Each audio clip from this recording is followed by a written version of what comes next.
Alright, well, Windows is dumb.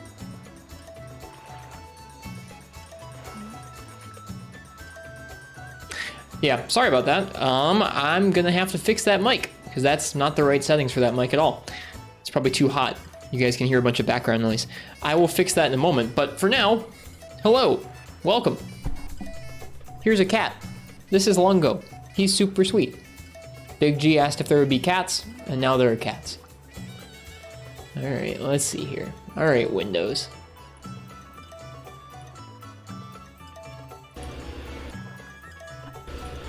He's not happy about how I'm holding him right now. No. This is an obnoxious start to the stream with the audio issues, but hello you guys. I hope you guys are doing well this Friday. That was Longo. He said hello. How's the mic now? Is this about how it normally sounds? Does it sound whack? What's going on? Cat said no. Cat indeed said no. I'm gonna let him out of the room in a second. Sounds good? Sounds good? Hello, Crassus. Yeah, let me know if this sounds any different. I might try one more thing to fix it if it sounds weird still.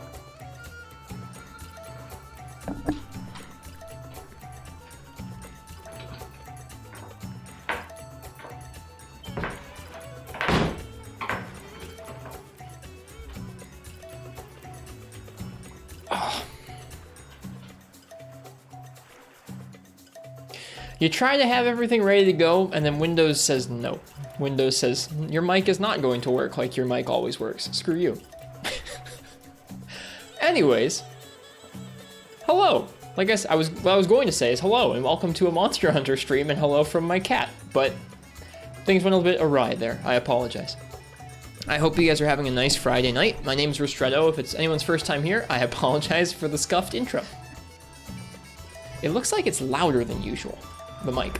Maybe I'm just louder than usual. In any case, here, take some beans to make up for how scuffed that was. And I hope you guys are all having a nice Friday so far. Tonight we're going to be playing some Monster Hunter 3 Ultimate. It is a bit louder.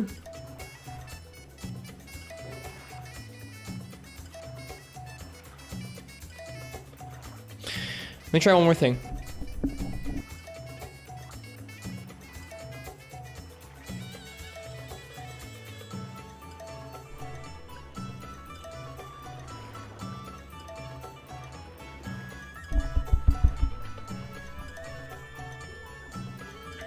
Windows just decided to recognize it as a completely new device for no reason tonight. I'm just gonna turn the gain down.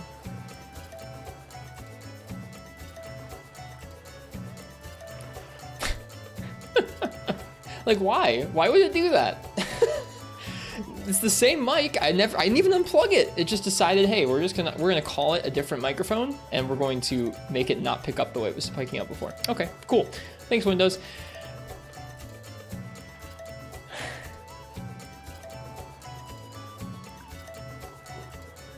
I'm gonna have some coffee. We're gonna have a good time. It's a Friday night. We're playing some 3 Ultimate. We've been working our way through 7-Star Village and collecting up some weapons as we go. What am I sighing about? Windows is being Windows Uchi and decided to just reset all of my microphone settings. So I didn't have any audio at first, and now it's different and weird. But that's what we're working with tonight. You missed Lungo. I was gonna have a cute intro with Lungo, but I couldn't because Windows was screwing up the sound. In any case, we're just going to keep making weapons. That's what we're here to do tonight. I'm going to pick something for us to start working on, and after that, I'll say hello to you guys. I think we're going to do another Plesioth. That's what we're going to start off with tonight, and I will start off by letting you guys pick my weapon for that in just a moment. Before I even start the raffle, I'm going to go ahead and just take a moment to say hello to you guys. So, hey Kaze, hello Uchi, hello Cursed Blessing. Big G Money, welcome to you. Welcome, Horfox and Fog MP. Fog, I hope you get into Final Fantasy XIV, and I hope you have an excellent time in Endwalker. Saw some friends playing that today. Hello to Crassus. Hello to Biotech and Cursed Blessing. I might have already said Cursed Blessing. Oh well, if I did, you get 2 hellos. Who else is here? I know Dragon on Fire's here somewhere, as is Danny Boy. So I hope you guys are all well this evening. We're gonna play some Monster Hunter. Sound issues and all. It should be better. It doesn't look like it's peaking every time I talk, which is what it was doing a minute ago. So, does this sound okay? This is what I'm gonna go with. So, if this doesn't sound okay, speak now, or I don't know, speak whenever. Doing great, really excited for Wednesday. Me too. I think it's their birthday, Uchi vs. the World. It's so weird saying your full name. I think it's Kazu's birthday on Wednesday, and we're gonna get to do a birthday hunt for them, I believe. Thank you, Ristretto Chronicles. All right, let's go ahead and let's do a weapon raffle for Plesioth here.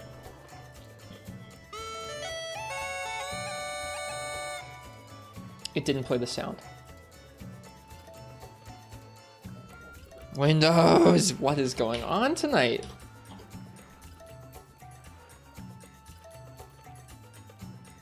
It did play the sound. I couldn't hear it. It played for you.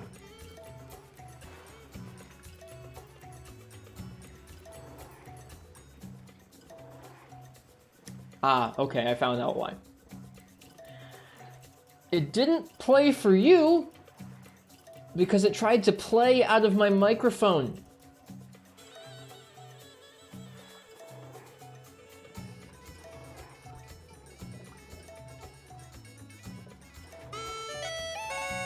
Now I can hear it.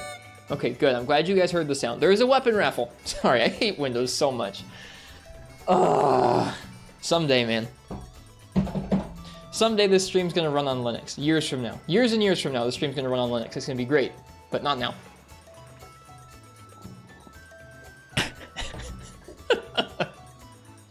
Agitated streamer yells about Windows sound settings. If you would like to choose my weapon for a Plesioth, that's what we're going to be starting off with tonight. Feel free to go ahead and type !ticket in the chat. What a cursed fate you chose. Yeah, I chose to use stuff that requires me to use Windows.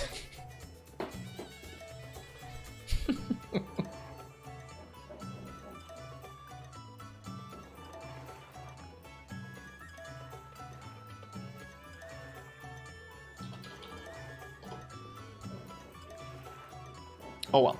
Windows aside, how am I? I'm pretty well. I had a nice day today. I heard at the beginning of my day that I'm supposed to get 10 inches of snow tomorrow, or like 10 to 18 inches of snow tomorrow. It's like 45 centimeters of snow, which is going to be exciting. That's the first really big snow I've had up here, and it's like we're pretty far north, so we're supposed to get big snow. This is like the first time I get to see it. So I stocked up on food, stocked up on gas. I'm ready to sit in all weekend and be cozy and like play Monster Hunter. It's just going to be a good time. Stand outside and get some snow on my beard for your amusement. Okay, I will do that at some point if it snows hard enough. But yeah, it should be a nice weekend. I'm looking forward to hanging out and playing some Monster Hunter and just having a nice time. Tonight included. Windows sound Windows sound issues be damned. Twitch fixed the activity feed, so now I can actually see when people follow and stuff, which is nice. As you should be, Curse Blessing. As you should be. I did watch the video, Uchi. It's funny. I'm going in. I like his accent. Okay, let's see here. I'm going to say last call for that weapon raffle for Plesioth. So if you want to choose my weapon that we start off with tonight, go ahead and feel free to type !ticket in the chat. I'm actually going to go ahead and put on some different music. I was probably going to stick with the in-game stuff, but Horfox asked if we could listen to the 4 Ultimate soundtrack, and you know what? I'm going to oblige. Hey, Monstrino, welcome. How you doing? It's good to see you. How have you been? Okay, there's a janky For You OST, and we don't want that one. We want, like, the good OST. Working a lot? How is that? Are you doing okay? I would hope so. Did you see the Shmoyo vid? You know, I didn't watch it yet. It's called Mike. I saw it and I was like, oh no. What is this? Okay, there's not a good For You OST on YouTube. We're going to go to Cage Insider.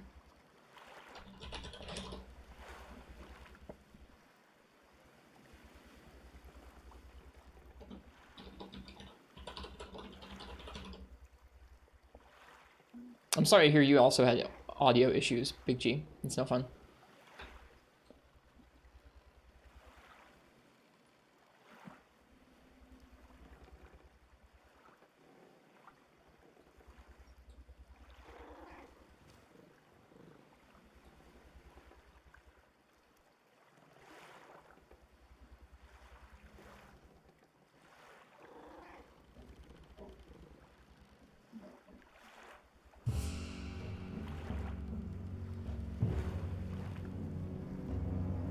Nice, Kaze.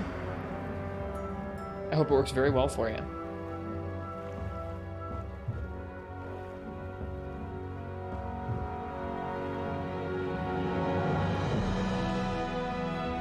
Okay, at least this seems to be working sound-wise. That's so odd.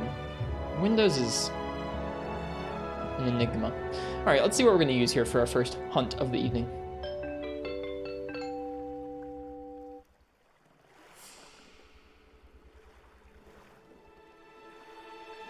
Oh, sorry, Bio. Big G, what would you like me to use for a Plesioth hunt this evening? What's it going to be?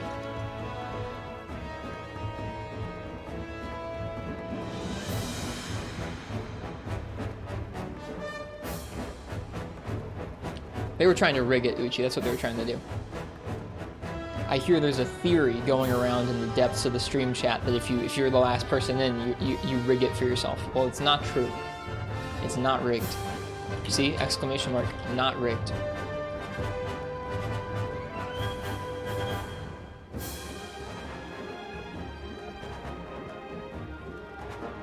Yeah, what are we using, Big G? What are we going to start off with tonight? Or what are we going to start the night off with? I'm sorry, Cold Brew. It's good to see you. Do bow? Sick. I just got a new bow set recently. I try my best, Bio. I try my best to talk about it and then also to do a last call and talk about that too. We just made this set.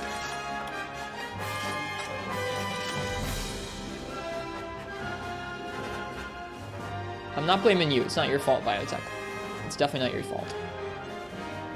But I do try. Okay, let's grab some materials out of our Blade Master pouch. Chuck them over into the gunner pouch. And then we'll go on our way. Hunt a Plesioth. We're hunting a Plesioth because we still need quite a few bits of Plesioth material to finish making the Plesioth Lance and the Plesioth Hammer. The head.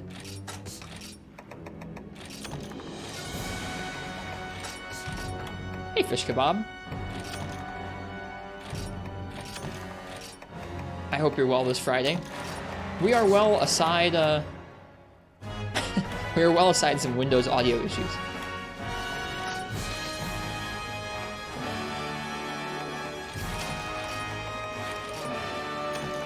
Dun, dun, dun, dun.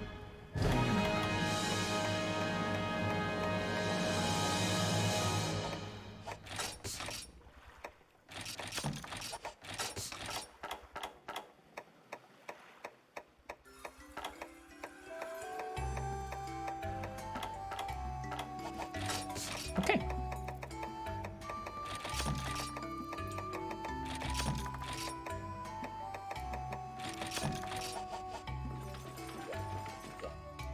Isn't your normal pouch a part of your gunner pouch in later games? Yes, this is the only game that has entirely separate pouches for Blade Master and for gunner. It's a little janky.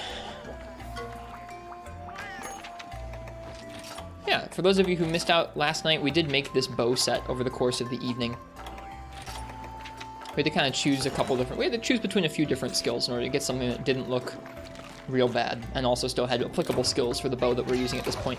This Rathian bow is the best raw bow we can make for a good long while here, so we figured we'd make a spread up set. Normally I wouldn't normally specialize so heavily into one specific bow setup so early, but it seems like we're going to be using this one for a little bit, so might as well.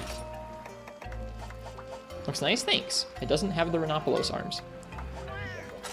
And it gives reload speed 2, which lets you switch between coatings like automatically. You don't have to apply them yourself. You just scroll between them and it switches.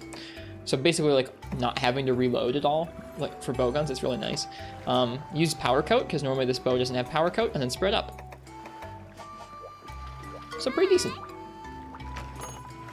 Nice psychotic. Seeing everybody talk about that Super Apex Wrath makes me really want to play Rise. I'm like making myself wait. I'm making myself wait until it comes out on PC. But it's hard. I really want to. I think I've got everything here for Plesioth. If I don't, we'll find out when it's too late. Probably worth waiting. At this point, yeah. I really want to go play it, though, because it sounds awesome.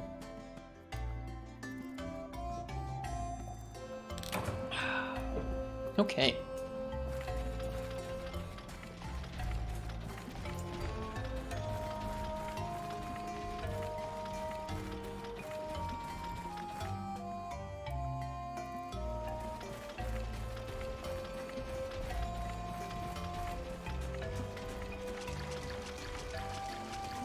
Hello, Shadow upon the Tempest. Welcome to you.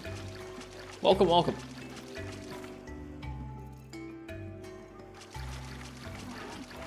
We are hunting a Plesioth to begin the evening. Let's start off with no coding because I'm not sure how this is going to feel to fire underwater. Once we kind of get a feel for it, then I'll switch into the coatings and start using them. Did I bring poison coating? Okay, good, I did. Good, good. Poison coating is quite good on this bow. We were having some audio issues, so if there's anything that seems to matter about the stream quality, whatever it is, let me know. I'll try and fix it on the fly. But yeah, I had a pretty nice day today. I hope you guys did too. I had some fun. I was learning about how exhaust works across the series. It was fun to actually kind of, I don't know, put some concepts to some things that you'd notice over time. It's like, oh, so that's how that works. It was enjoyable. I've been trying to research some things about the series recently. I've been having a good time with it. Is he trying to get on land? He is? He isn't? What are you doing?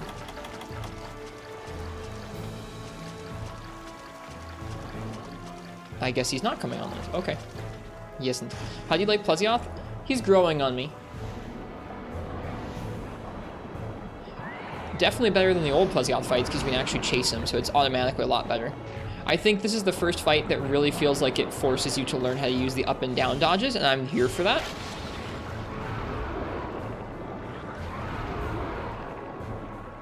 Growing as in you didn't like it at first? At first it kind of felt pretty bad to me. It felt like underwater it was really tough to get out of the way of some of his moves. I still feel like it's pretty tough to get out of the way of some of his moves underwater, but I've gotten better at it as we've practiced him.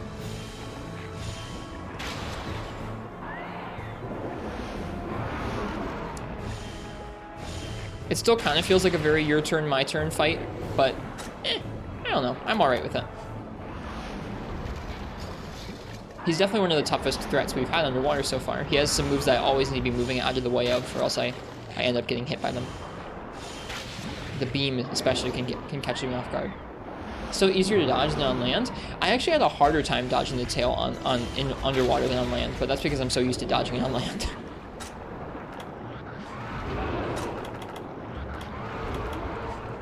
It actually does reach a little further around him when he swings it. The range is a little bit bigger than on land. Hello, Mr. Fowlson. How you doing? How was your day of Final Fantasy? Oh, this is not good.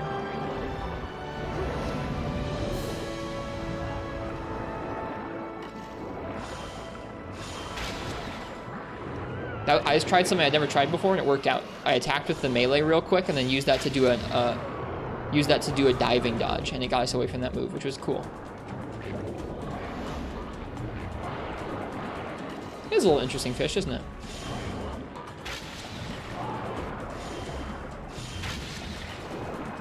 I have cottagecore cardi drip. I don't know how to take that message.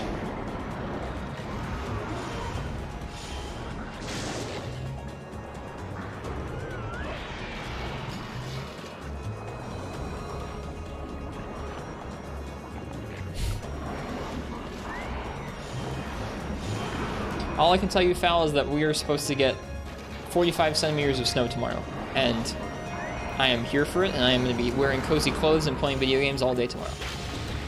Watching a Smash Bros. Tournament. Eating a bunch of cozy food that I bought.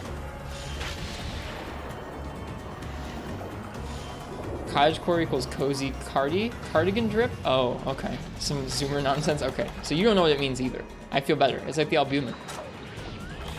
Me too, Shadow upon the Tempest.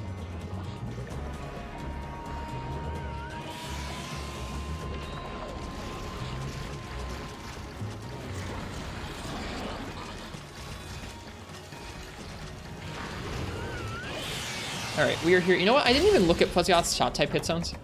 We should probably do that. Hang on. Just shooting him, we're like, I'll just shoot his face, which is probably fair, but let's see here. For shot type, he's weakest on his belly, and then his tail, and then everything else is hot garbage. Great. Here for it. All right, well, that means poison's gonna do us good.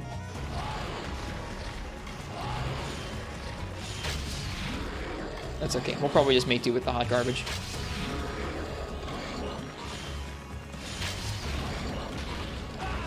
Ouch.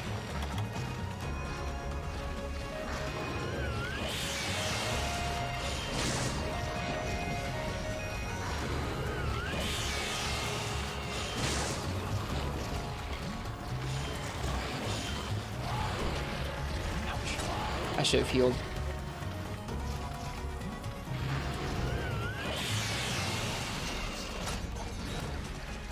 This music fits this fight pretty well. 4U's music is good.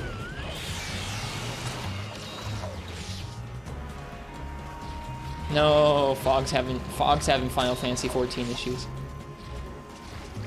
That's what shot hit zones are. Well, that explains a lot. In this game, I think in other games it's probably different, but yeah, in this game it's definitely more of a bring element kind of fight.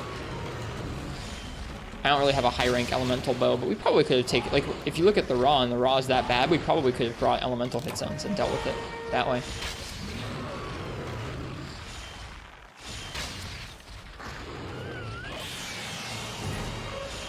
Oh god, that freaked me out.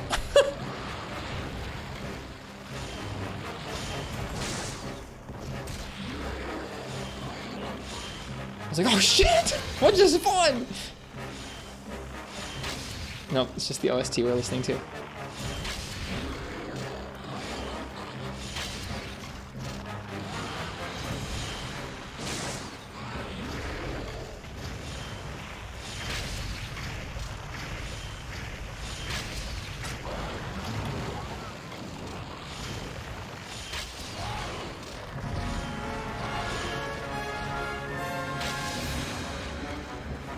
Whose theme was that? That's the cited by a monster theme. You usually don't hear as much of it there because you usually just hear the first couple notes and then you get spotted. But if the monster's in the process of like searching for you or spotting you, that song will play.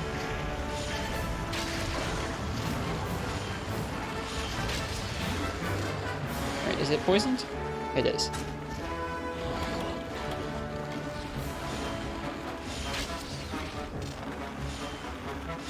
Yep, you can hear more of it if the monster's having a hard time spotting you. If you crouch or if something weird's going on where it just can't see you.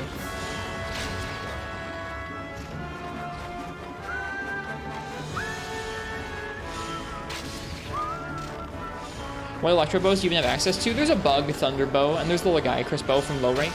The Legiacris bow honestly probably has a decent early high rank upgrade that we probably could have made. But I'm just focusing on using this bow for the time being, because this bow is quite decent. Especially with this set where we have reload speed too, we can switch between all these nice coatings real quickly without too much of a hassle. We can keep a lot of uptime on Para and Poison. But yeah, we could have brought the Thunderbug bow or we could have brought the Legiacris bow.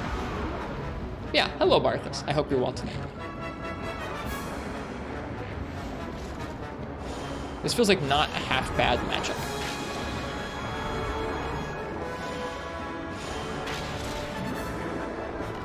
We've broken lots of parts on him, probably thanks to Spread hitting so many parts of the monster. As of yesterday, I began clawing the 3DS in order to try and be a bit better at bowing while moving around, so that's where we're at.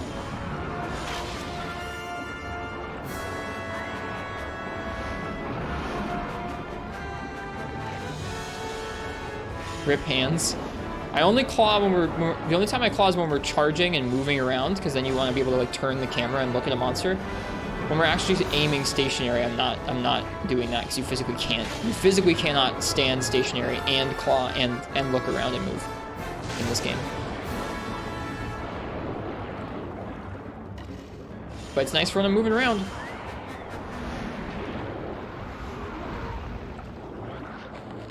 Charging and moving around like 80% of the time. Well, you can't really take a shot. Like I said, because you have to aim and hold down the charging button, and you have to move, you can't also aim at the same time as those things, because you're either aiming or holding the aim down sights button.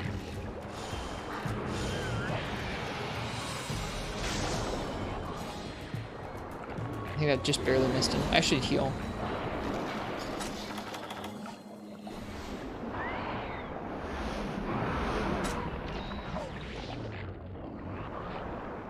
Yeah, it's a bummer, Uchi. I think most of the controls in the games are really good, or not really good, but they're workable. They're decent. This game specifically has some truly horrendous, not well thought out bow controls. The bow controls before this one on portables were fine, and the bow controls after this one on portables are fine. It's just this one.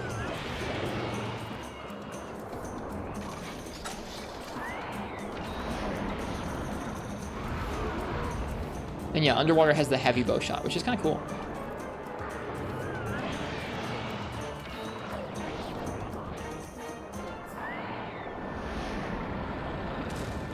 I can't remember fish.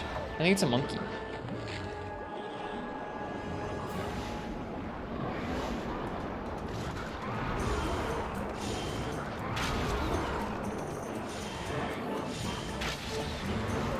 What's the heavy bow shot? It's the arc shot underwater. So instead of having your regular arc shot, you have this big arcing shot here, and then when that cone, like when your bow gets to the cone part, it does a big multi-hit there. So you have to aim with some like drop off, like I just did there. I missed.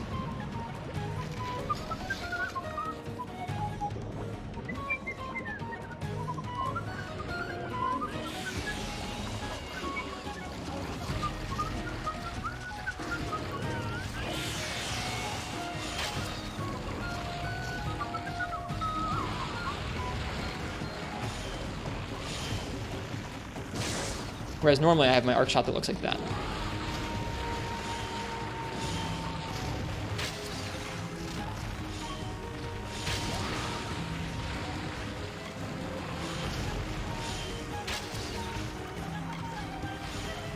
That's 3 poisons from 20 poison killings. That's kind of crazy.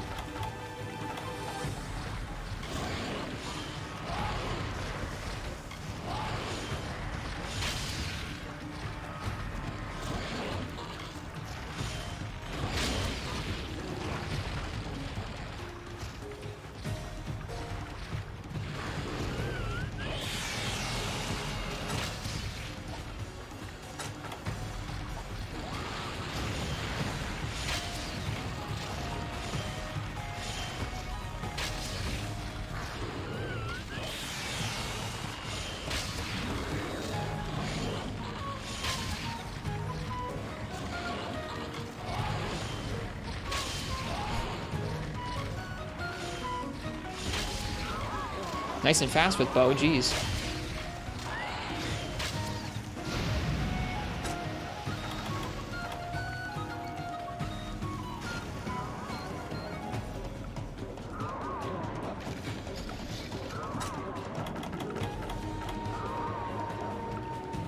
Shot type damage shreds Mr. Fish. His hit zones don't reflect it. His hit zones are bad. That's weird.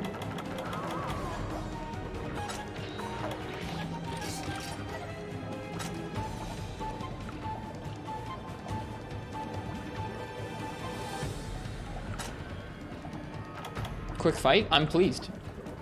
Maybe it's ease of access. That could be. Blade Master weapons have to try and hit the stomach or the tail from afar, whereas bows can do it pretty consistently.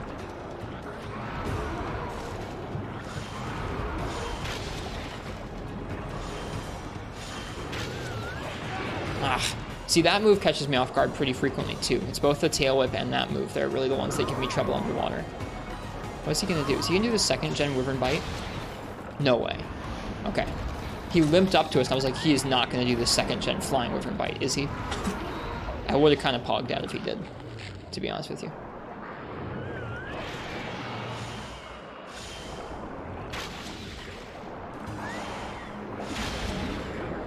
Nice flinch.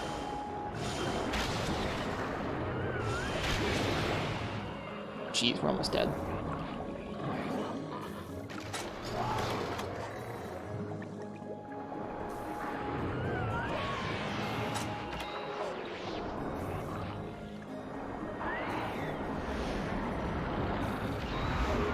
This music feels like it fits Plesioth very well. Reminds me of Finding Nemo.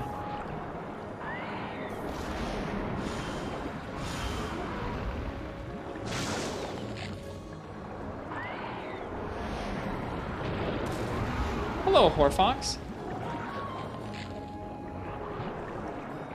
My day was pretty well today. Honestly, the most aggravating thing in my day was when we booted up stream just now, Windows decided to reset a bunch of my sound settings, and it still kind of peeved me off. Like, I need to take a look at that after stream to make sure it didn't, like, actually goof up anything important. But outside of that, the rest of my day's been nice.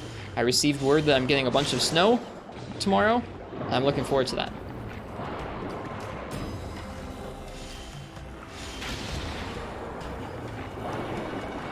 We should probably heal, to be honest. Carting at this point would be really bad. Never mind, we're fine.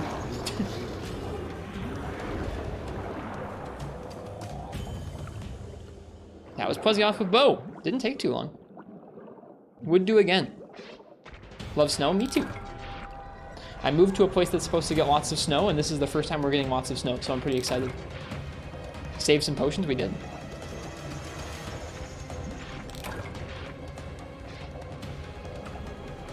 The music fish?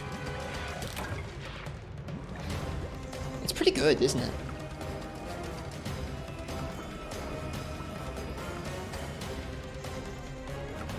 Hello, Harurush. Ohio is weird with snow. So is Lower Michigan. Upper Michigan here is just supposed to get loads of it.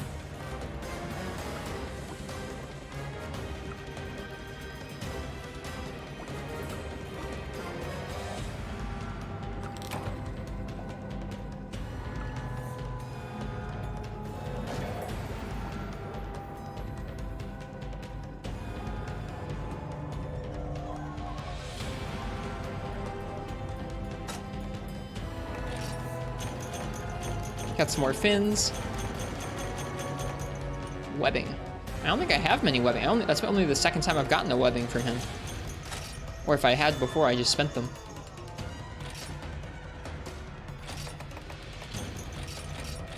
I'm pretty pleased with how that hunt went. Which one is this? This is the Sunken Hollow theme. You first hear it with Tetronodon, Tetsukabra.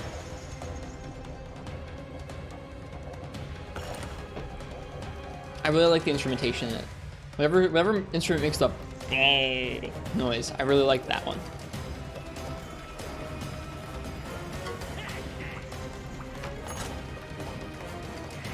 There are Uchi. I generally get bad vibes about the Sunken Hollow and Volcanic Hollow maps as well. Just generally have bad memories. Okay, let's see. The Aqua Spear, we need one more Torrent Sack. Where do we get that? And then how about the hammer? The hammer I really want. I can't really tell you why I want this so bad, but like, dude, how are you not gonna make that?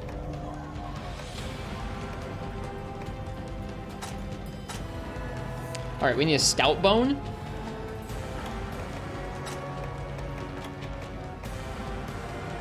And we need a Torrent Sack. It's pointy. It's also just kind of like it's a Plesioth head on a stick. Like everybody's got a Rathilos head on a stick. Everybody's got a Boldrome head on a stick. Who has a Plesioth head on a stick? Not many people. At least that's how I feel. All right, Stout Bone. Oh no, not Popo. All right, let's see. Arzuros, Lagombi. 2% carve from Popo. What the hell, 3U?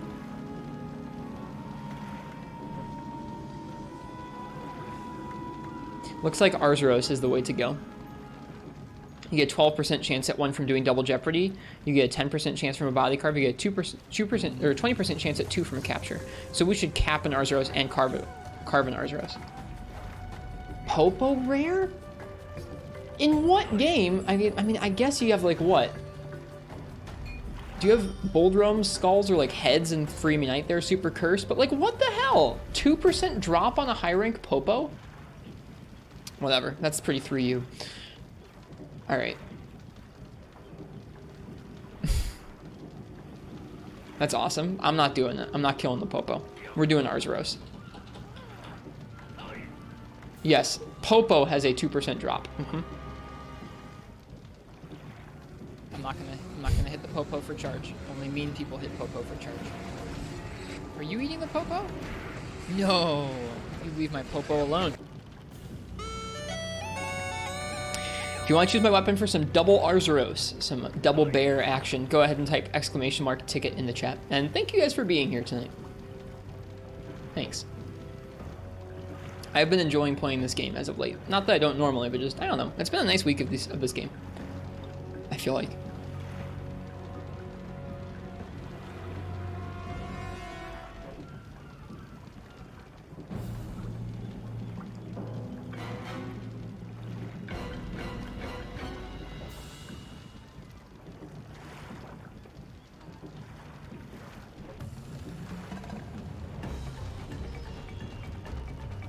All right, I'm turning some of these up a little bit.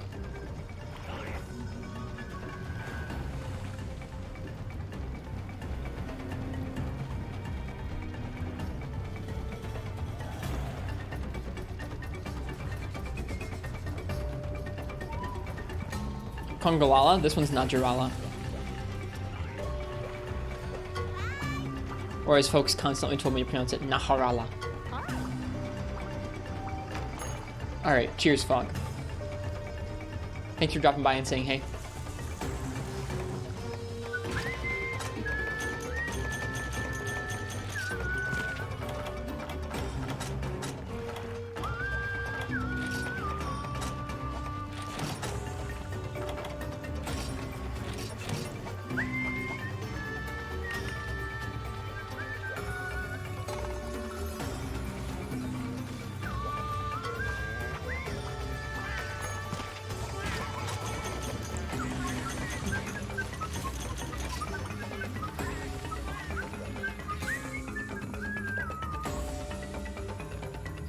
Hey Game God, it's going well tonight. Just collecting up some more weapons. Right now we're working on making some Plesioth weapons. And we need to hunt Arzuros actually to finish our Plesioth stuff. I'm happy. We have a couple Arzuros pieces, or a couple Arzuros weapons. We have the Arzuros Longsword, and we have the Arzuros Hunting Horn, and they're both okay. Especially the Hunting Horn. The Hunting Horn's really good. What would a good Popo weapon be? None. No Popo weapons. Alright, I'm gonna say last call for that weapon raffle. If you want to choose my weapon for 2 Arzuros in the Misty Peaks, go ahead and type !ticket in the chat. I should put away my items.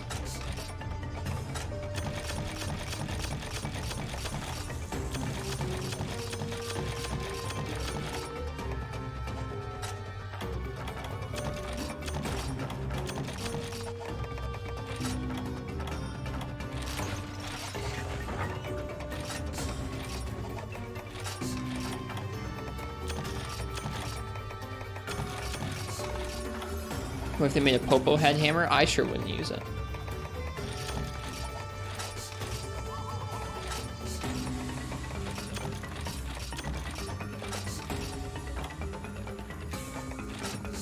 That would be the ultimate version of hitting Popo for charge. It would be the hammer charge. No bueno. Alright, let's see what we're gonna use.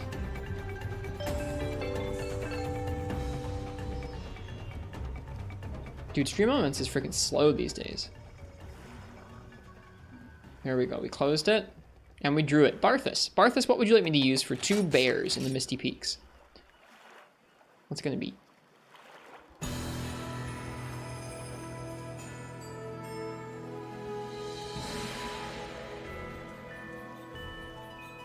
Use more bow, please? Alright. Well then, in that case... Back into the gunner pouch, all of this stuff goes. We'll go get those bears.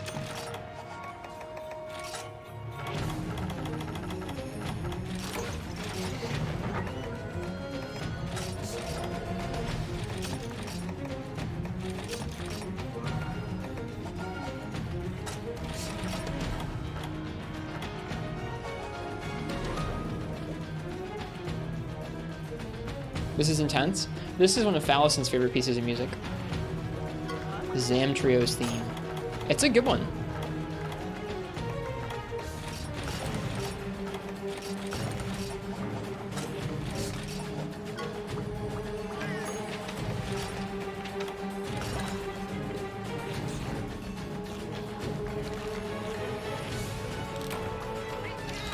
Cheers to you guys. Thanks for being here tonight.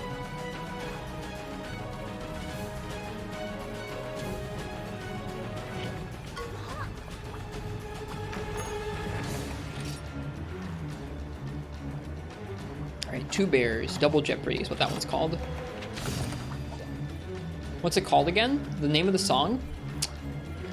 Fangs Lurking on the Icy Surface is what it's called here where I'm looking at it. Shh, okay. For a second I thought we were going on a frozen quest and I was like, oh no, I didn't bring hot drinks, but we're good. But yeah, the Frozen Seaway is what this place is called. Ooh, hey. We got the secret area. That's cool. Doesn't happen too often.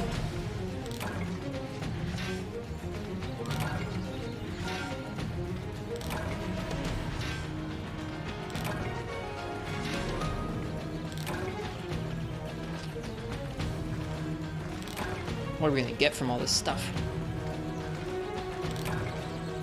Hey, a charm.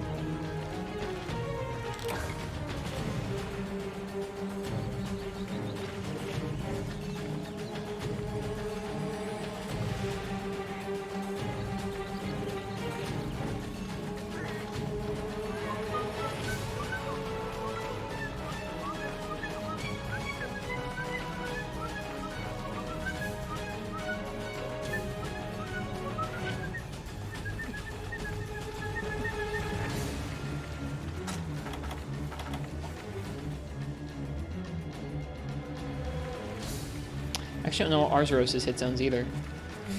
I don't shoot Arzuros very often. For shot type hit zones, Arzuros has a 60 on his head, 80 on his upper body, 40 and 44 on the belly, back legs, and butt. So it's really just avoid his front legs, but you can probably shoot those to break his claws anyways. So shoot him basically anywhere and we're gonna be fine.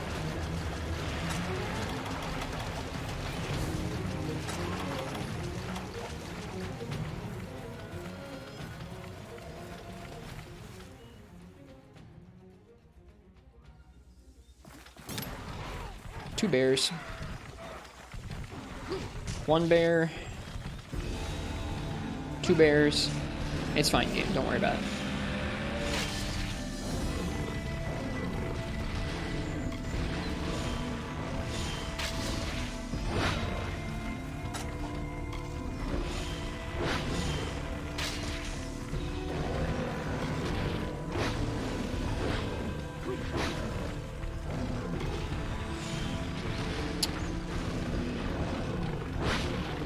The other one pushed him into me. They just tag teamed. They just 100% tag teamed.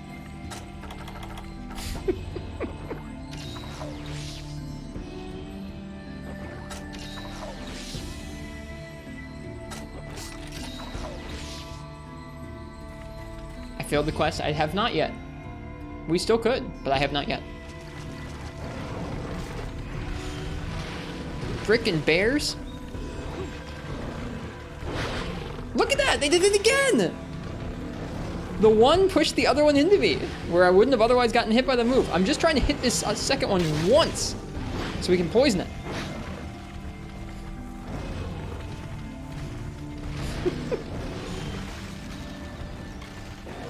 They're the true Bang Bros. Seems that way. Oi. I'm impressed by their coordination.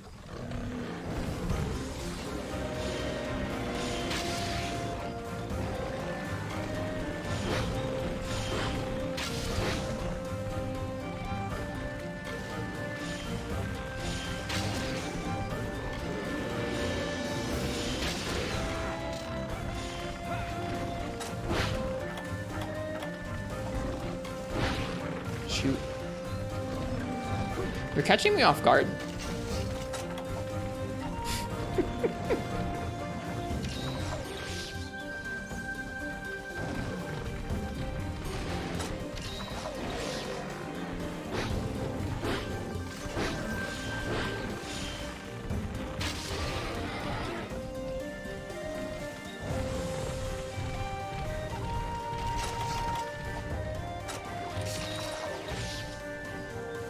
Like this? What, the bears? Or the music?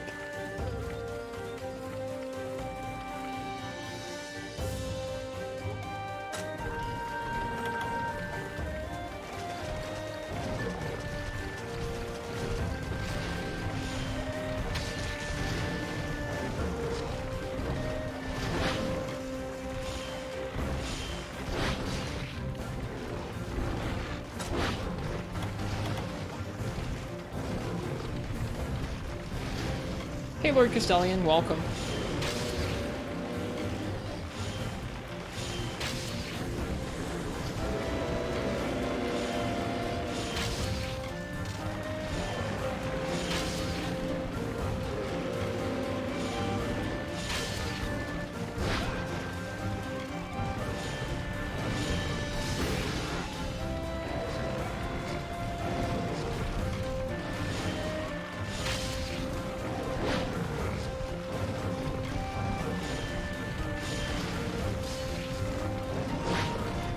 Jeez. They broke each other's part. I'm here for it.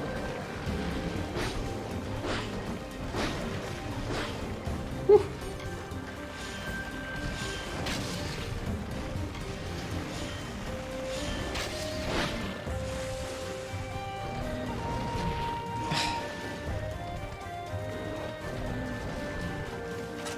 I feel like I'm getting very, very much slapped around by the bears.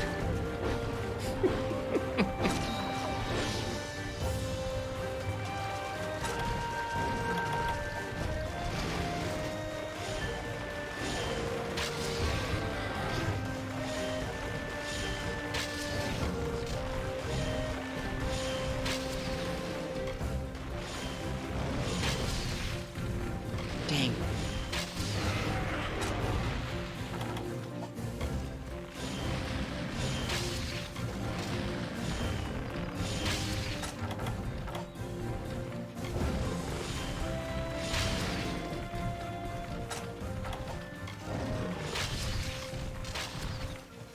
I really wanted the pair. I guess I could have gotten it when he fell over there.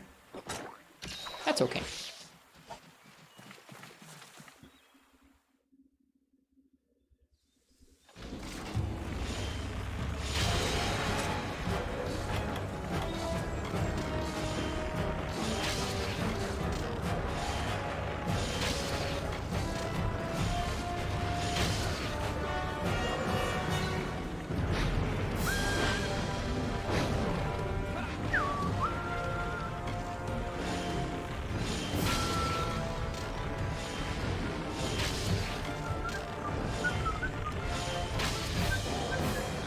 This is the first time I've ever successfully split them up. Usually they're right on top of each other the entire time.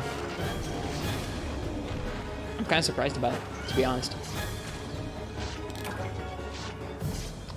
All right, we killed this one, so we want to capture this second one here. Granted, this one didn't limp at all, did it?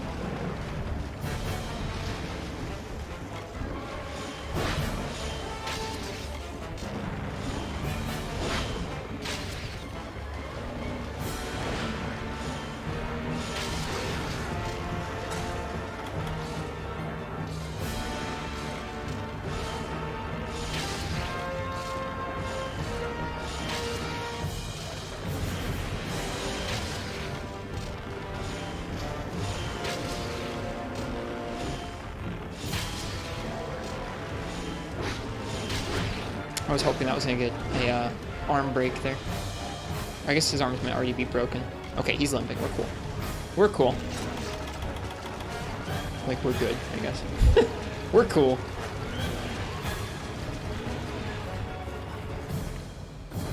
This bow set does feel quite strong. Like, a lot of the other weapons we have would take a little bit longer at some of the quests we've been doing. Please don't cart me. Thank you.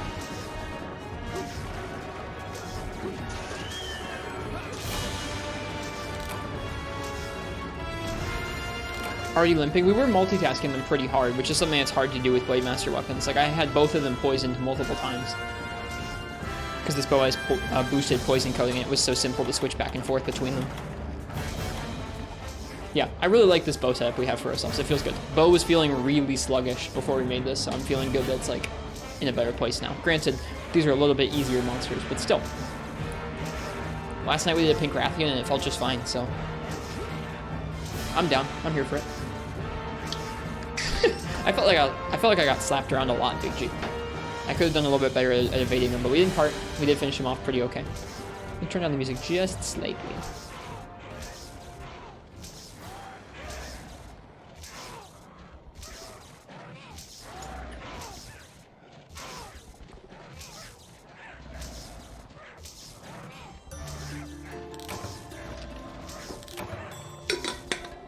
They had some pretty cool combo attacks at the beginning of the quest where one of them was not going to hit me but then got nudged right into range by the other one. It's always kind of interesting seeing some of the crazy possibilities that can happen in a multi-monster quest. We did not get our stout bone, unfortunately. Got some Arzuros pits though. See if we got anything good from the charm there that we pulled out from the secret area. Ice attack 4. I've got better. This sounds like a Zelda song? A little bit, yeah. That was a very smooth way to do that quest. Bow feels very streamlined for doing some of these quests right now. Took down Plesioth easily, took down Pink Rathian easily, took down those Arzuros easily. I'm here for it. I might even run that straight back with Bow. Try and do that quest a little smoother and give ourselves another chance at getting the Stout Bone. In theory, that was the best chances we could have had, too. In multi-monster quests, you can cap one monster to get the cap rewards and then carve the other one to get a chance at the carves. Capping 2 of them won't give you increased capture rewards, I don't believe. At least from what I understand about the capture system. I could be wrong. But I think that's how it works in a lot of the games, in the multi-monster quests.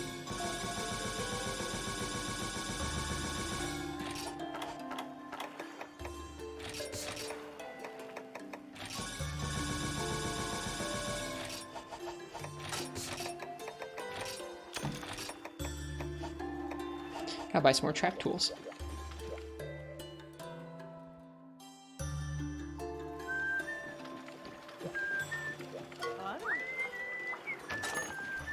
That has the Shagru motif in it. Oh, you can buy tranquilizers now. I should probably do that too.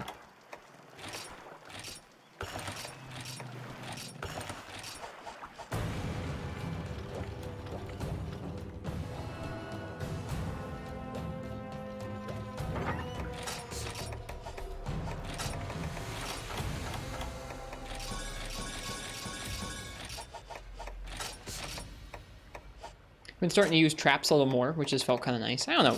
It feels like I'm finally getting to the point where we have quite a good deal of items and weapons we can use, which feels nice. I'm into that feeling.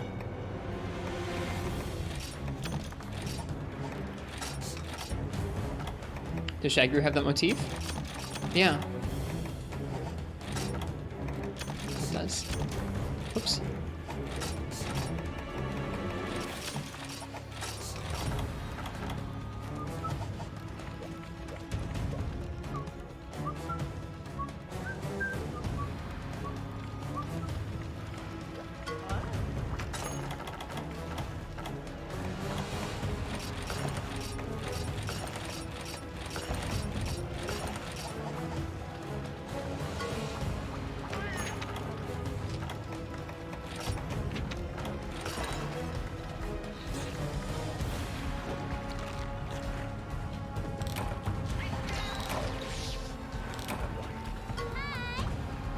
Cool, we got Feline Temper, which is what we want for Bow.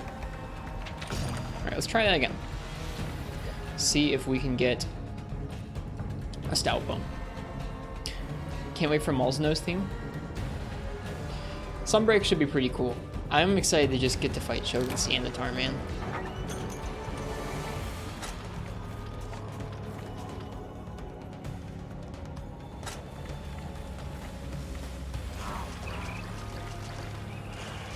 Please no, don't say things.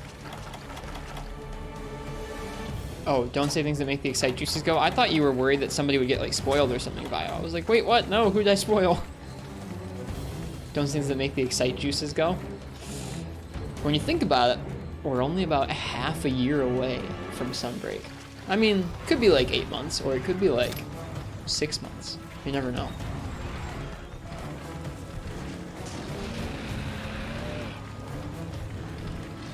Hello, BB3. Hope you're well tonight.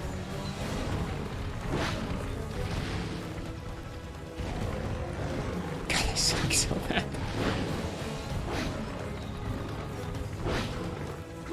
There. Yeah, and tomorrow will be that far away minus 1 day. It's true, Uchi. Every day we stream for you is another day that we're a little closer to Sunbreak.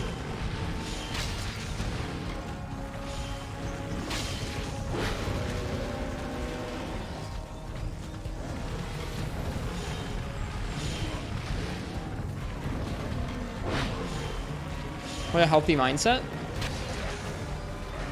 Does that strike you as unhealthy? I don't know. I don't think about Sunbreak that often yet, but I'm excited for when we do get to think about Sunbreak pretty often. Oh, no sarcasm? Okay, I thought you were making fun of me, calling me a nerd. I might be projecting.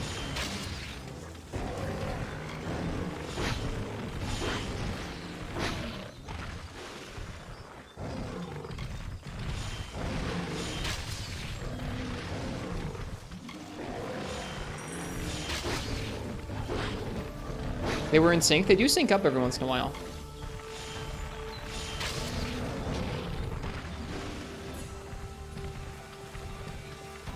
And they do sync up in terms of leaving areas quite frequently.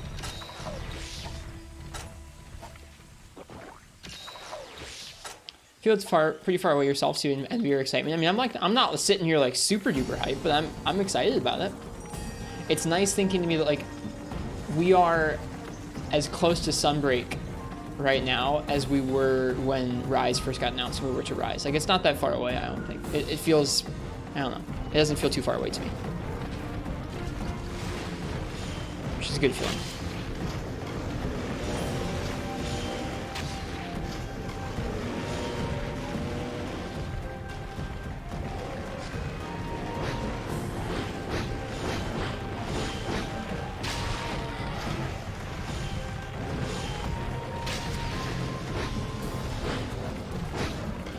Oh, whew.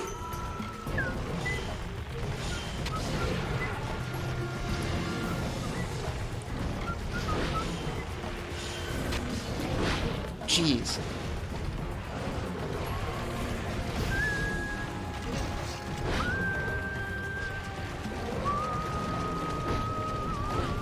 Oh god.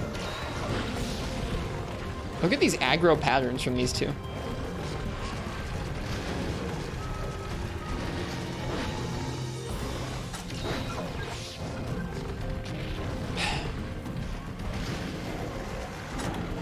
Classic multi-monster stuff going on here.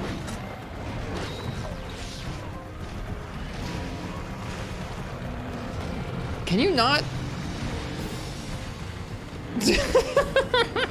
Just stuck in between them.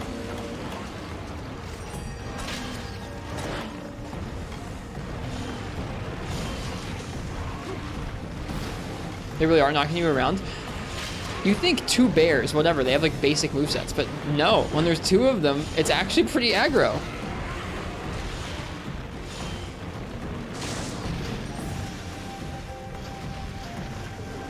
Did we poison the other bear? I don't care about this one.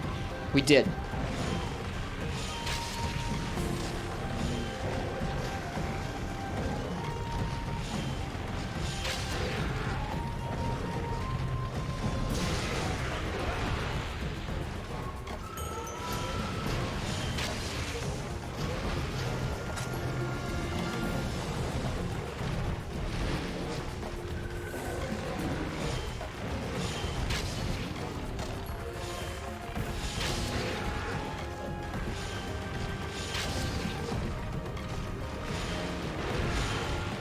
Oh god, third gen exhaust.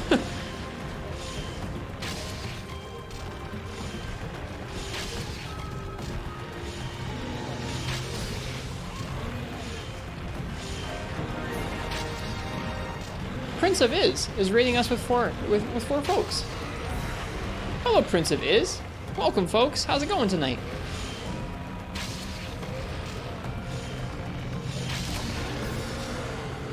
We are hunting some Arzuros with bow. It's going pretty good. Hello, Avensire. Hello, Prince of Is and folks. What were you guys up to this evening? Let me go ahead and take a moment to shout you guys out. I'm assuming you were playing a Souls-like from that message, but let's see. Ah, Uchi's gotcha. They were playing Dark Souls. How was Dark Souls tonight? Dark Souls 1. How was it this evening? Watching Prince die. I die a lot in this game too, so you guys are in good company. Finally beat Ornstein and Smo. I know those names. I can picture the tag team of the fight. We're actually in something of an Ornstein and Smo situation ourselves right now. We're dealing with 2 Arzuros. This is not anywhere near as bad. 3 weeks? Jesus. That's a hard wall. Congratulations. Big props on clearing that wall. Nice job. You're good, Uchi. Thanks.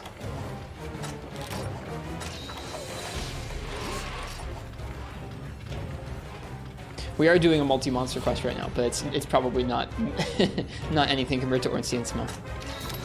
We've had some similar walls in Monster Hunter before, honestly. What multi-monster quests that have taken me that long to beat.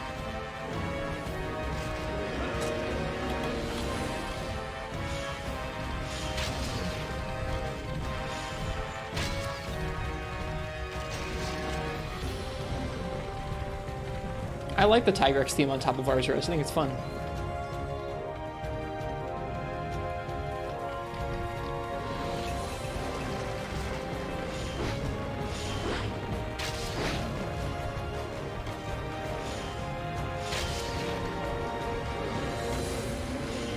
Started following you during one of them. Seemed to recall it involving the monkey. We had some tough times against the monkey in 4U.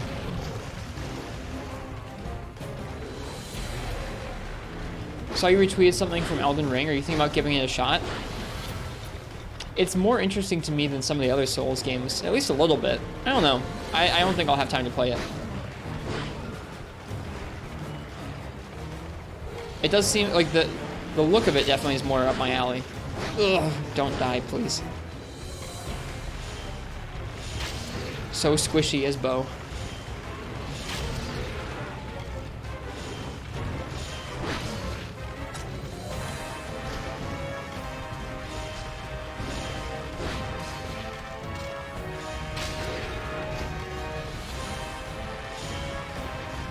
Right, and we're capping this one.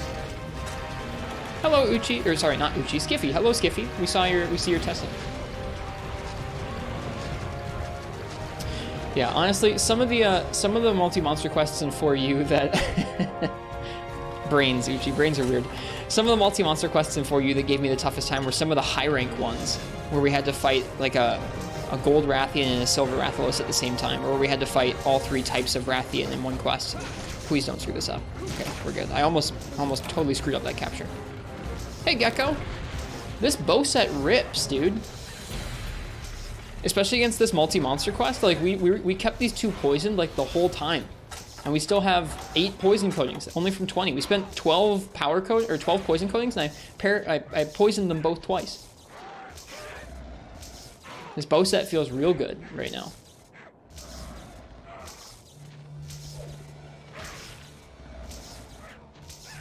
The fact that it seems to be doing open world super right might catch your attention. It definitely looks more interesting to me than the Dark Souls games or Bloodborne, but I think part of that's just aesthetic. I think I kind of like it's a little bit more light look. Not quite so, like, grim. We'll see. I genuinely doubt I will get to play it, but...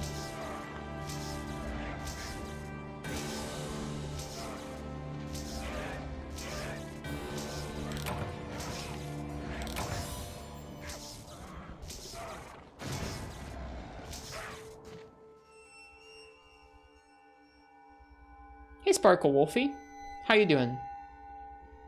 Yeah, I agree, Uchi. This game is weird. Last time we got 0 stout bones. This time we got 3. Wow, this theme's good.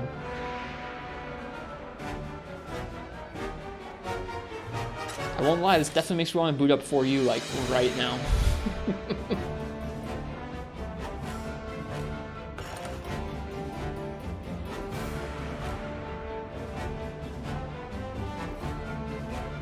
Dala? This is Shagru Magala.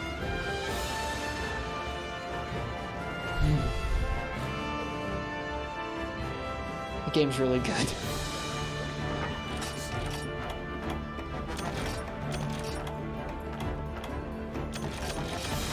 Listening to it right now, I'm like noticing instrumentation in the background that I wouldn't normally.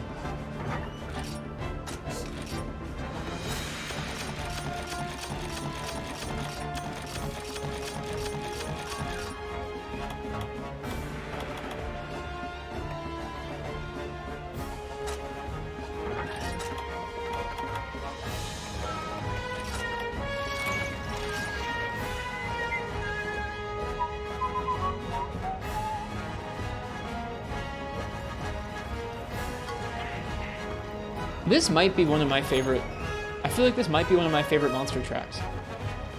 Like listening to it right now and kind of just having a bunch of emotions bubble up about it, just, man. There are a few themes that are like quite as evocative of not just the monster that you're fighting, but kind of the way the story like leads up to Shagru like that. I don't know, this just feels very, I don't know, it just feels right. I'm into it. Now I just need Zenny. Stupid Zenny. Alright, well what else do we need to hunt?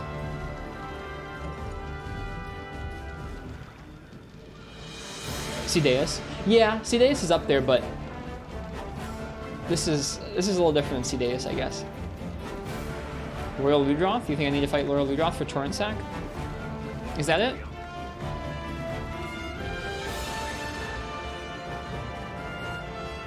You're correct.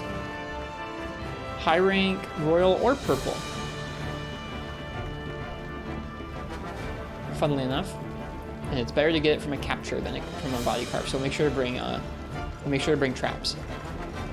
I will let you guys pick my weapon for a purple Ludroth. Dun, dun, dun.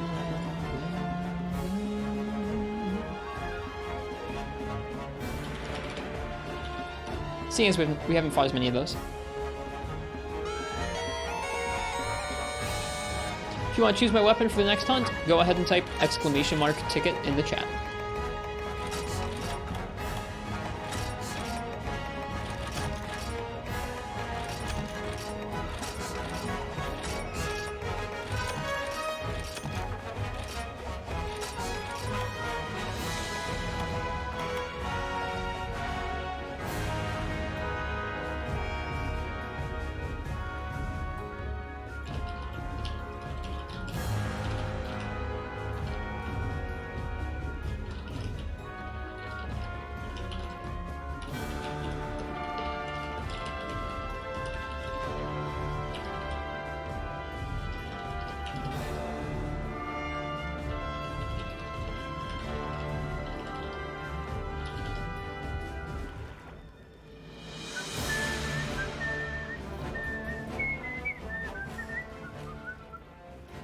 Yeah, that's kind of what does it for me, Shadow Upon the Tempest, is like, that music's really good, but then also it's just like, they're so well integrated into the story, or they're quite well integrated into the story. It's not like out of this absolute world, but it's good. It's one of the best implementations of story in Monster Hunter.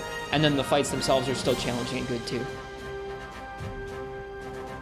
Just special. Just some special fights in a special game.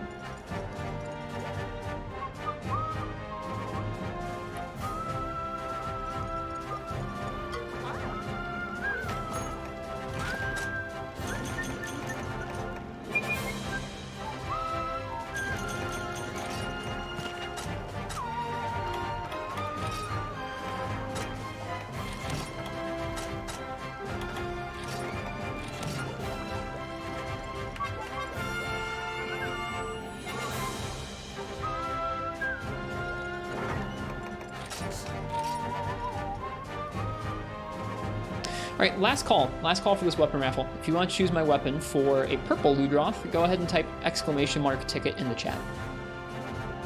That's what we're going to be doing next, try and nab us a Torrent Sack. We may do the next, we may do another one of the quests we haven't done yet in 7-star. Yesterday we did Gigginox and Baleful Gigginox. It was our first time hunting high-rank regular Gigginox. That was a tough quest. We'll have to see what's next. I think we have 1 or 2 more multi-monster quests and then Gen Moran. Jen Moran is going to be our big fight that we do before we do Rathalos and press into the next rank of village. I'm excited for Jen. Hello, give me my hair. If you wanna enter, go ahead and type without the quotations. What I just typed there in chat. And if that was a joke, that's just fine too.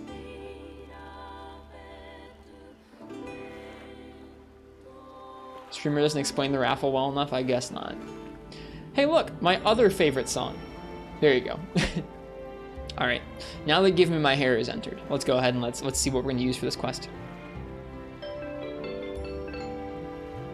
Sparkle Wolfie, what would you like me to use for a purple Ludroth hunt? You're just dumb. You're not dumb. You're not dumb. I've had other people ask about that before. Give me my hair. Welcome, welcome. I hope you're here to enjoy some Monster Hunter. We're going to be playing some. Another blessed track. This is one of my absolute favorite Monster Hunter tracks in general, like overall games. This is one of my absolute favorites. The end cutscene to For You to this song is so beautiful. It makes me so happy. This combined with Shagru is like an emotional like 1-2 punch for me at least. So much tension and like build up in the Shagru fight, and then so much like relief and like, I don't know, beauty for lack of a less dramatic word in this track and the cutscene, showing everybody like happy and going back to their homes and just being like, we did it. I'm a sucker for You, dude. Give me my hair. Thanks for the follow. Cheers. Hey, Marths. It's good to see you. I didn't expect to see you for a little bit. Hi. You got to hear me gushing about For You. I was only going to do that because you weren't here. Now that you're here, I got to stop doing that. Let's see. I'm going to give Sparkle Wolfie one more moment. Yeah, you won. What would you like me to use for a purple Ludroth, Sparkle Wolfie?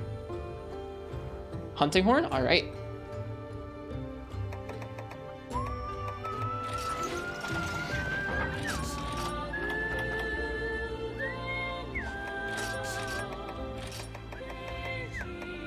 That's how it works. You just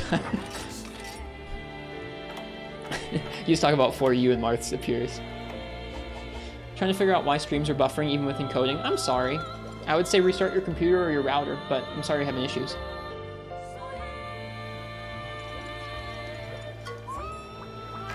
I'm going to use the Arzuros horn. We made this recently, and it's got our first blue sharpness.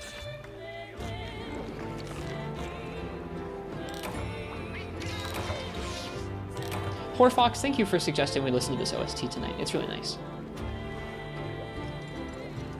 You've probably heard it before, Marths, but yeah, the 2015 orchestra concert that we listened to yesterday had a lot of For You tracks on it, and I hadn't heard it before.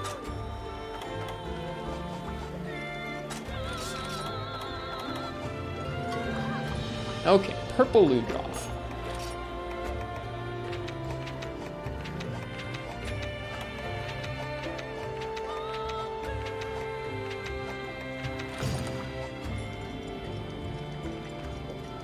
The 11th anniversary? I guess so.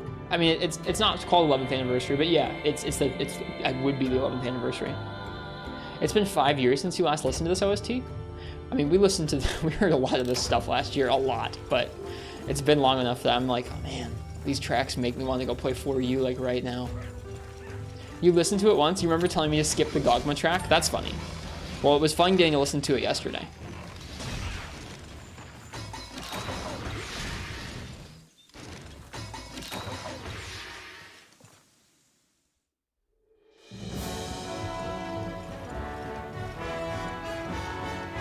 Maybe we'll listen to that. Or maybe we'll listen to that album again tonight. It was good enough last night that we might.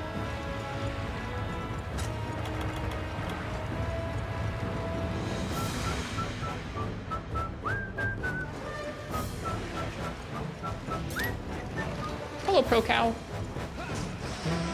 I didn't want the Venabra on my map, or the pillar on my map, or the pillar on my map. There we go. Ooh, insta jump.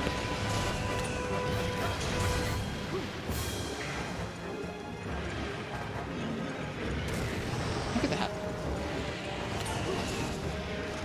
Whoops, that was supposed to be an... Oh, shoot. I didn't think that through too well.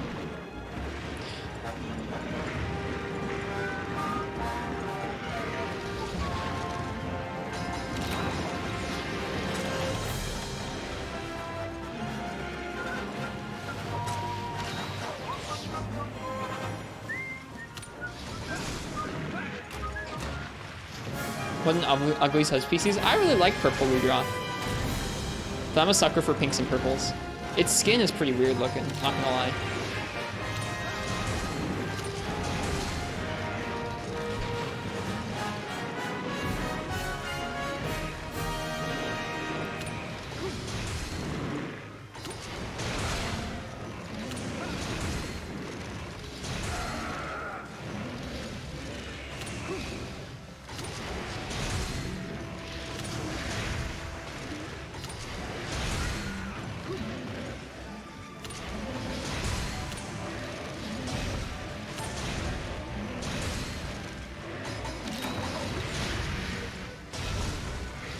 Yeah, get screwed, Banabra.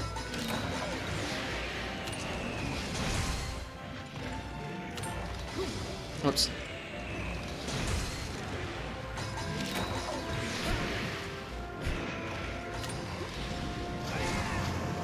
That was a weird little turnaround back up.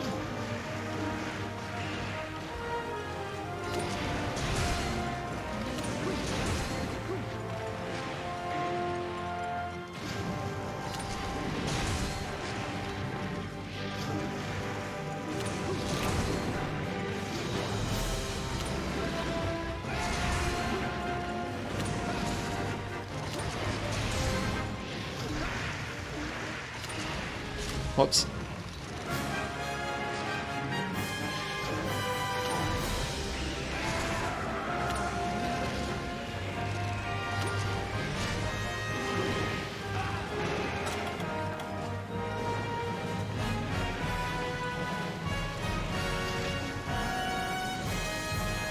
Oh, paintballs do 1 damage? Yeah, paintballs do a small amount of damage, just like stones and such.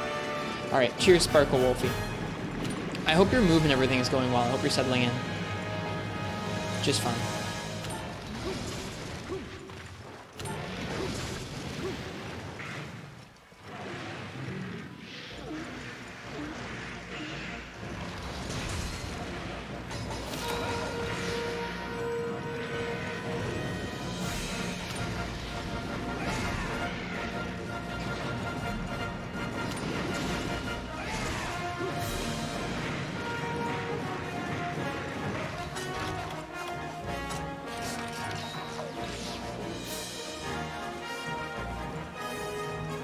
See you, Skiffy.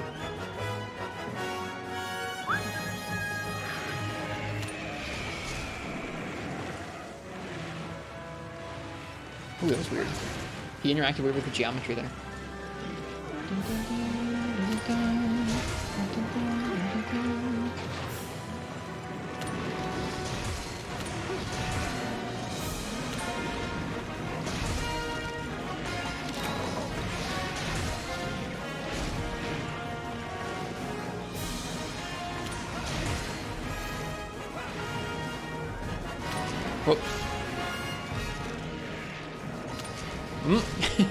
I'm failing to do my turnarounds when I mean to. Whoops. There we go.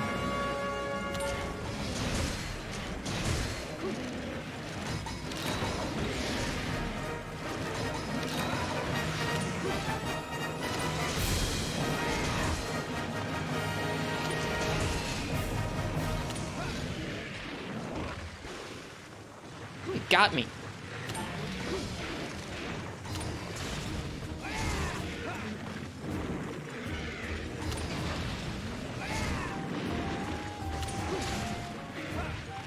I guess we should try and break its main while we're here.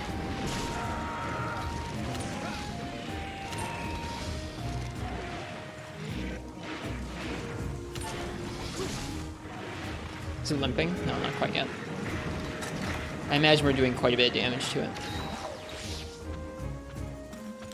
Which song, Big G? Proof of a Hero or Valhalla theme?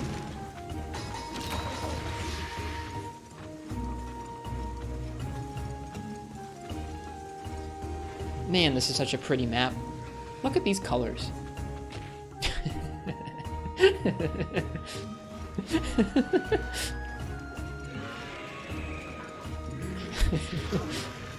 No, this is not Hearth. This is Valhavar.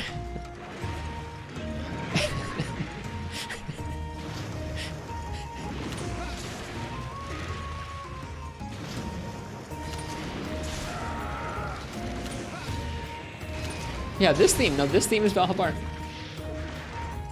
Hearth is still coming up. Or maybe Hearth already played? But no, this is Valhavar. 100%. This is the first village you start in.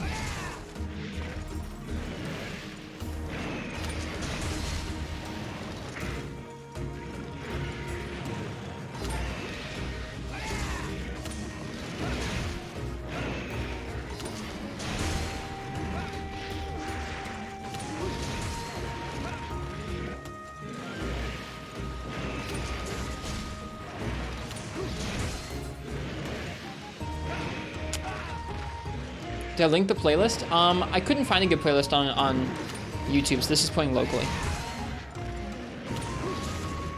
Yeah, there's not a good rip of this on YouTube.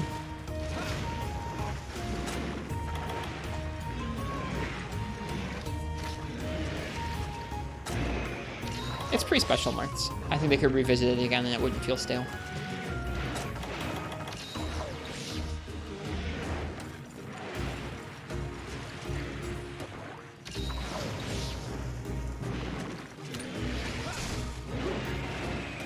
Want to become famous? Man, I haven't been asked that in a while. Thank you, Uchi. No, I don't want to become famous. I'm good.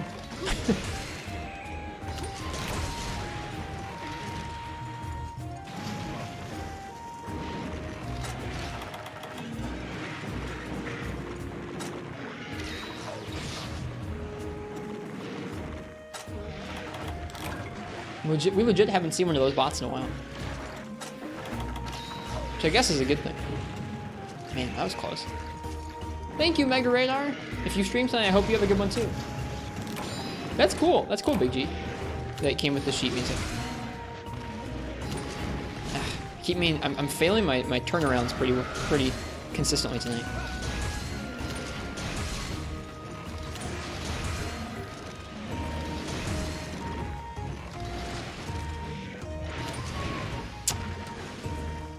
Back from your haircut, what'd you miss? Not too much.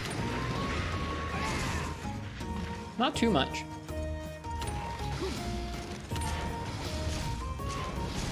We hunted some Arzuros. We hunted a Plesioth. Now we're hunting a purple Ludroth. We're close to making the Plesioth Lance and the Plesioth Hammer, in addition to the Plesioth Dual Blades and the Plesioth Gun Lance and the Plesioth Greatsword, which you already made. You did miss some of the 4 Ultimate theme, which was really good. The Shagru theme and Winds of Departure were both amazing. Look at him taking a bath in the freaking water to juice himself back up again.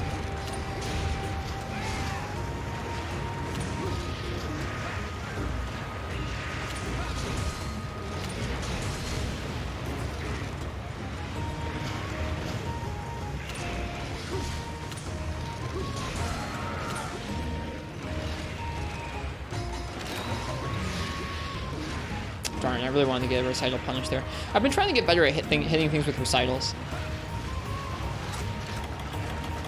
It's a work in progress. Freaking Jaggy. Why are they aggroed to me right now? I guess because I stood near them.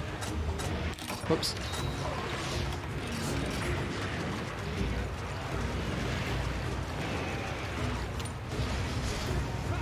That little turnaround back up is fancy.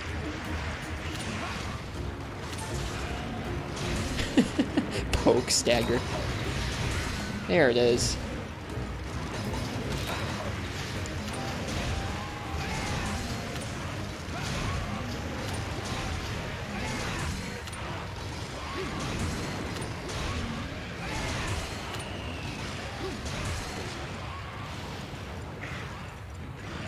What fight do you prefer for first creds? Hunt something like Sideus or Shagru?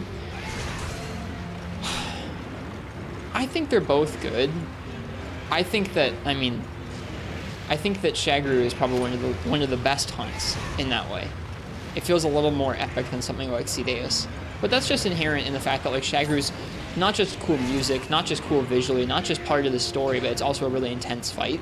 Sideus has great music, and it's visually pretty cool looking, but it's not super intense of a fight. And it's sort of part of the story, but not quite as much as Gore and Shaggy are. It is a little bit of a leading question, I feel like. Who's going to be like, yes, I 100% prefer the giant sea Lao Shan Lung compared to Shagaru Magala.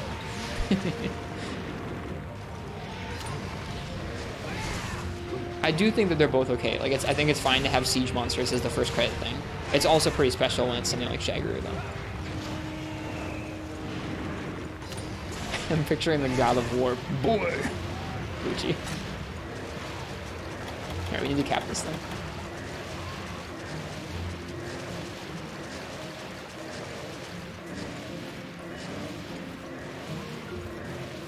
Not that masculine? Me neither.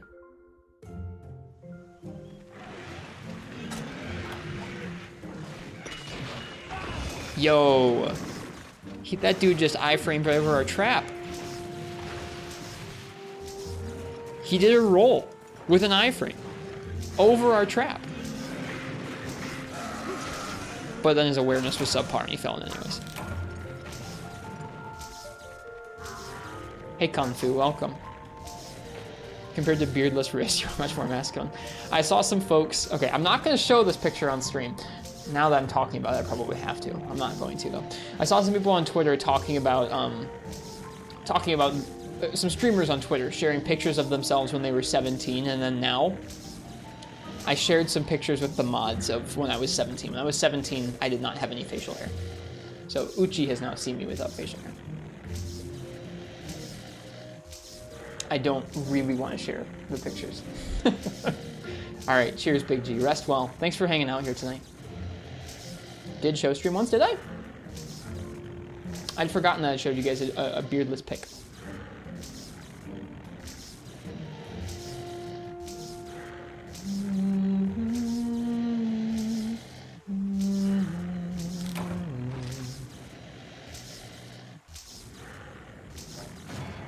Now we've got to see them. I think you didn't show on stream, but on Discord, maybe. Maybe so. One of much younger. Ah, gotcha. Well, yeah. I think those are some torrent sacks there. They are. Good stuff. I feel like you missed the Down and the Gog themes. They're still to come. Boy, Marts. Very rich coming from the person that said I look like a nice homeless person.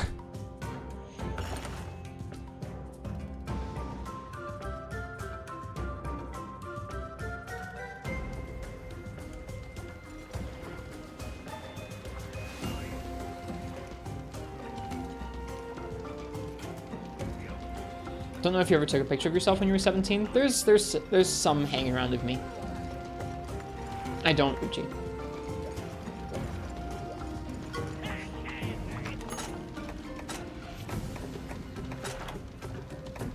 Alright, we've got everything for the Plesioth head. We've got everything for the lance too. We just need Zenny.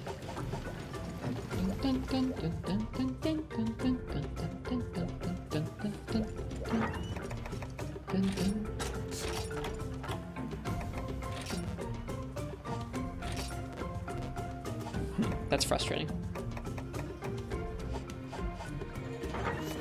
Let me sell some monster parts, see if we can get some Zenny towards that. We're very broke. We've gotten to that part of the weapon grind where we're just broke constantly. Thankfully we have 27 Plesioth scales, that's nice.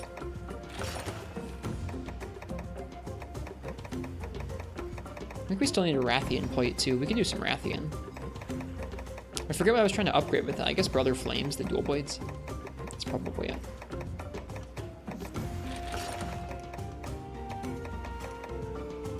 Have I done the crown combines yet? I figured them out, Marts, yeah. Yep. I figured out that you can combine several. I've never seen this picture before, Uchi. He does look pretty great, though. I freaked out a little bit when I saw that you could like combine and then recombine again. But I have a shortage of the base crowns right now. I don't have a shortage of the red ones, but I can't get the yellow ones right now. It's weird.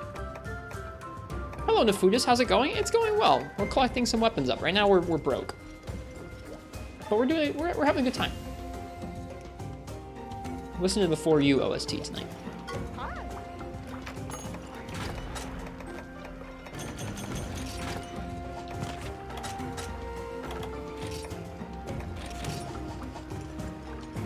Okay, we're gonna do our next progression quest here, which is designer antlers. No, 3 Gigginox in succession. Yikes! I'm a little worried about this quest, to be honest with you guys. We have yet to have a triple monster quest, so we'll see how this goes. I'm gonna let you guys pick my weapon for a triple Gigginox here in just a moment. Triple Gigginox? That sounds cursed. We just fought our first regular Gigginox last night. We had a quest where we fought a Gigginox and a Baleful Gigginox, and regular Gigginox was honestly worse than Baleful, so I'm a little bit intimidated.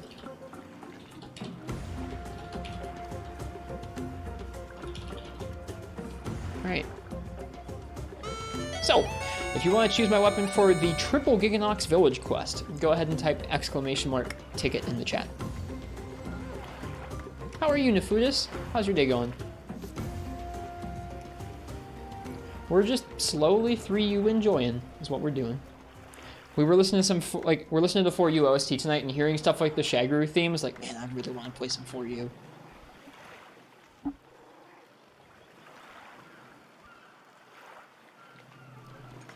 Too many freaking good games to play in this series, man. Does Gen and GU have Huntathons? I think so.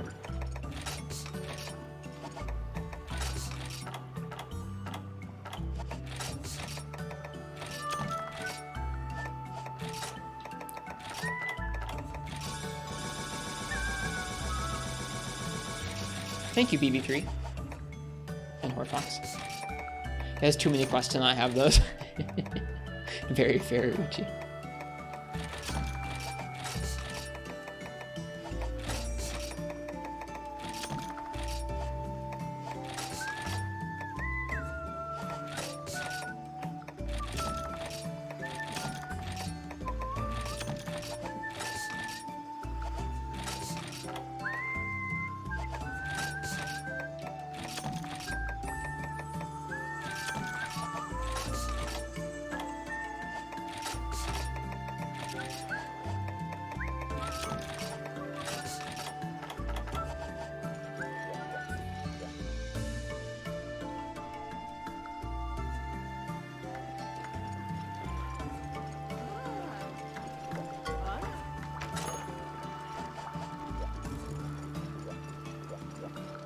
Just playing a certain alternative hunting game while waiting for Rise PC. You could mean a game that's pretty special that's supposed to come in a couple hundred years, or you could mean Dauntless. I hope you don't mean Dauntless, but you could. Who knows?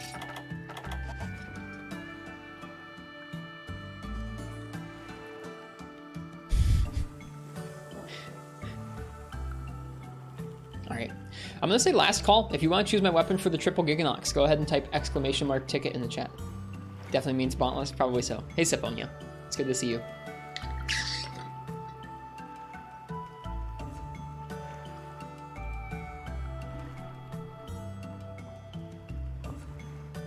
Nefudis will let us draw our own conclusions.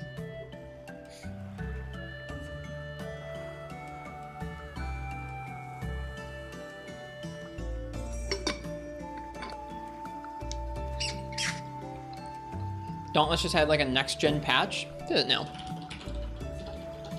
Dauntless update. The latest Dauntless update is now live. Includes new gen versions 14 hours ago. Adds a new behemoth alongside new gen versions.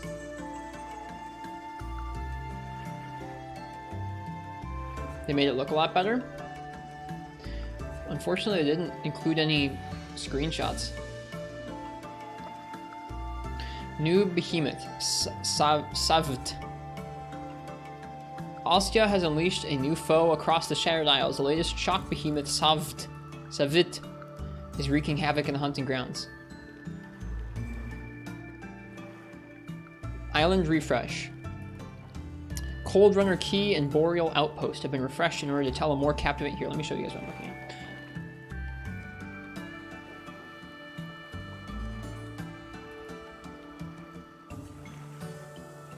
Reward Cache refresh. Balance. Chain Blades. Repeaters. The Chronovore. Oh no. Phalanx. Currencies. Ace chips are no longer in the game and have been replaced with Aether Dust. Any remaining Ace chips have been automatically converted to Aether Dust at the rate of 12 Aether Dust per Ace chip. To the moon, yeah. To the moon, dudes. Combat merits and exploration merits are now combined into just combat merits. I shouldn't make fun of the concept, I don't actually understand. They don't really show any screenshots here. I'd like to see screenshots. Read the blog.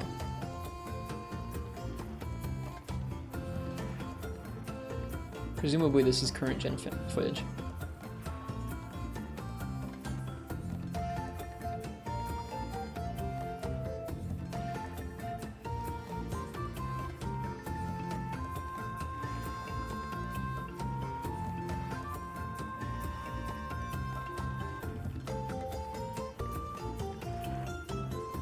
It does look nice.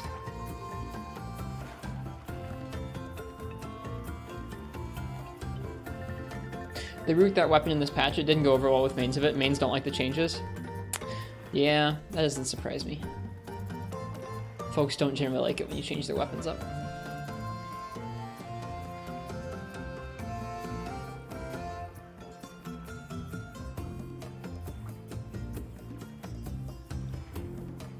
Hello, Pro Cow. Dauntless has crossbow we could play together. I'm probably not playing. Nefudis might be, but I'm not playing Dauntless. I don't have time. Alright, let's see what I'm going to use for triple Gigginox.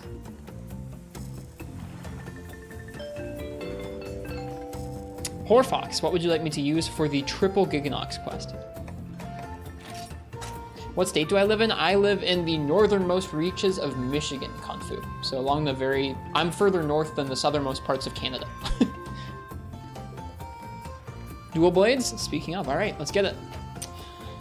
Man, I wish I had that Brother Flames upgrade. I really wish I had that Brother Flames upgrade.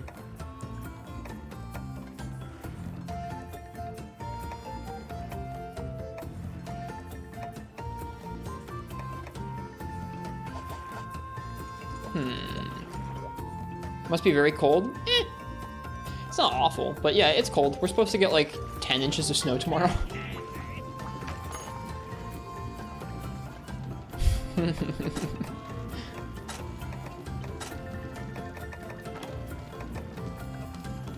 I thought we made these. I have on my list that we finished making these. Did we not? We did not, but we can.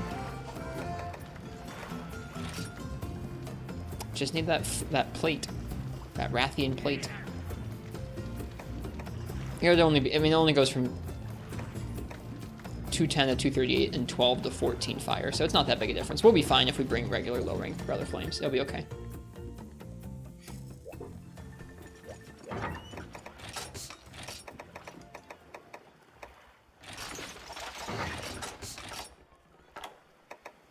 Now buy some more antidotes and we'll be off. Let's try our best.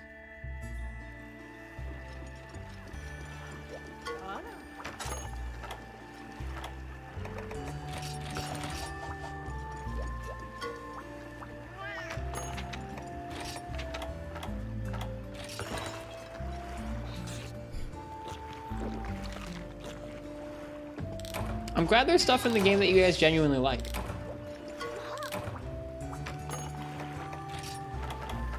Alright, Toxin Avenger.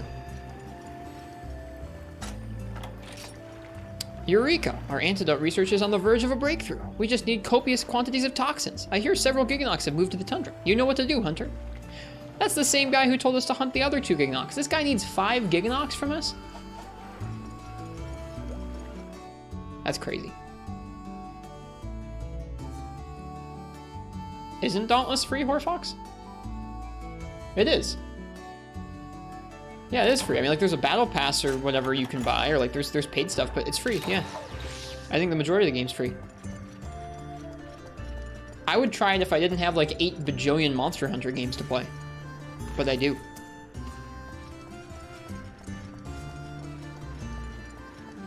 Wonder what the monetization style is. I think there's like, it looked like there was like a battle pass kind of thing, and then it also looked like there was probably paid cosmetics, but I don't even know for sure. That's just from glancing at the website and glancing at it in the past.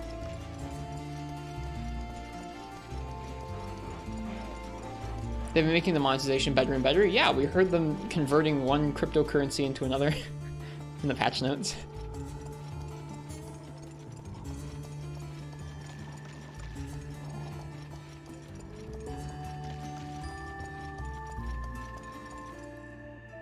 No.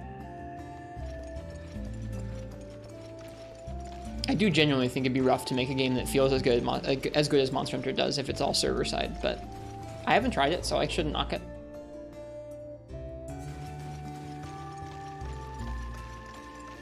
You can get most things as free to play these days, just gotta wait for it to rotate into the reward cache. Interesting. I follow a bunch of people who are like constantly ripping on crypto on Twitter, Uchi, so it's like, I'm not gonna say it's front of mind, but jokes about crypto are like not far from my brain at any given time. Which is kind of cursed.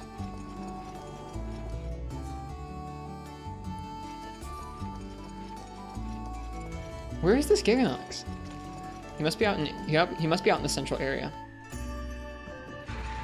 Nope, here he is.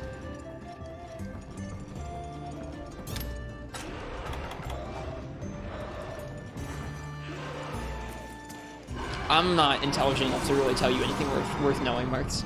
I can just meme on it for fun, but that's about it. Hey, all right.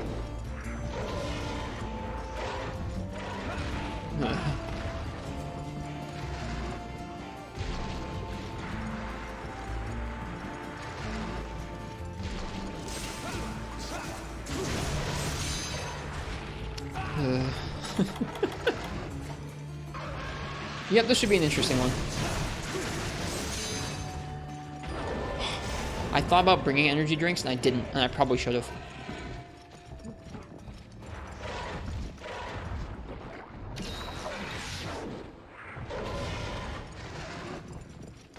I walk on the sun.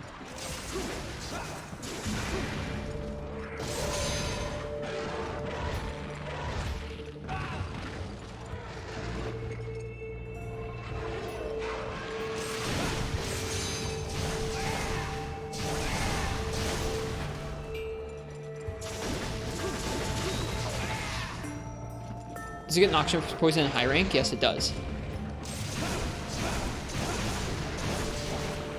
Yes, it does, and it's quite brutal.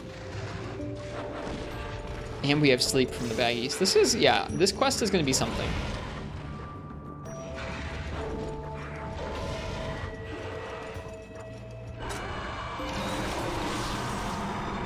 What's the best shelling type in GU? I don't know if there is a straight up best shelling type. Probably depends on the gun lance you're using and the monster you're fighting.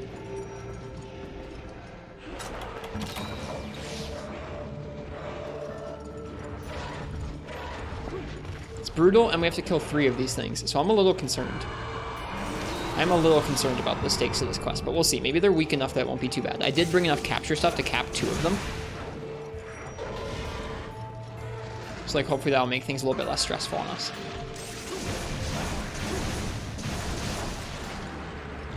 I got a little bit used to moving around him last night. It just took some time. There we go.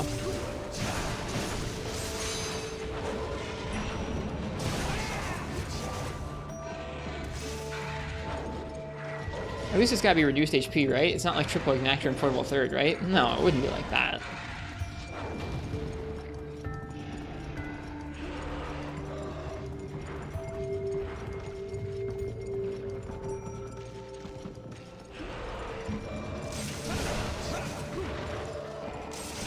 Honestly, though, so far this game's scaling in high rank is nowhere near as weird and janky as portable thirds.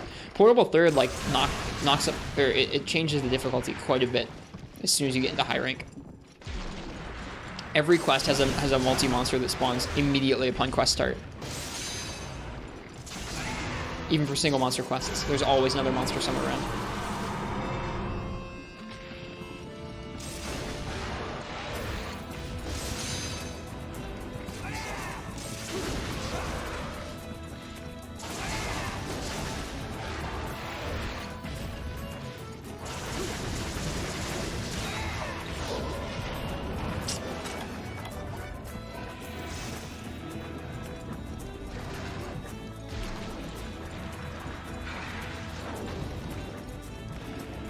Is it leaving? Thank goodness.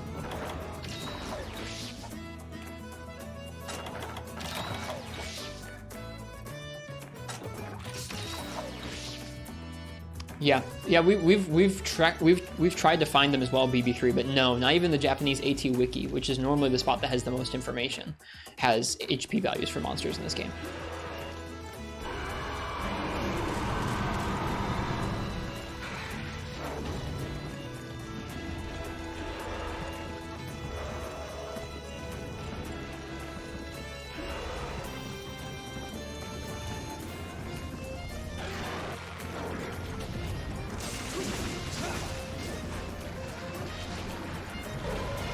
I'm not sure if I'm going to pronounce that name.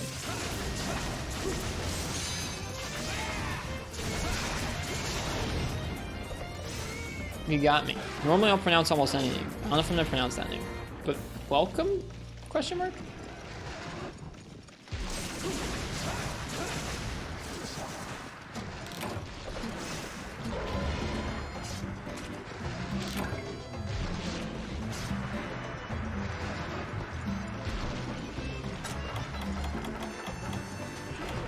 Bug on floor. I got it.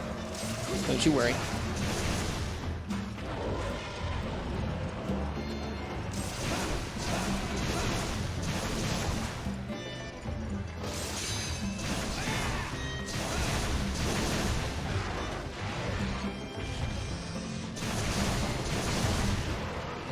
It's raging pretty fast.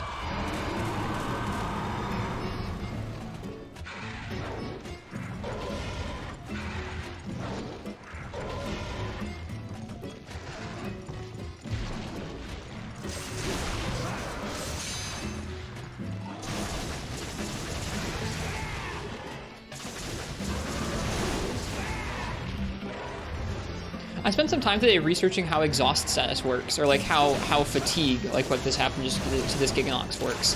It's actually pretty interesting. It worked a little differently than I imagined it. Basically, from what I read, both in terms of an old document about Portable Third and a newer video about 5th generation in Monster Hunter World Iceborne, at the beginning of a quest, the monster will roll a stamina value. Kind of like how they'll roll their HP at the beginning of a quest to be a little higher or a little lower. It's thought that like for easier monsters, there'll be like a stamina value of like 300. For tougher ones, they'll be closer to like 800 or 900. Probably changes a little bit with rank, I would imagine, but I'm not totally sure about that last part. But let's say Gigginox here rolled a stamina value of 800.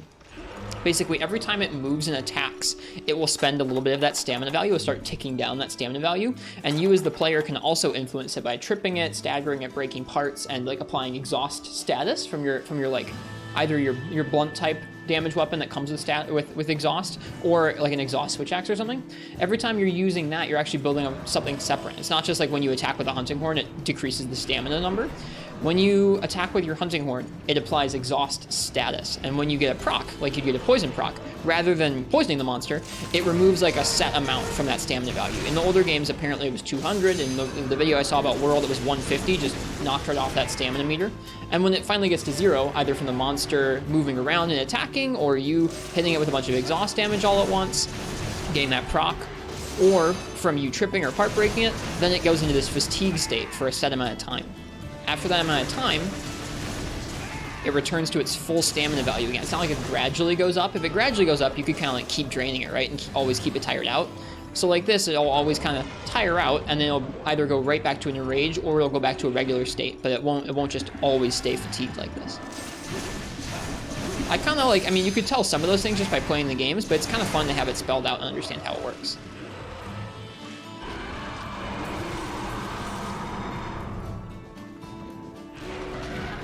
It was fun to research that today. I'm just getting dunked on by Gigginox here. If you were to say Gigginox is Kezu redone on a different skeleton, what monster concept would you want to see revamped like that?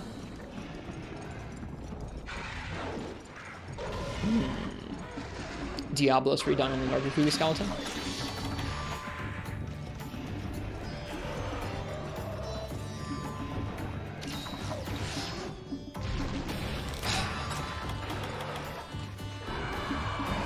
That's called Tigrex, I suppose.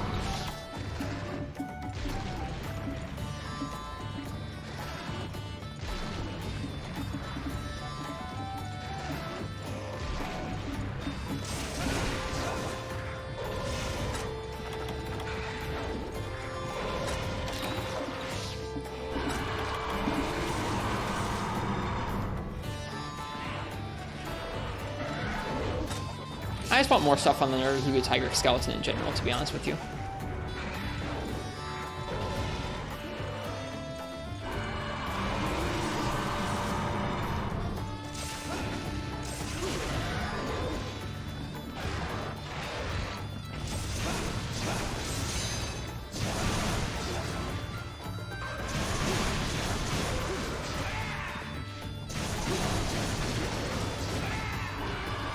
How do I feel about the Tobihachi Odogaron skeleton? It's okay. It's one of the skeletons that feels like it was very much designed for 5th generation, and it works pretty well in that game. Or in those games, rather.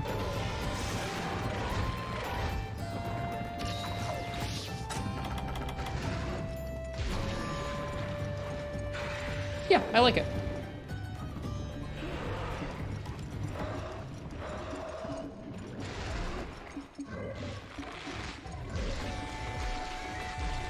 Oh, god darn it, man. I'm so tired. We need more stamina.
Nice. Alright, that's the first one limp in about 10-15 minutes. Could be worse.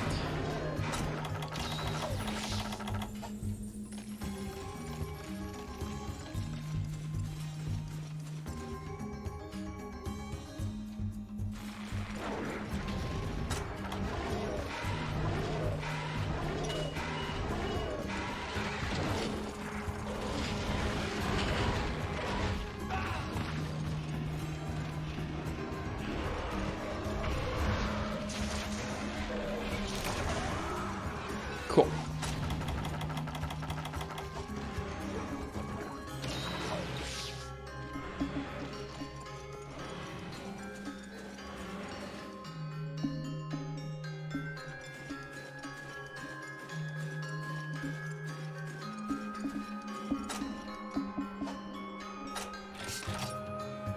Yeah, I had a hard time telling what kind of monster Bishaten was based on. Or not like what kind of animal it was based on, but what the skeleton or an animation rig was based on in the series. I couldn't have told you, to be honest.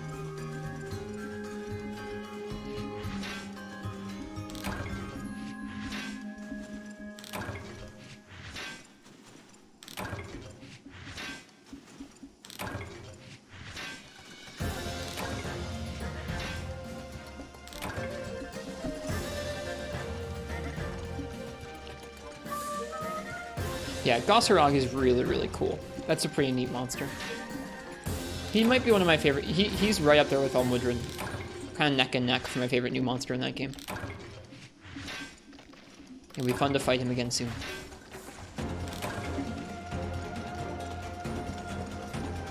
Alright, second Gigginox time. I'm imagining they spawn in the middle. Yep, they do.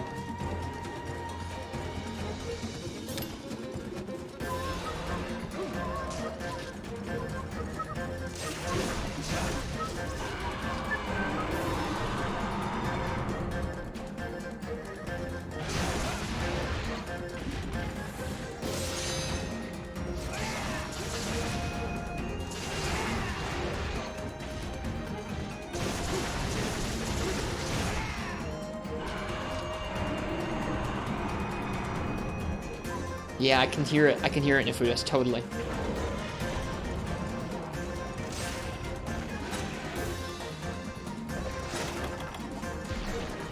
Getting hit by poison when you really shouldn't have always feels really, really dumb.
But yeah, anyways, as I hear of a big snowstorm coming in tomorrow, I'm feeling like I'm gonna want to play a bunch of Monster Hunter tomorrow. Like, just, I don't know, it's so infrequently that I get a day off where I don't have a bunch of chores to do. That, like, you know what, tomorrow I really might just like sit around and play Monster Hunter like for most of the day. We'll see. Depends on what Annie would like to do, but that's kind of what I'm feeling like on my snow day. Do you think it'll affect your ability to stream? I don't think so. Like, it's not like, I mean, it's a lot of snow. It's like 10 to 18 inches of snow, but that's normal for up here. Like, up here just gets that kind of snow, so I don't think we'll lose power or internet. If we do, then, like, I'll let you guys know. I'm sure I'll still have cell coverage, but, like, I'm not expecting it. There's a big storm going across, like, all of the northern U.S. and Ifudis, so you might get some. The other Gigginox that we fought yesterday did that too. He did a flip into like a piece. He just flipped and flew off, and it was like, oh, okay, bye.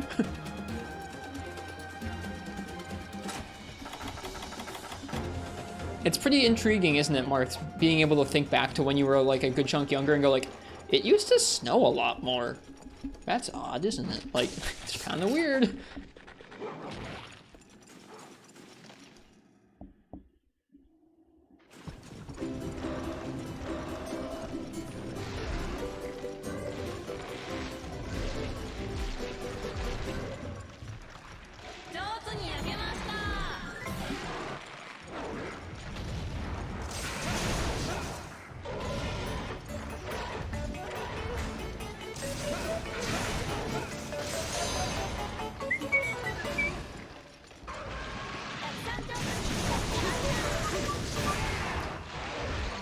Those almost remind me of the alternate cooking themes in Dose.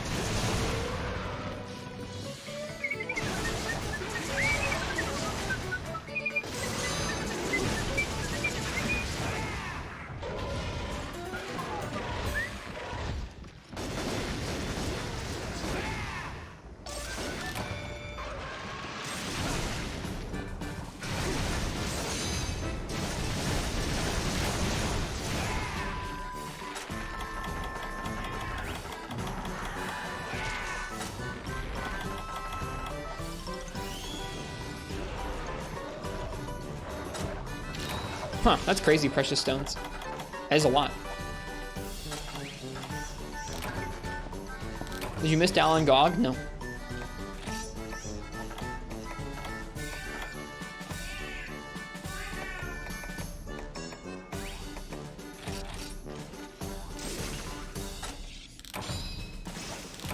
By the way, is Dauntless good on the Switch? I have no idea.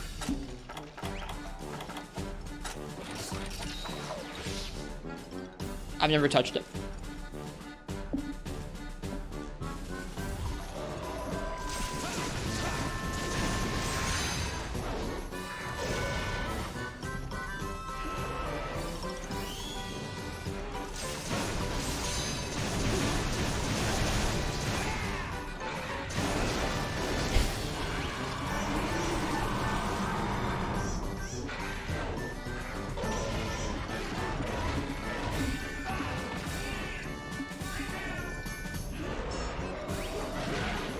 Oh, man.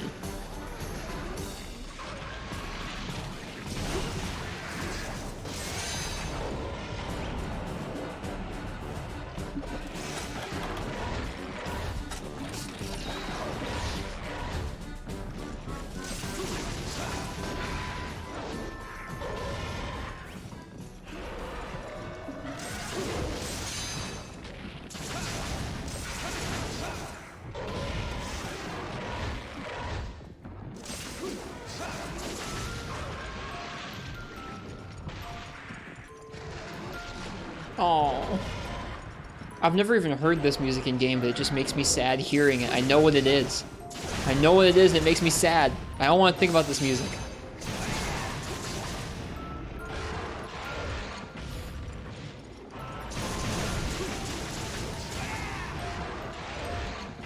What is it?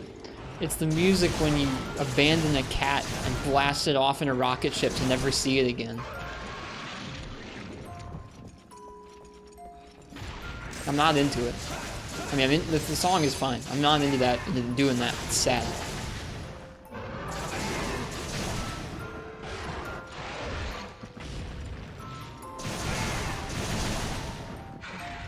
When you abandon a cat in 4U, you put it in a barrel and you blast it off into space, never to be seen again. And this cat stands there like, "Are you gonna blast me?" to this music, and then you do. And the only reason I know is because I've watched SD Shepherd do it while cackling with glee.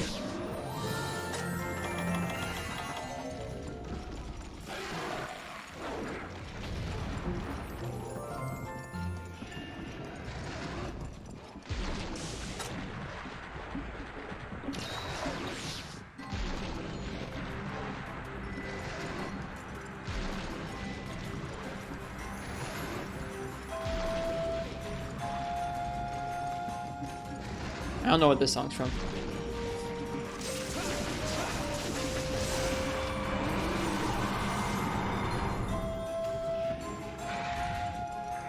Oh, it's the DLC menu music? Ah.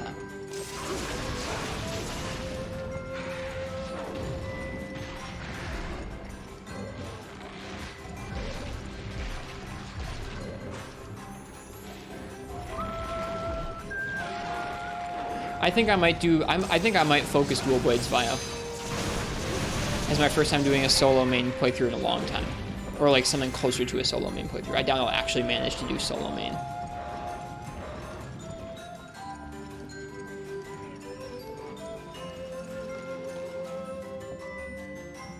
Hey Quill, how's it going? It is okay. We just listened to the sad Abandon a Cat music from 4 Ultimate, and it made me sad. But we're having a good time. This is our next progression quest. It's a triple Gigginox hunt, which is a little bit intimidating, but we're doing okay. I brought capture stuff. This is the second Gigginox. We haven't carded yet.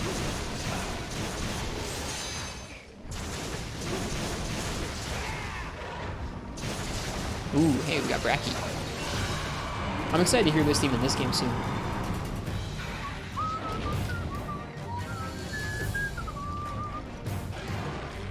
I can see the appeal of a solo main playthrough if you want to force yourself to learn to play a weapon, but eh. For me, it's just like I've already played so much Rise that I think on the PC, I'm going to enjoy playing with friends, and I'm going to enjoy doing some of the tough stuff at the end of the game that I didn't manage to do on the Switch version. I don't think it's not going to be, I'm not going to redo the kind of playthrough we already have with the Switch version. Like, we're not doing our regular weapon raffle playthrough when we do Rise on PC, I don't think. So I don't know what it'll look like. It'll be different than our regular playthrough though. He just pushed me into that. That was premeditated.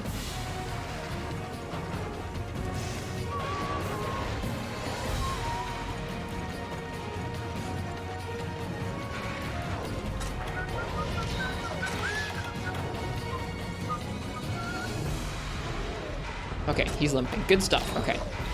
Second limp before 30 minutes. We should be just about good on time, which is nice. I'm pleased with this.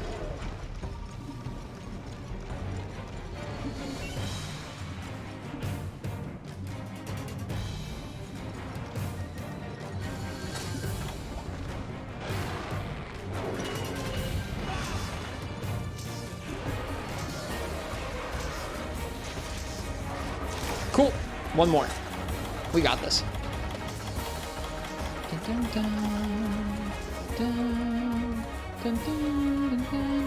Not to mention with low-ranked dual blades, they're pretty okay for low-ranked dual blades. I mean, like, they've got decent green sharpness, they got decent raw.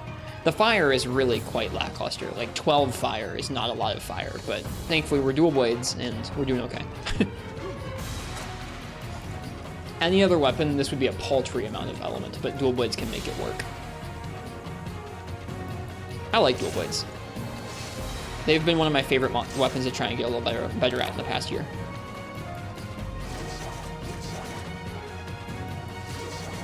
I think so, Marks.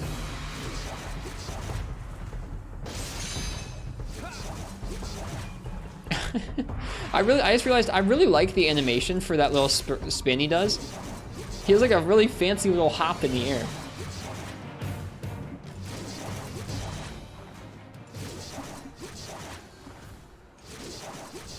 I want to like try doing that in real life now.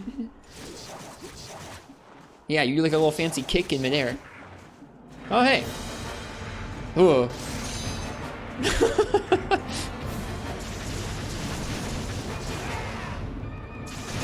Here you go, Horde Fox.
Oh, I can call you Civ? Okay, I saw that your name was that in Fallison's Discord and in our Discord. What gives it the name on Twitch, if you don't mind my asking? I'm curious about it.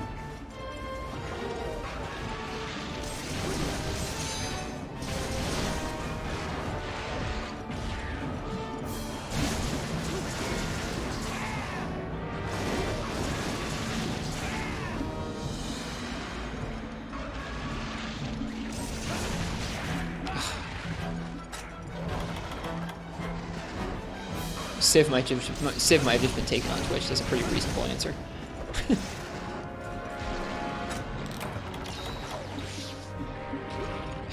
Oh, god darn it, no! My red health! Giggy, why? That sucks. I was just popping a Tanzia chips, too. The wombo combo there from Gigginox and its ilk. One of them poisons us, the other one gets rid of our red health.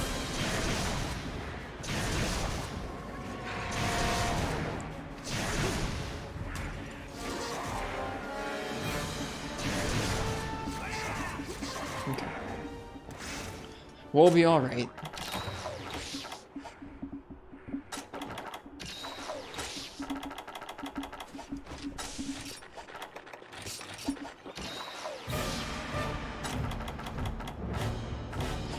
Decided to change to Horfox like a month or two ago. If you ever decide to stream, Horfox was easier to make a brand for. That is fair. It's a good reason. Well, cheers, Civ. Because it's pronounced Civ, like the Civilization games. I'm assuming so.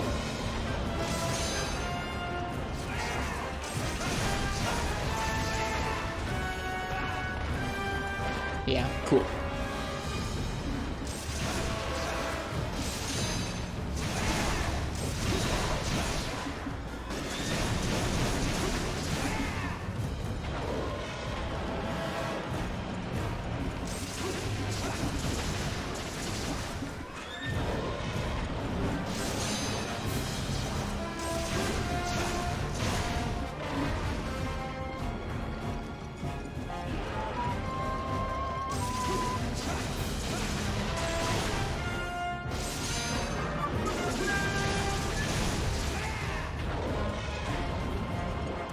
Hello, Weeb with Coffee. How you doing?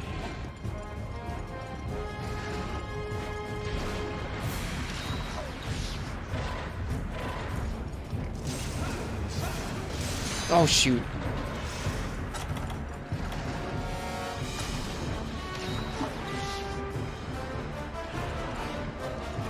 Just realized the mic is probably getting bumped by that 3.5 mil cable. Sorry.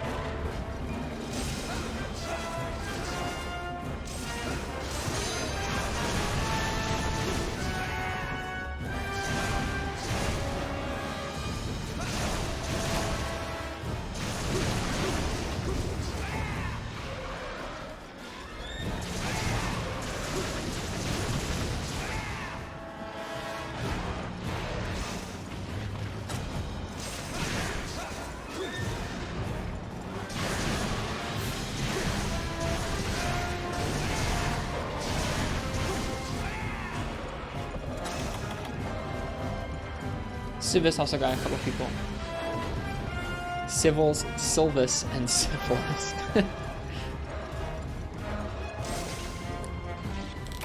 There are worse things to be called, I guess. Not that many though. Hello, the digital artist. Welcome to you. I hope you're well this evening.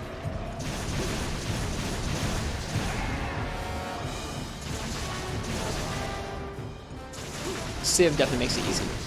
Just like Rist makes Ristretto easy.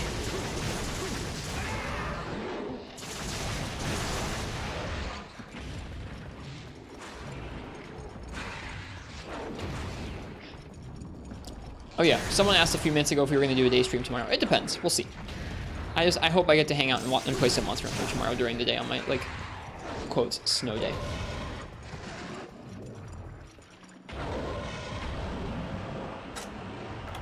Was that the end? That was the end. No Gogma.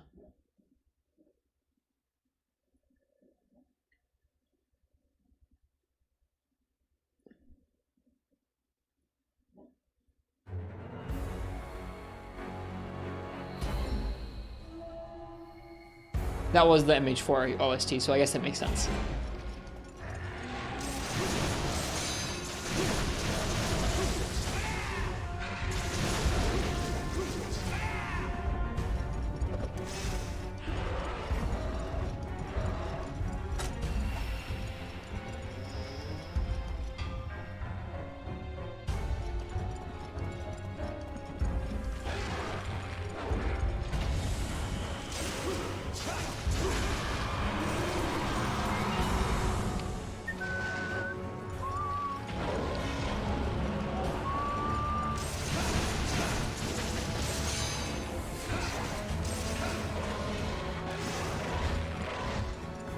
Dire Morales' music is great. I've never heard it before. I don't really know much about Dire Morales. Like, I know it exists.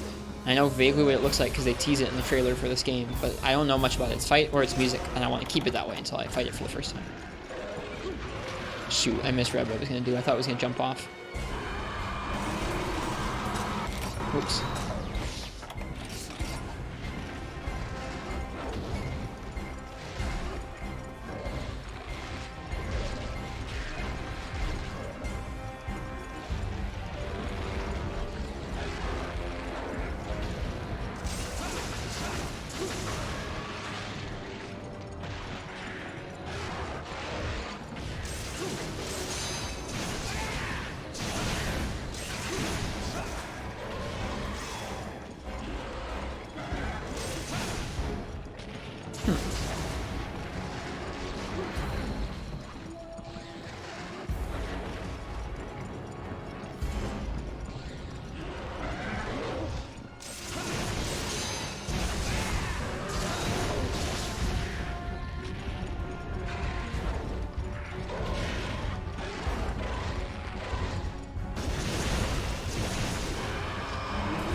Which dual blades are these? These are the Rathian and Rathalos dual blades. They're called the Brother Flames.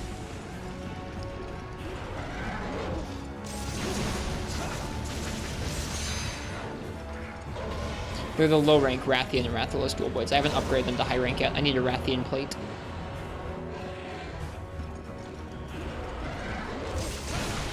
All breaks on this one. That feels good. The other two I didn't get all breaks on, so I'm glad I got all the breaks on at least one of them. That means we'll get full rewards.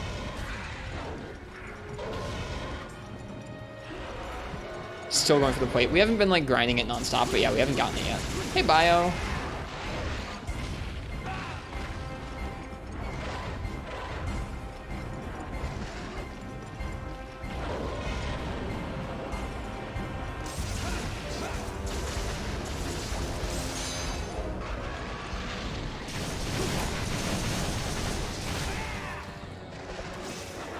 Oof.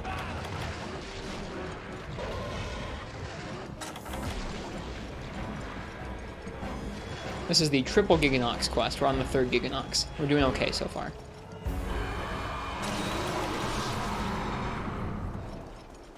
So far we've used all of our regular potions and all of our herbs, and we just used our third mega potion. No carts yet either, which feels pretty decent to me.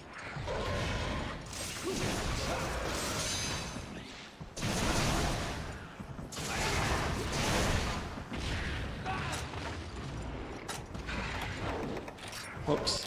Hang on. Next theme.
Here we go. Triple Gigginox. About 40 minutes, 39 minutes. That's not too bad. Average of 13 minutes per Gigginox is like pretty alright. With 2 captures, I guess. Not slays.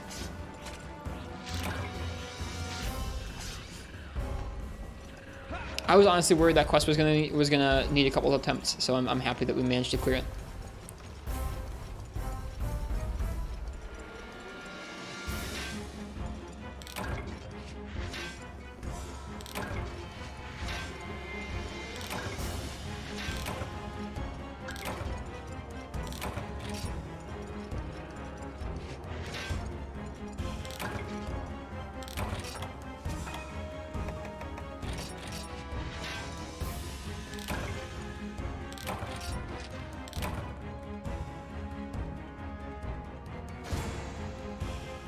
Quest complete.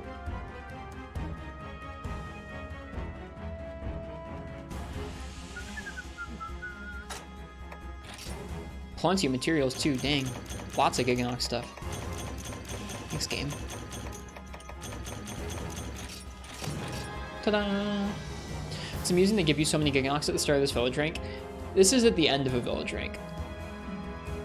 There's actually no single Gigginox quest. There's a Baleful Gigginox quest, but not a regular Gigginox quest on its own in village.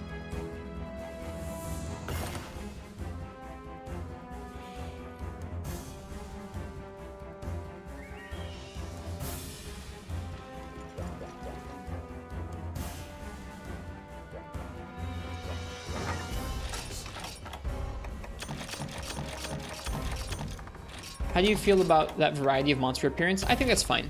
I like to have incentives to go and do a hunt in the hub or go and do a hunt in the village for one reason or another. Doesn't bother me that like you can't access every variation of every monster's quest in both parts of the game.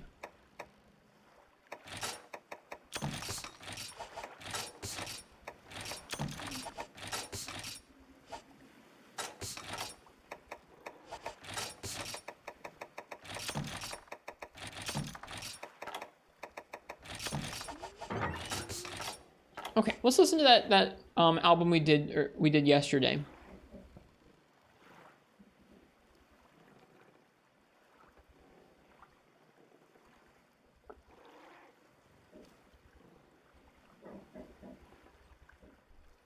So I really liked it yesterday. Oh, no, I didn't mean to skip it. Hang on.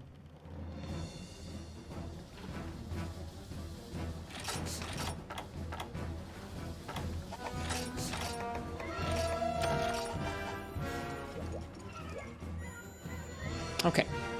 Did that give us enough Zenny to make one of those Plesioth weapons we wanted to make? Let me see here.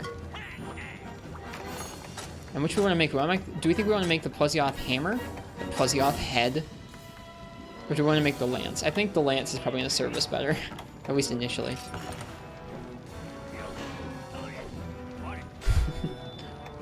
So now we have the lance. We're too broke to make the hammer, but not by that much. Or actually, no, we're not. We're going to have 98 Zenny to our name. It does, Marks, yeah. Hell yeah. Alright, we have made a lot of Plesioth weapons at this point. At this point, we've made the Plesioth Greatsword, we've made the Plesioth Switch Axe, we've made the Plesioth Gun Lance, Plesioth Lance, Plesioth Hammer. Look at that. That's sick. We're gonna have to go try this out. What's the forecast like? Crimson Qurupeco? Sounds like he wants to get bonked.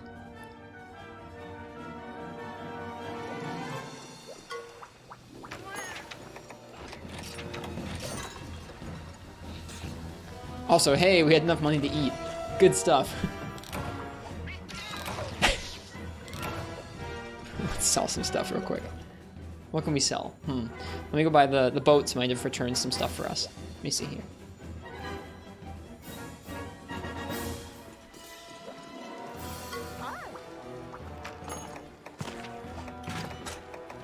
Man, we got another one of the royal crests.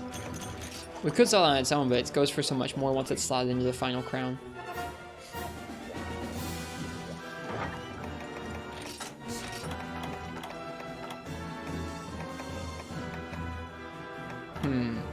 Probably sell some bones. Keen bones we have quite a few of. Yeah, let's sell a couple keen bones. Let's sell 9 keen bones. That'll keep us tided. That'll tide us over for now. Keep us tided over.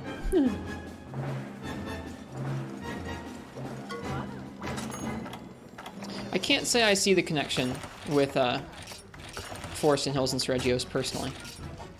That's just me.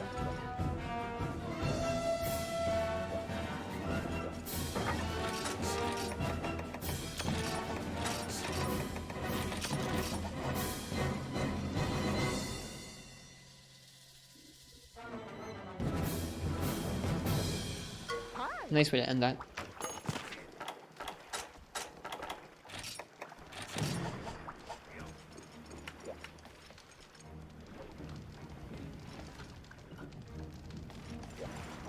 Okay. Bolfongo breeding and Crimson Qurupeco. Let's get it. Try out our new Plesioth hammer. And cook some steak. I'm going to pause the music here in just a moment, so I can focus in and do the steaks.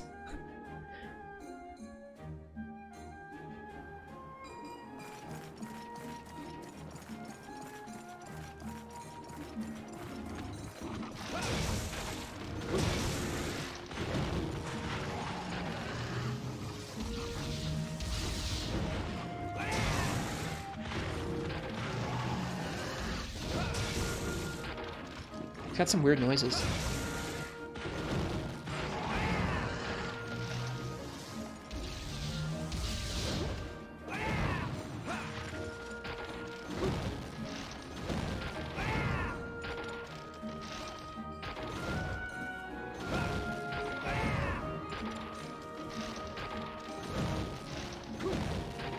Weird noises. How do you feel about Element File Switch Axe in 3U? I don't feel any particular way about it so far. Every Switch Axe except for Power File has felt pretty undertuned to me so far, but I haven't built any sets around Element, clearly. I guess on the occasion I've had the element matchup, it's felt okay, to be honest. Never mind. Like when I think I took Fire Switch Axe to Baroth, I think it helped a lot. Alright, I'm going to pause the music here briefly. Apologies. I need to focus for the stake. I'm really bad at this.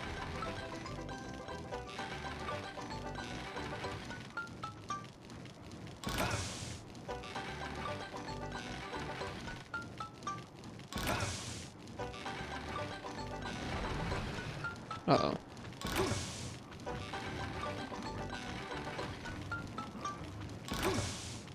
It's a good thing those aren't Monster Hunter Freedom, Bullfongo.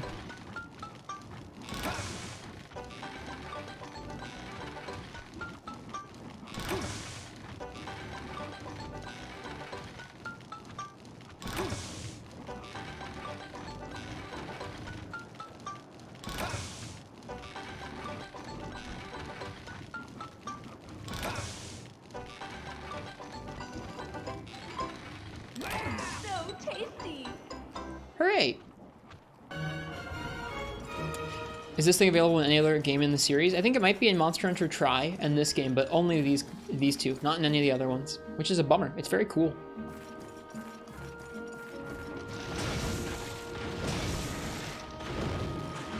Just killing the Bullfongo to get some commodities from them, since they're the special monsters that are boosted in this particular expedition. I think the fins on the Plesioth hammer get longer when it's fully charged. Let's take a look. Oh yeah, those fins extend. Extend fins.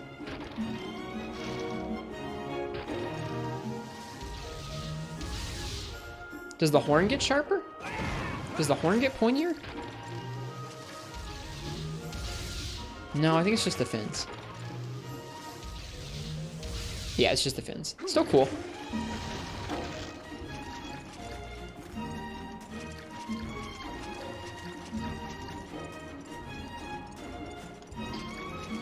Marth is asking if there are any 3rd gen heavy bowgun aficionados in the chat. I'm not one, that's for sure.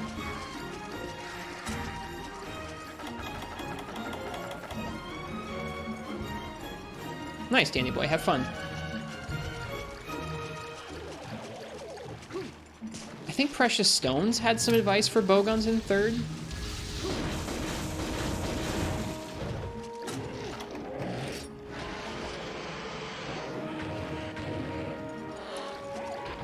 Can't decide on a gun lance.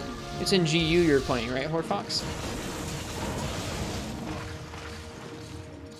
It really is Master JP, isn't it? I'm a big fan. Love this franchise? Me too. I'm happy to have that thought frequently. I feel very lucky that I get to enjoy these games near constantly. Especially with so many folks to share it with and to learn from and enjoy it with. Like, it's just, I feel so lucky.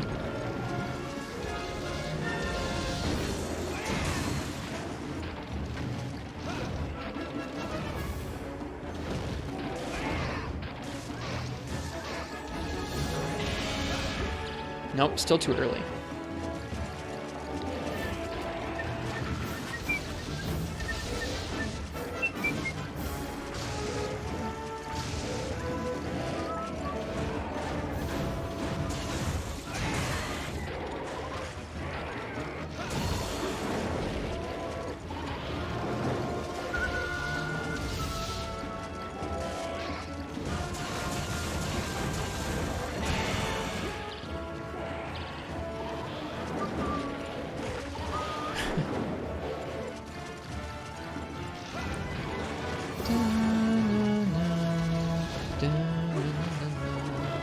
Bird can do a flash, never knew that. This is a special version of the bird. This is Crimson Qurupeco. It's the subspecies.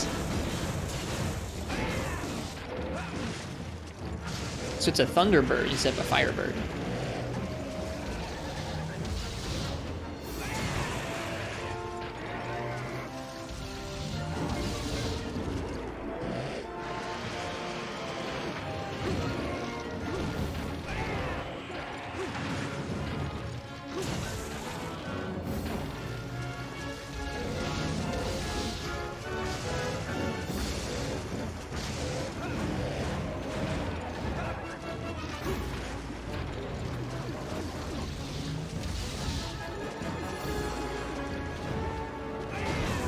Trade off is 20 less raw and slot for 7 fire and long 5. Don't worry about the fire. Are you going for more of a shelling build or more of a poking build? Like, what are your skills on your armor set?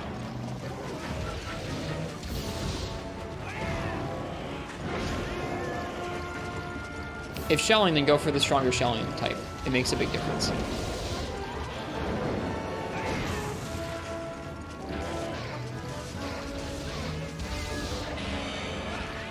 Still can't seem to get that roll.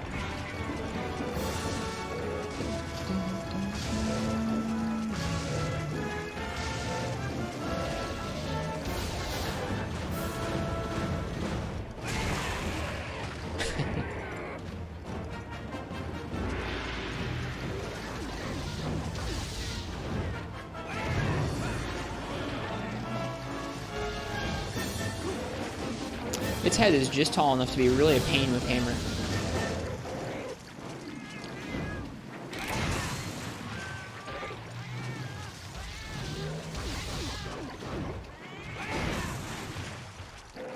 It's Wrathgun Lance versus Metal Wrathgun Lance. Oh, I love Silver Rook. I'm gonna tell you to go with Silver Rook just because I like Silver Rook. I don't know. I'm not intimately familiar with GU's Gunlance options, so I can't really offer really great advice for you, unfortunately.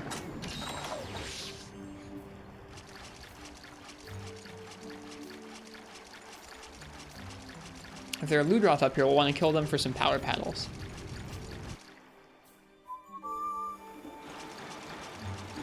No Ludroth. Feels bad, man. Just Melinks.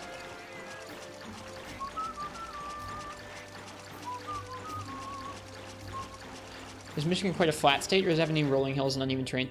It has hills, no mountains, nothing even close to a mountain, really. There's things that are called mountains in this state, but they're pretty flat. They're pretty small. It's a mostly flat state with some hills, but they're mostly pretty small hills. Nothing drastic. Look at him eat those fish. That's cool. Oh.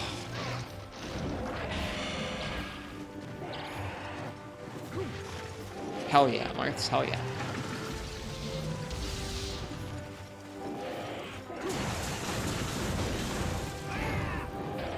I feel Rosie's pain. This monster is a pain to hammer.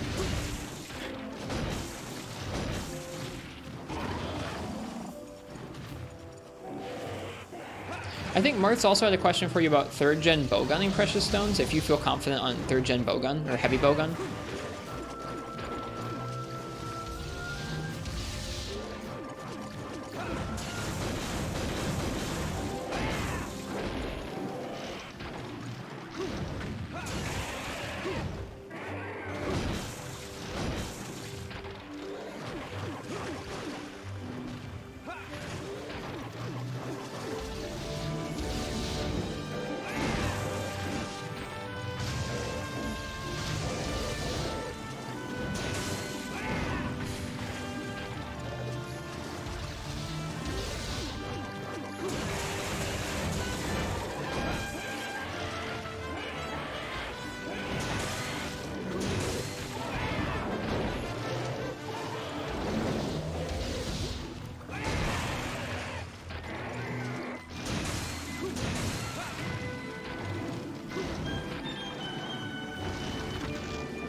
Do they still work? I forget.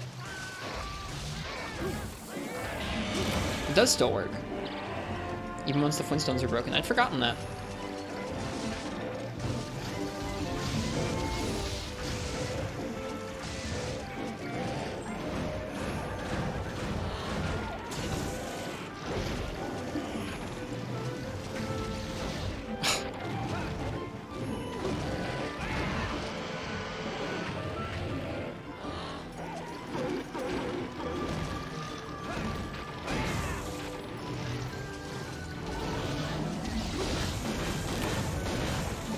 calling a Ludroth is fine by me, though. I need Ludroths.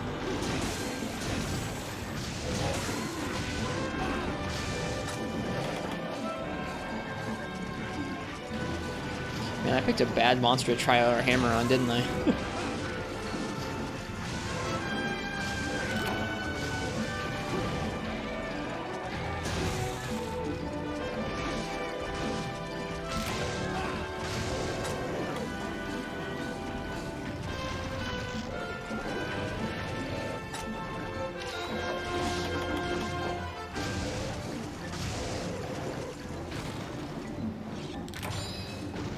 Your crackpot theory was that maybe your IRL terrain situation might affect your Monster Hunter map terrain preference?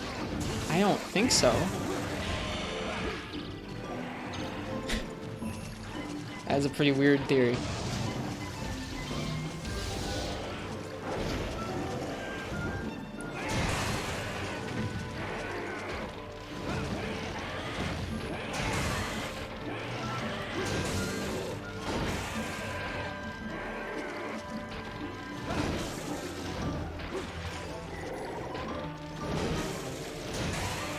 I think that theory might just be convenient for your sake, but maybe it wouldn't make sense for other people. I don't know. That's weird. That's a weird idea.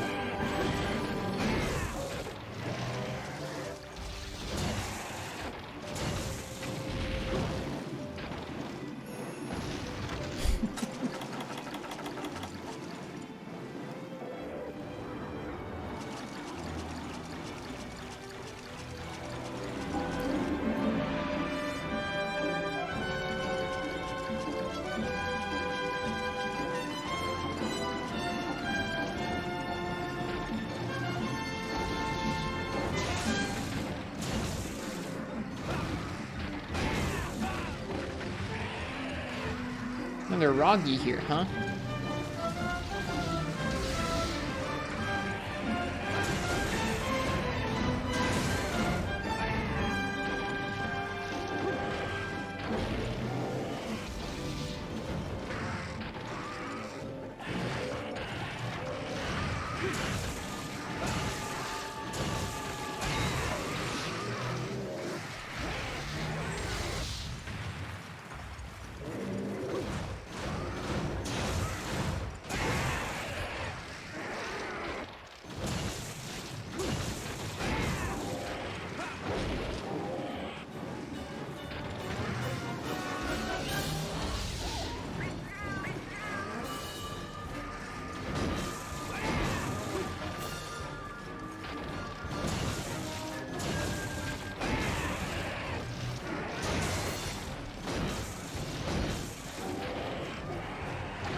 Those things kick my butt. I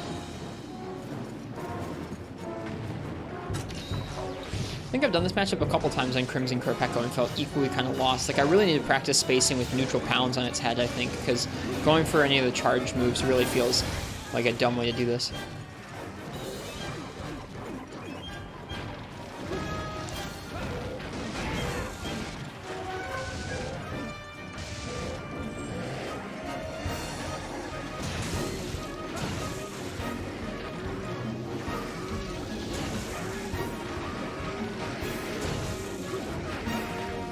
How are dual blades underwater? Quite good. They're very similar to their on-land moveset and quite mobile, which makes them easier than most weapons to get out of the way of incoming attacks, I think. They're some of my favorites thus far underwater. This is probably his cat stuff, isn't it?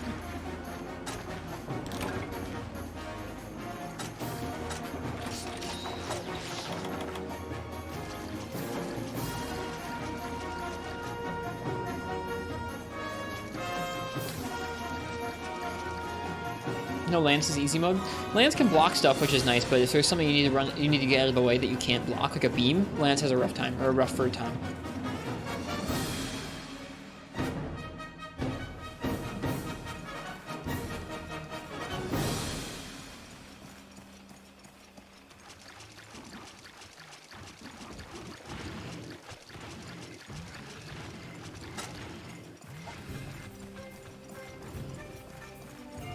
Yeah, this concert's really good. It's a nice selection. It's not just a 4U concert. It's got a lot of 4U themes to it, but it's got a mixture kind of to celebrate generations as well, which is fun.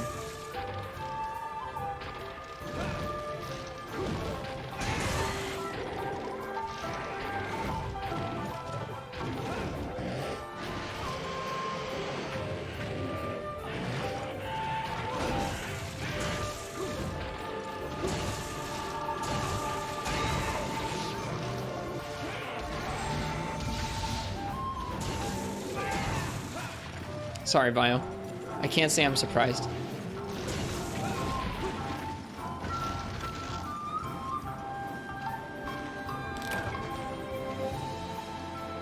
I'm not sure. You can feel free and reiterate whatever you're thinking of, Marths. If it's been a while, it's worth reminding, worth reiterating.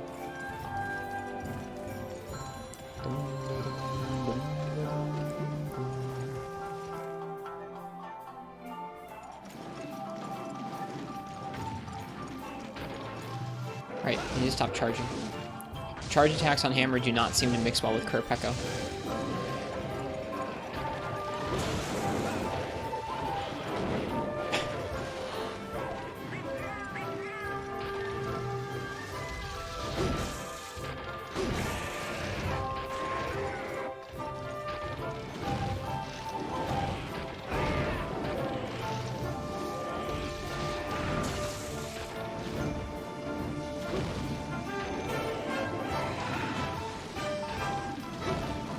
What a grand version of this song in this.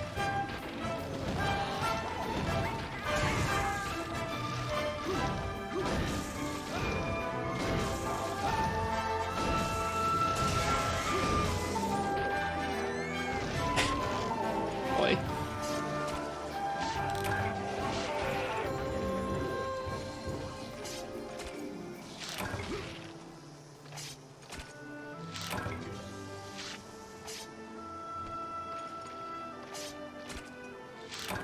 Alright, that's enough of that. Not a particularly good hunt, that one, but oh well. I'll know what I need to work on for next time against Qurupeco, huh?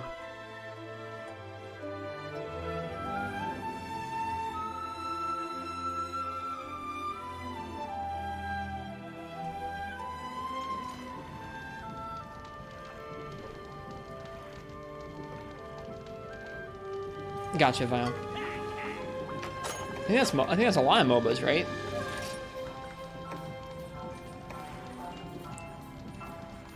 Ooh, you don't say. You don't say.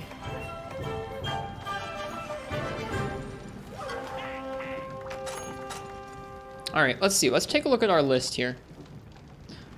Let's take a look at our list.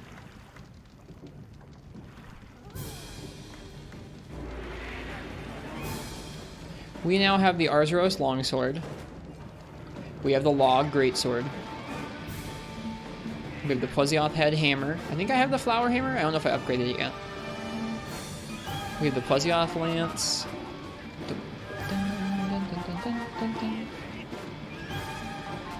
I think I made the Rathian Switch Axe. So we're getting there. We upgraded the Rathian. Right, no, I have an upgrade for the Rathian Bow still. We're getting there. Let's look at Rathian Bow and Wrath Dual Blades. I'm not done upgrading those. I don't know why I have it checked off. Same with Plesioth Dual-Blades. I haven't made those yet. What was I thinking? Oh yeah, Uragaan. I want to do Uragaan stuff. I want that Uragaan Greatsword badly. What do I need for that? I think I need one more Scute. Oh geez, I need 2 more Scute and a Volvidon Carapace. Let's do some Volvidon and then we'll do Uragaan. How about that? Sounds good to me.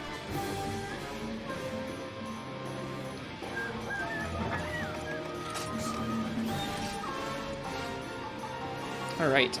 Next up, I'm going to let you guys pick my weapon for a double Volvidon quest in High Rank Village here.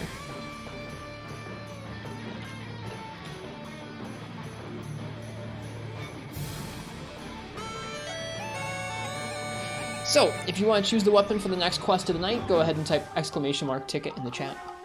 You still have that freaking mushroom in your room? Yeah, of course we do. It's cozy.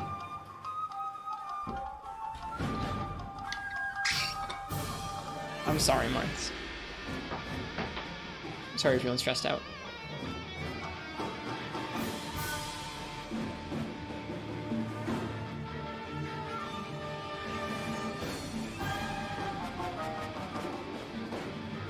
Get a Legiacris fountain. That's a thing. We have his immenseness's Poogie on our table, which is cool. And we have a plant, which is cool. Thought it was available already? I don't know. If the Argosy captain's here, I'll take a look. He's not here right now. Next time I see him, I'll ask him though.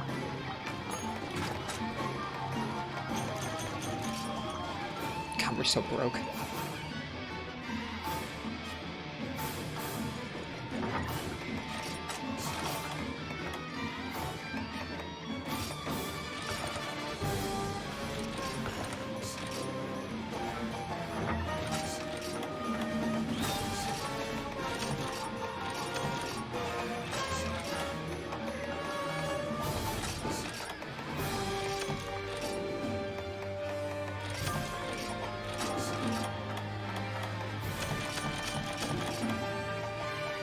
Man, they've really been jamming this theme out for a while now, huh?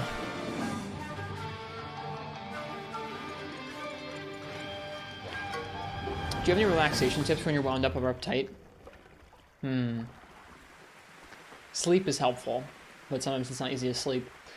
Playing a game that shuts my mind off, whether it's like something mindless like a shooter or something like a puzzle game like Tetris where I can kind of just zen out, that sometimes helps. Eating good food sometimes helps. Watching videos that I know put me in a good mood, whether it's like, I don't know, sometimes like something I find funny sometimes helps. I don't know. Sorry.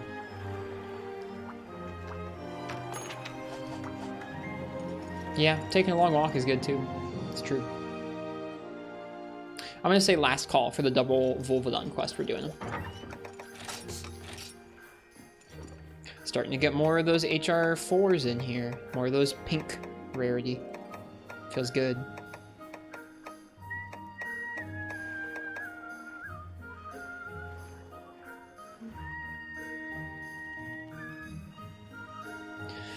Thinking through things and reminding yourself to spend time thinking about and planning about things you can actively control in the moment is helpful sometimes. Worrying about what ifs is rough and leads your brain down bad paths. Hello, Derp. Welcome to you. Let's see what I'm going to use for the double Volvidon. Biotech. Biotech, what would you like me to use for 2 Volvidon in the desert?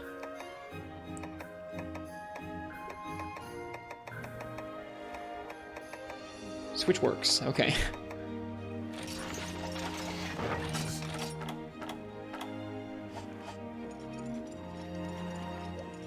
I'm pretty sure it's at nighttime.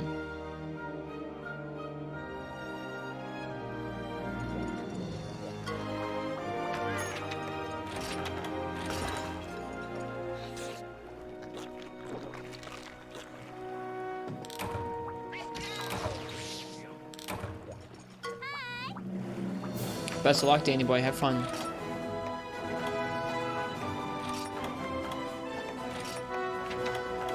It is at night. Yeah, you're all good, Martz. You don't need to share too much if you don't want to.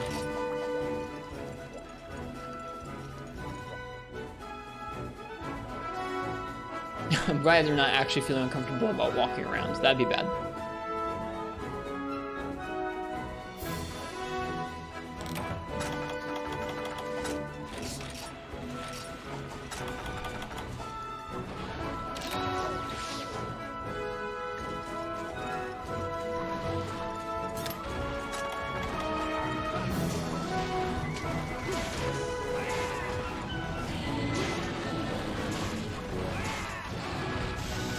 Of course.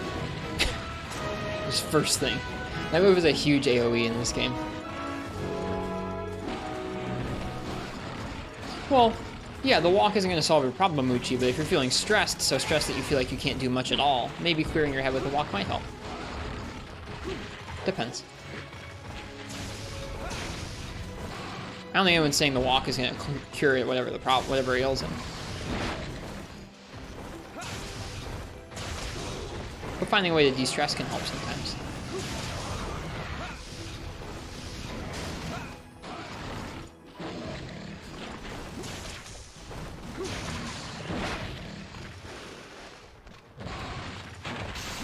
Oh, jeez.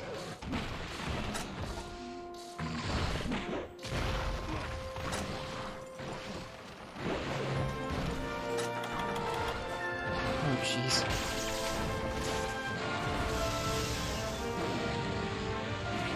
Well, time to play real carefully now.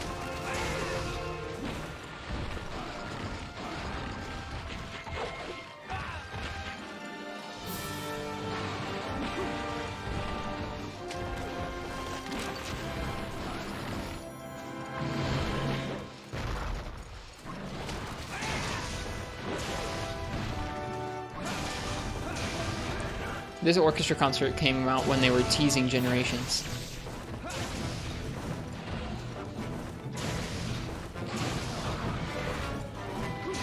Or Cross at that point, I suppose.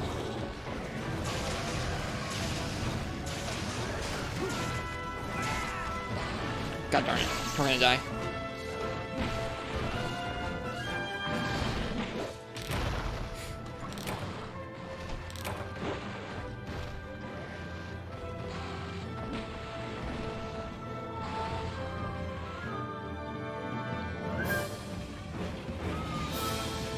Yep.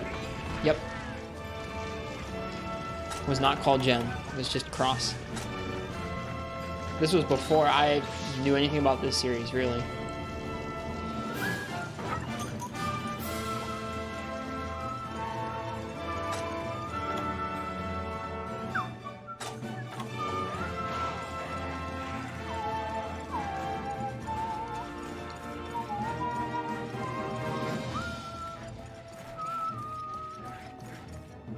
I was just thinking when Derp said that, like, I just want heavy versions of all the weapons. Like, don't a lot of us want that? Like, that's just wanting things to slow back down again. It's not quite the same thing. Like, if you think about it, like, man, I wish they had heavy greatsword and light greatsword. It's like, you just want old greatsword back. It's like, yeah, that's kind of just it, though.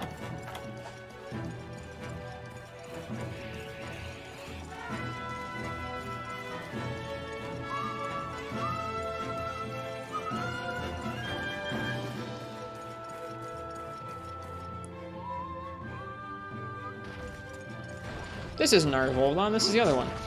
You have a nice time, sir, for now.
What a good concert.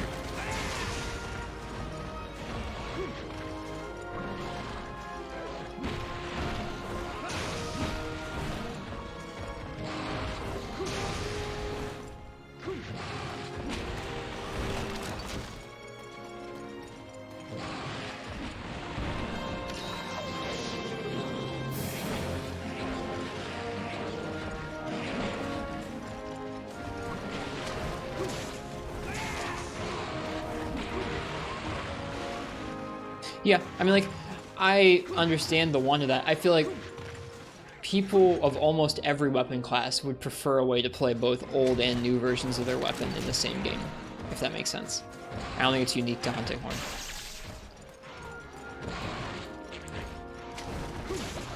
And I think that's like, for me, that stems from the want of, like, I want the new ones to feel totally new. I don't want them to feel like they're beholden to, like, having the old moves jammed in there somewhere that were not useful anymore. And it also comes from wanting to be able to play the old ones because we miss how the old ones used to play. It's like, I don't know. I don't know if we can realistically expect them to do anything like that.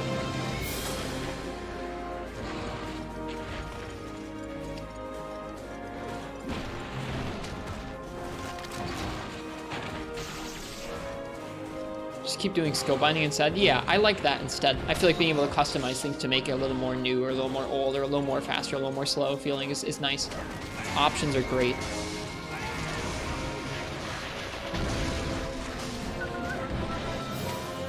Jaggies, no, no. God darn it, why?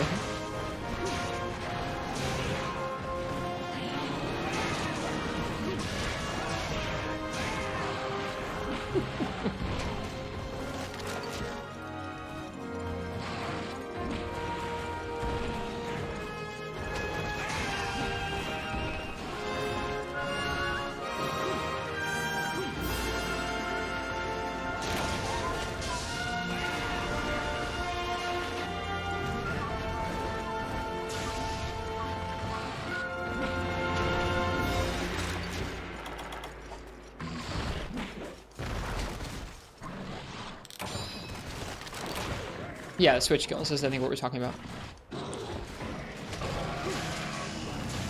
Yep. I really like that it's not just like, I like that with the switch skills, it's not like, okay, you have 4 different styles and they're all designed around one significant trait or gimmick. It's more like you can mix and match to make whatever kit you like and fit your playstyle. And I really think that's fun. I hope they make something similar to that. Whether it's like throughout the whole game or just towards the end of the game or whatever, like, I hope that there are features like that that pervade more entries of the series.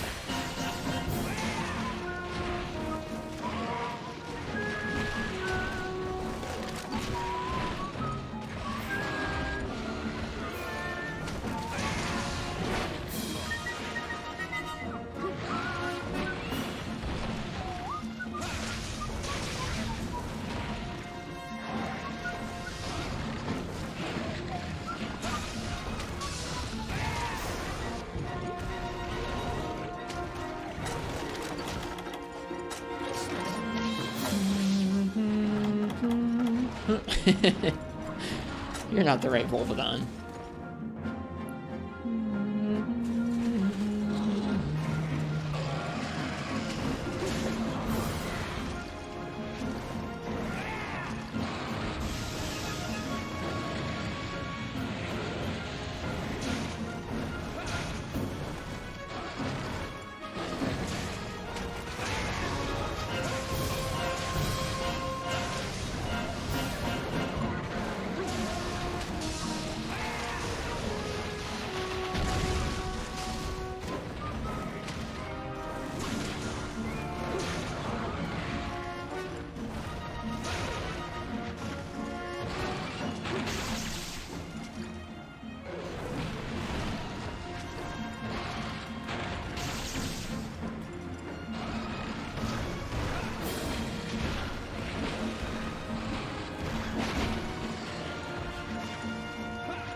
Every once in a while, Marks, it works out.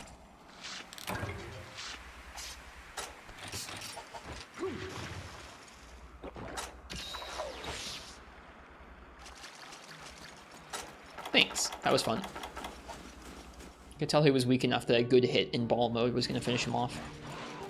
And I felt like I had the timing with the overhead chop.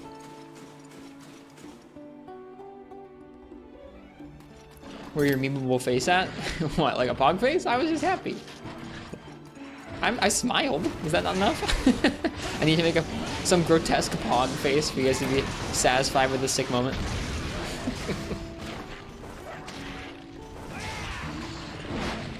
Ow. Alright, we should sharpen. God, that is just large. Very large. What are you doing, Volvidon? There we go. Thanks for the clip, Shout from the Tempest. Cheers.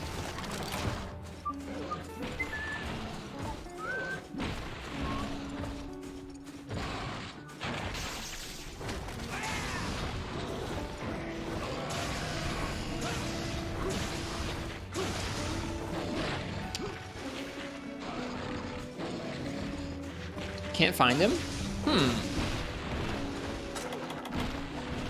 If you're trying to find him, that means you're in the guiding lands, right? He should be in the forest part. If I remember correctly.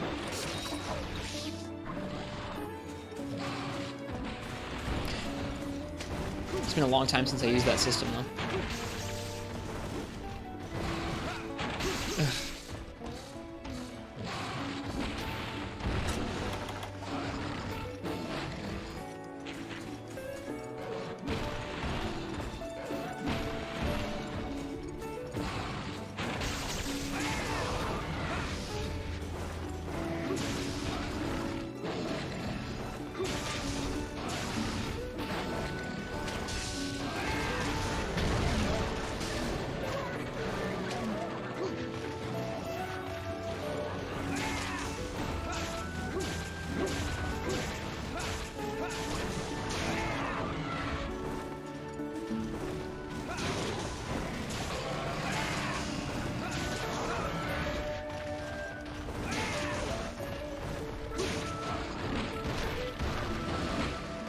What was the thing you like the thing I least like about Monster Hunter 3 Ultimate? The bow aiming controls suck.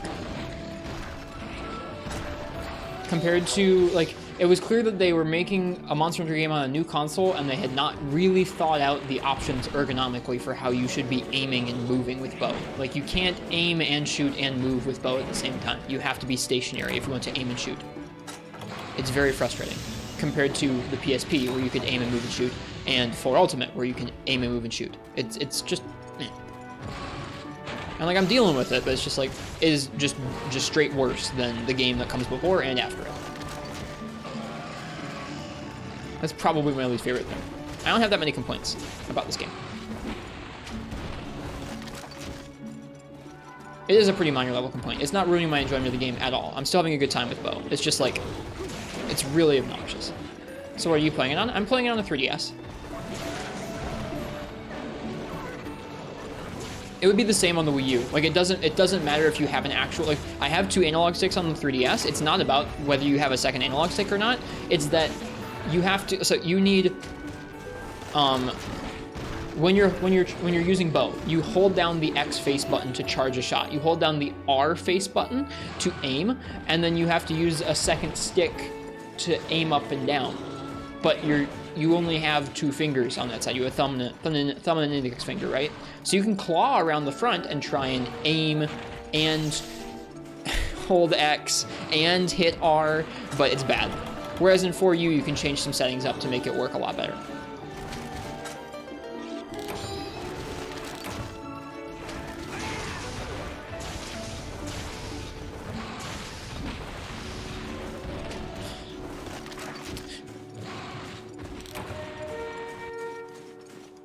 What positive aspects of 3U do you like that reminds you of Portable Third? Similar to Portable Third, the roster is quite unique. I mean, like, you have some returning monsters, and the ones that you have are interesting, like Plesioth and stuff like that.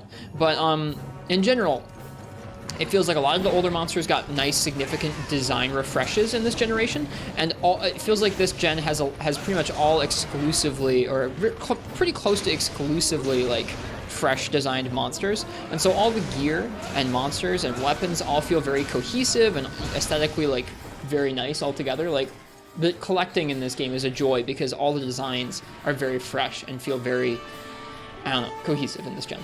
That's one of my favorite things about 3rd gen in general. No worries, Marks. How does Bow feel underwater? Just fine. Probably a little bit better than the Bowguns. The Bowguns feel like they have their shot type distance nerfed pretty heavily, and like you have to be a little closer for your shot to not fizzle out than on land. Bow doesn't feel quite so bad about that underwater.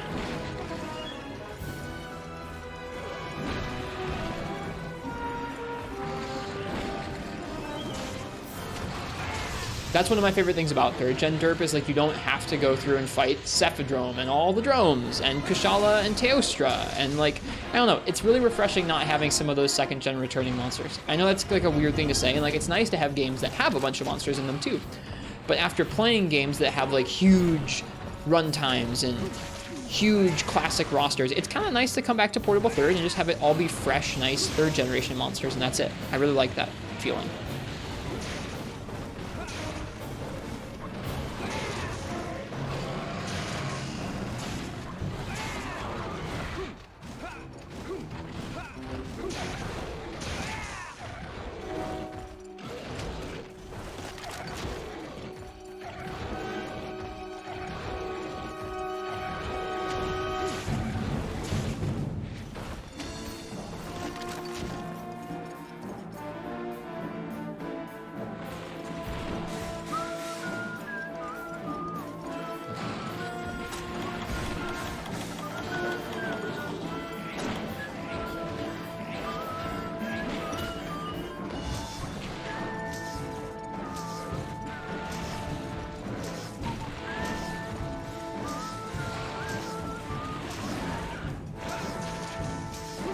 Alright, we got carves, we got cap rewards. Let's get out of here.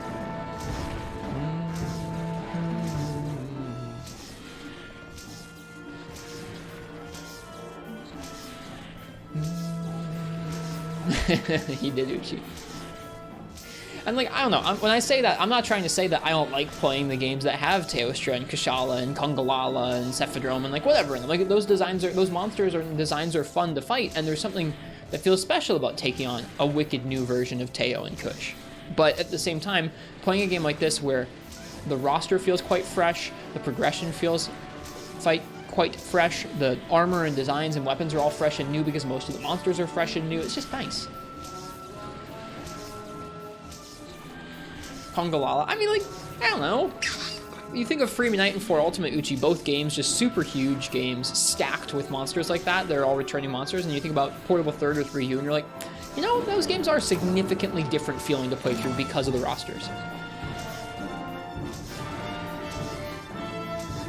I'm not just trying, like, the Elders from 2nd Gen are easy to mention, Uchi, because they come back so often, but it's a lot of monsters from 2nd Gen. Like, I get a little tired of versing in every game. So it's just kind of nice.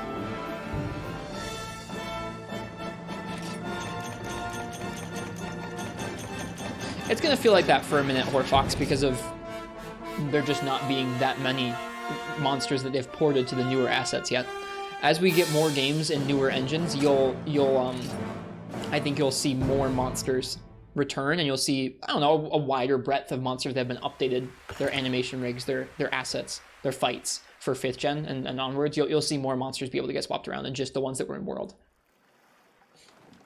They can't make unlimited new monsters, so it's like you could either have the new monsters that are there plus not many returning monsters, or the new monsters that are there plus the returning monsters that are easy for them to port over.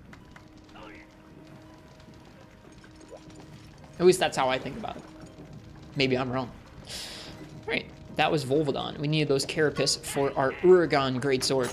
I really want to make this Uragaan Greatsword, really badly. Okay, we have all the Carapace we need. Now we just need 2 more Scute. Let me remind myself of how to get Scute, and then we'll go get them.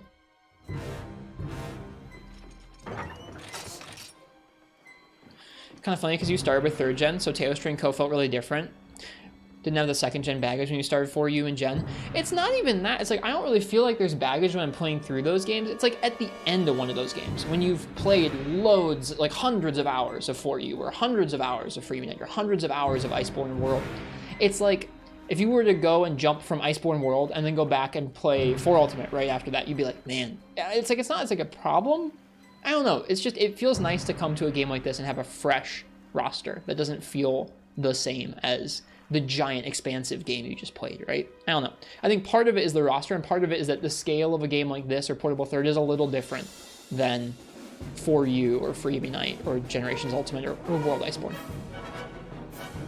Both in terms of the roster, like the number of monsters included, and in terms of like the complexity of systems and stuff like that. Free Unite doesn't have complex systems, but it has a lot of hard fights. When you get to 4 Ultimate, GU, and World Iceborne, there's lots of mechanics to grind and stuff like that. Yeah. I get that 3U still has a pretty sizable roster, but that's more what I mean, is like, it's refreshing to come to a game that feels different, is all I mean, I guess. This game does feel quite different. Oh.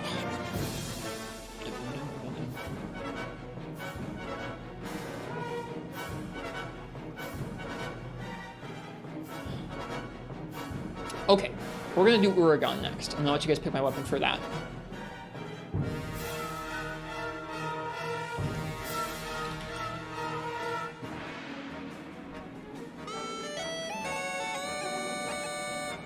So, if you'd like to choose my weapon for an Uragaan hunt, go ahead and type !ticket in the chat. Nice fish.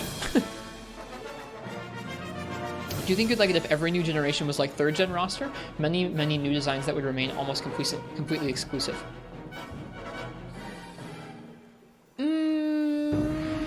I think it would probably be good for the series. Yeah, I think that if they were a little bit more choosy about what returning monsters came back and making sure that each game had like a little bit more different returning monsters and each game felt distinct in terms of its roster, I think that would only do good things. It would mean that you'd miss some of your favorites for a little while, but I think that that would do good things for you and your favorites. Like, I can tell you that Shogun Sanitar not being in every game, it makes me freaking hype for Shogun Sanitar and Rise. Whereas if he'd been in, like, World and Rise already, I wouldn't be as hyped for him coming in the next game or something like that. Absence makes the heart go fonder or something like that. Yeah, like Gigginox and Qurupeco. Like, imagine how hype we're gonna be the next time they bring back freaking Gigginox or Qurupeco. I think more experiences like that would be fun. Like when Lunastra came back, it was like, dude, we haven't fought Lunastra in a long time. That's cool. And then Luna was Luna. But, I don't know, it's still neat, right? Yeah, I think they would be well served by doing that, Marths. We'll see what they do. It's gonna be an interesting, it's gonna be a good time to be a Monster Hunter fan these next couple years, I think.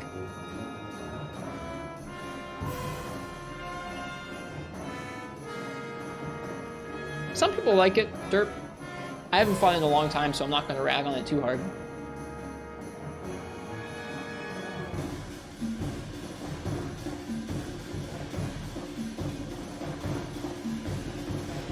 Yeah, that's part of it, Uchis. It would be tough. When you think about the game that had to come first for them to have Portable Third and 3 Ultimate feel so distinct, it's like, oh yeah, right. For them to do that, there had to be a game that had 17 monsters. Oh yeah.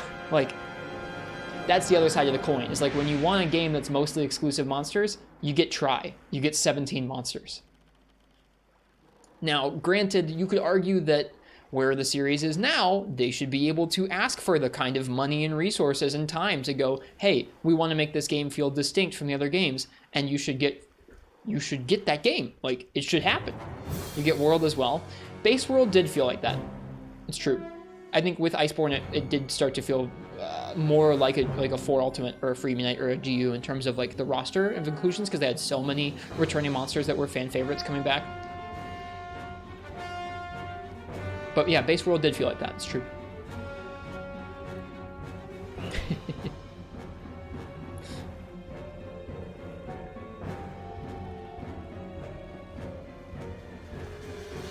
So I think like if you were looking for an experience like that, if you were looking for a game that felt very fresh and had a fresh set of monsters and aesthetics and everything, and World's version of that clicked with you, I think it probably feels like this game does to me, or like Portable Third does to me.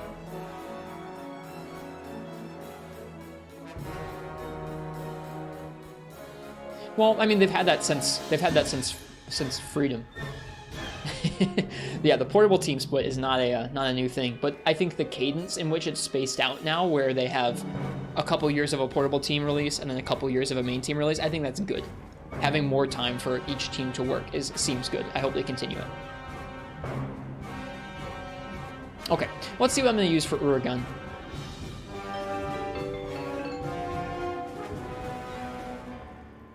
Quill, 6 Quill. What would you like me to use for Uragaan? It's going to be a low rank one, so we're going to step down our gear. I gotcha, Derp. Sorry, I wasn't trying to just be pedantic. Yeah, the pacing as well. I like it. No, I don't think it's not on you, Derp. You're good. Longsword. Do you think the teams are as clear-cut and as separate as we perceive? I bet there's a lot of I bet there's a lot more jumping around than there used to be, or maybe there's always been that kind of jumping around. But I do think that they always have a staggered development, where like the main team is working on their main vision for whatever their next generation Monster Hunter is, and maybe they pull some people over to work on that when they're in like Crunch or whatever. We don't know much about Capcom's Crunch. I hope we hear about it. I hope we hear it's not bad, but whatever. You have people maybe get pulled over, but I do feel like you get a focus on a main series team for a while the other team's kind of just doing like ideation and some early stuff, and then that game, the portable team, the secondary team, gets to do their work, do their game after the main one comes out, that kind of thing. Yeah, and I like that it's two different visions. I like that. I think it's cool. I think it leads to a lot of experimentation on, like a lot of back and forth experimentation, where like you see some stuff from Generations Ultimate get kind of adopted into the weapon kits in World. You see some World stuff get adopted into Rise. It's like, it's neat. It leads to a lot of experimentation every generation of the game, and I think that's worthwhile. If it was just like, I feel like if Rise came out and it was basically World with a tiny bit of iteration, it would have been okay. It would have been cool. It would have been more Monster Hunter, but maybe not as interesting. I don't know. Some people would have liked it, but maybe not. Heard the main Capcom division got some people from the Frontier team that got disbanded after it was shut down. That's what gets you thinking about. From what I know about COG got turned into a mobile division, and then after that got disbanded. And I don't know. I haven't heard anything in specific about like high ups from Frontier going and working on main series stuff.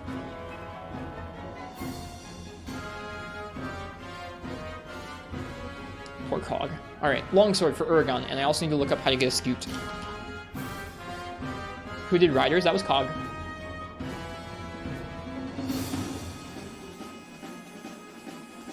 Okay, Uragaan Scoot.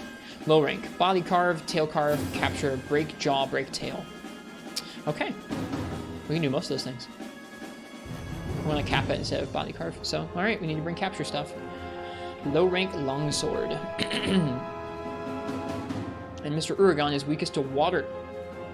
I don't know if I have a good low-rank longsword, or a good low-rank water longsword. I might. The dousing whatever might work. Do I have the drowning blade? Yeah, Dowser Bardiche. There it is. Has awful sharpness though. Oof. This is secondary weakness. Secondary weakness is ice or dragon. I don't have a dragon sword, but I do have a good ice one, don't I?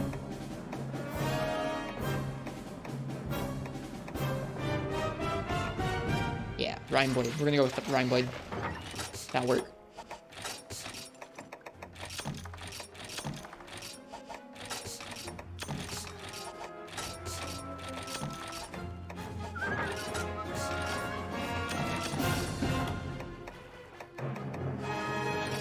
Oh wait, they're gonna give me a bunch of cool drinks.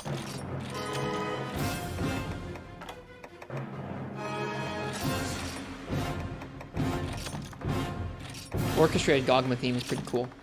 Thanks for talking about that with me, you guys. The thing about that is I also want to take a moment as we wind down that discussion about like the different development teams to like acknowledge those are kind of like widely accepted perceptions of how things work internally at Capcom. We will never know how things truly work behind the scenes with the development cycles and the teams and the structure, and it's worth saying that.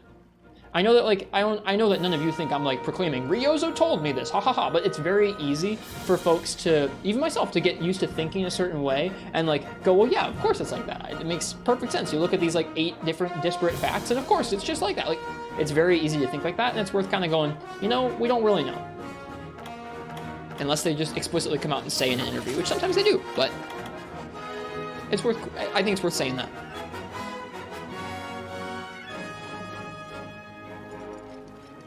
Okay. Low rank Uragaan. I need to make sure I have capture stuff still.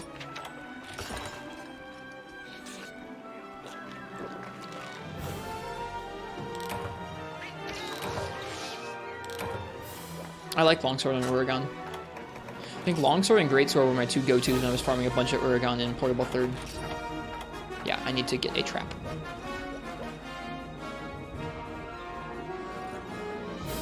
Yep, that too, Uchi.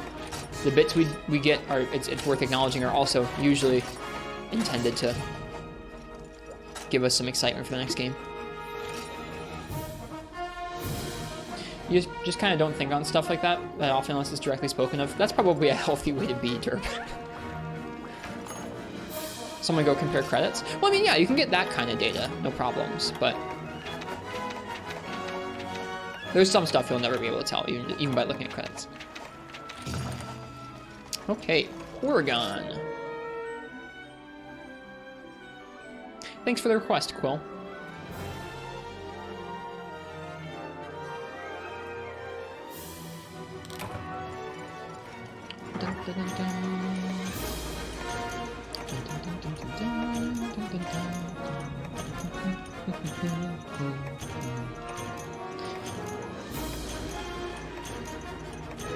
That's the kind of nitty-gritty analysis that Gigginox probably does. Yeah, there are people who do have quite the knowledge of composers, directors, producers, different roles that were taken for different teams. They kind of track the progress of different members on the teams and go like, aha, in this game they were this role, but then they moved up to this role in this game. It's like, that's cool, paying attention to stuff like that.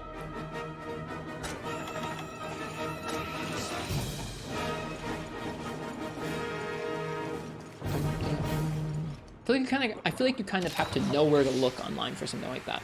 It's hard, it's not like there's a nice, easy web page that shows you the progression of different roles throughout the series.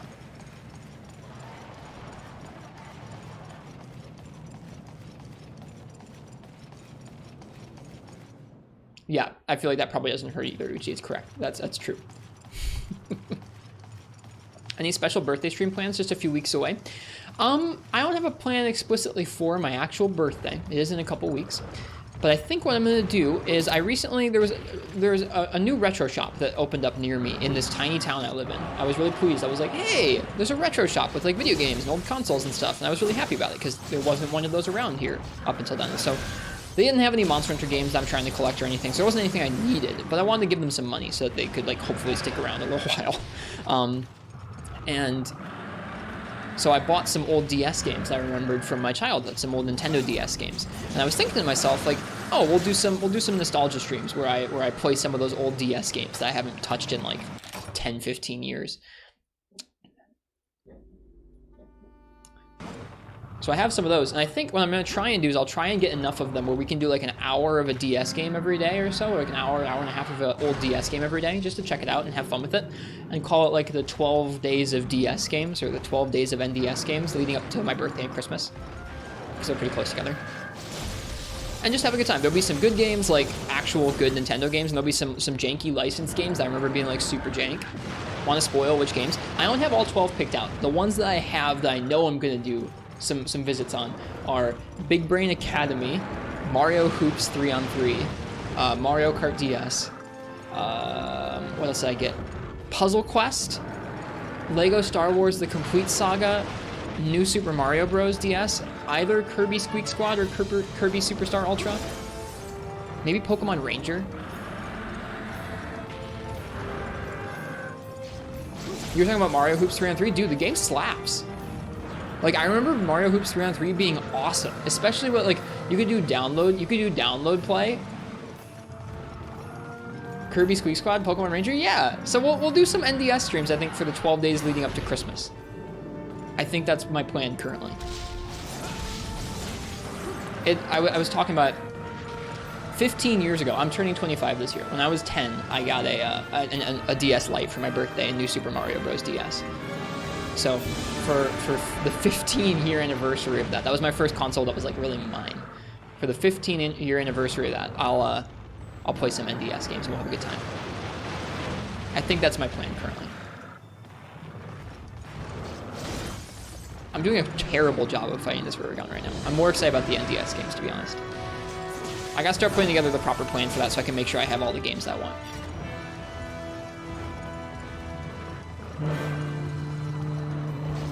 God, this is such a good version of this theme. MH is a bummer? What?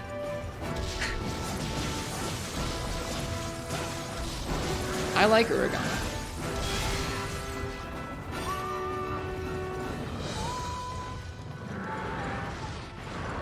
I guess so, Derp, yeah.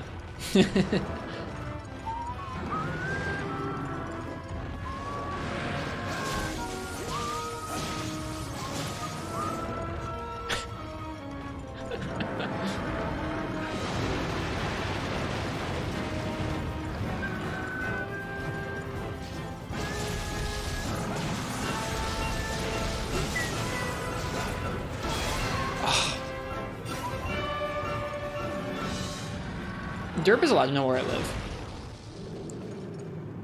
I live up in the Upper Peninsula in a little shared town called Houghton Hancock. I think I've mentioned it in the Discord before. I'm not super duper worried about it. You guys know the town I live in.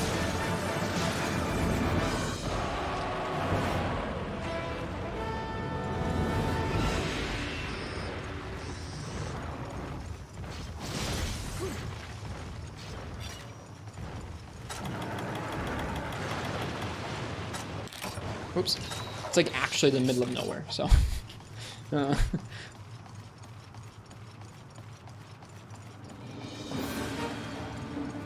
It's been a while, Martz.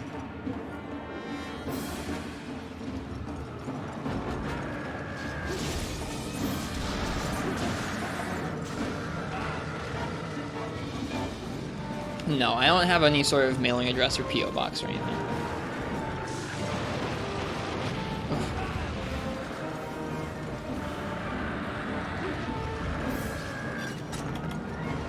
Don't be creepy. I've heard Shepard say that before. Don't be creepy.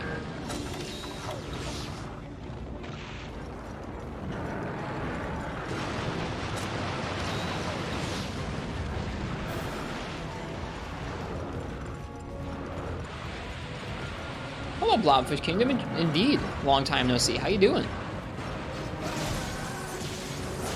Welcome back to the stream.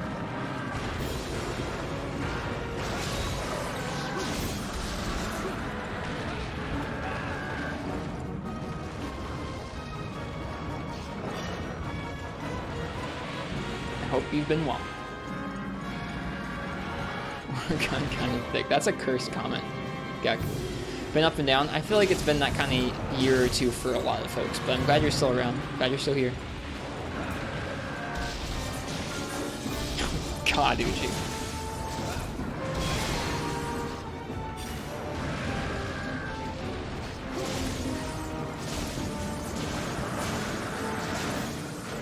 Ugh. Please, Erector. Please, no, please. Please. Oh, he's just gonna do the dumb thing where he wakes us up with a tremor.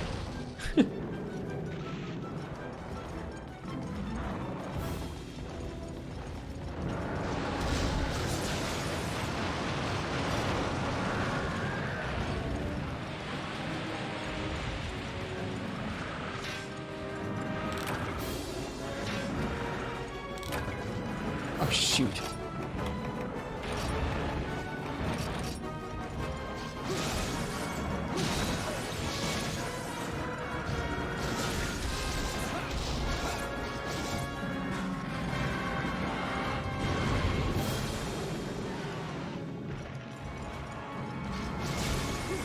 Yep, lava nuggets, Gak. It's nice.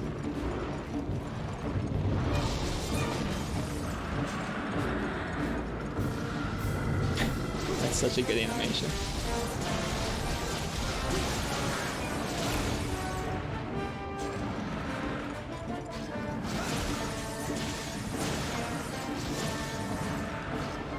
How have you been? I've moved in the last year, switched jobs. But I played a lot of Monster Hunter, and I've had a lot of good times with it. It's been a good last year of streaming Monster Hunter, I think. Yeah, you get those Eructor Uragaan. I forget the input calc.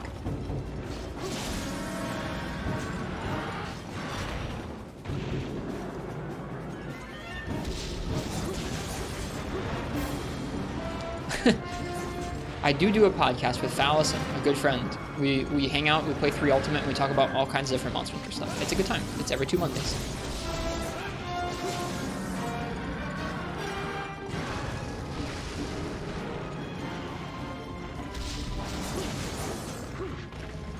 It has no name. It doesn't currently have a name.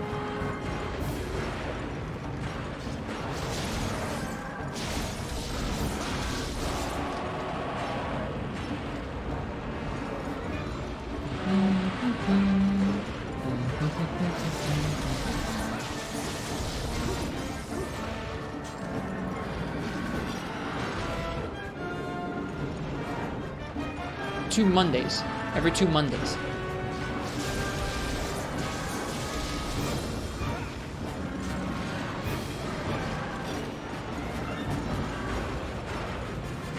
All good, Yuchi. I probably said it too quickly. I talk too fast most of the time anyways. Oh, we just dropped to white. That's too bad. I wanted the red gauge. Why don't you guys just name it the Meat Wagon Podcast? I don't think we want that. That's pretty good, though. I think Big Meat Fatty Tomato Cast would be good.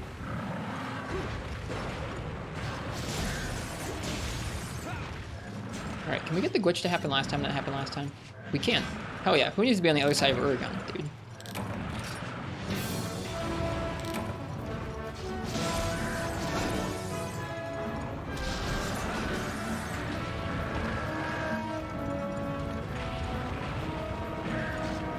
No name seems to be worthy. I like the Monster Hunter Passion cast. We haven't decided on one yet.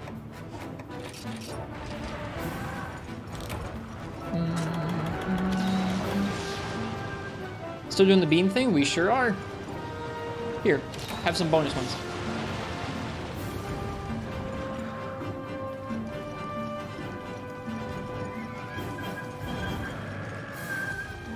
I'm trying to cut the tail. Uh-oh. There's a bug. Gotta go get that bug. Here, Uragaan, excuse me. Here, hang on. No, just, no. God darn it. I thought he was gonna pound him exactly on either side of us, and I was like, please.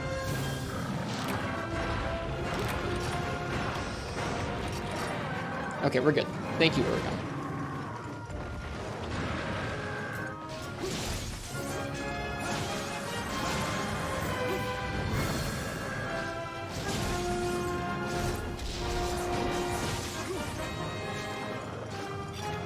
Hi, Jack. How you doing?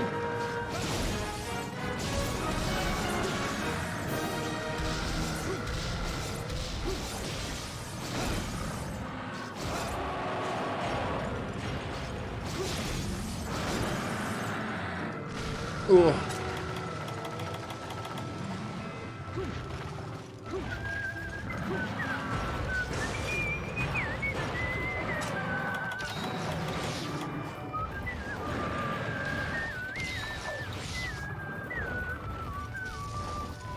Take care of yourself, Blobfish Kingdom. It was good to see you. Stay well, and happy hunting, man. This Monday's another podcast? As far as I know, yeah, I gotta talk to Fal about it. Probably try and sit down tomorrow with him on my snow day.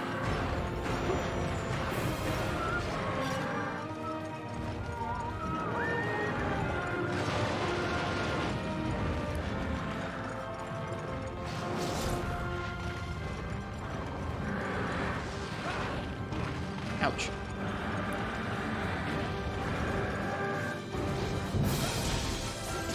Gucci Jack is allowed to go and watch whoever he'd like to on Twitch.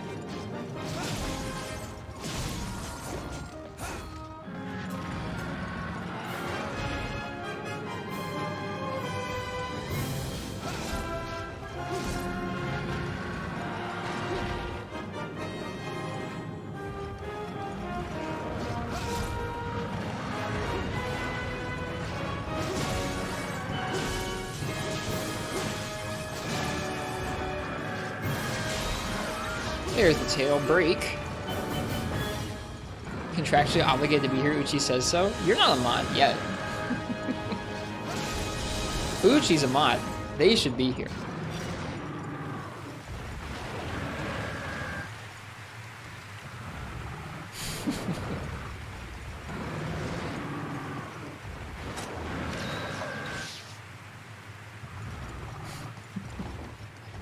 We don't need any more mods right now, I should say.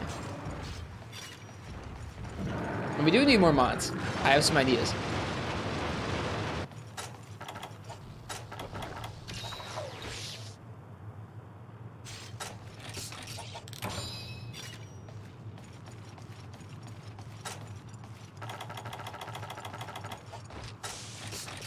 Was that the end of the music? I think it was.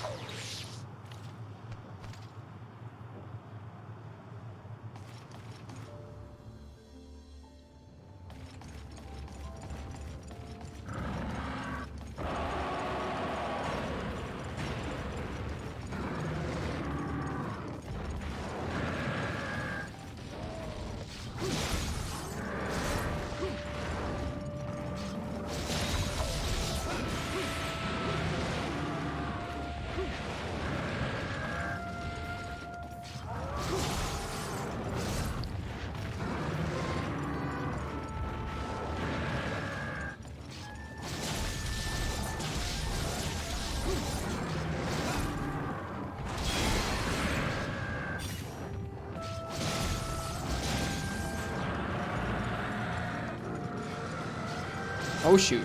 That was not the angle I wanted to go at there. Monopolis, please. For once. Thank you.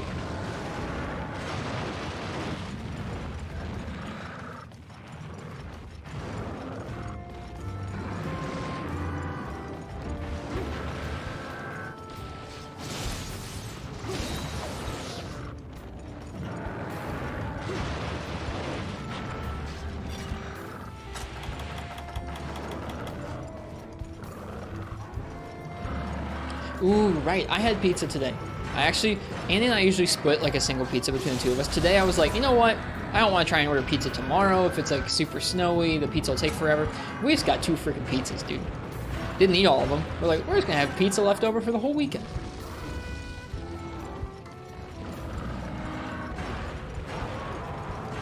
We smile.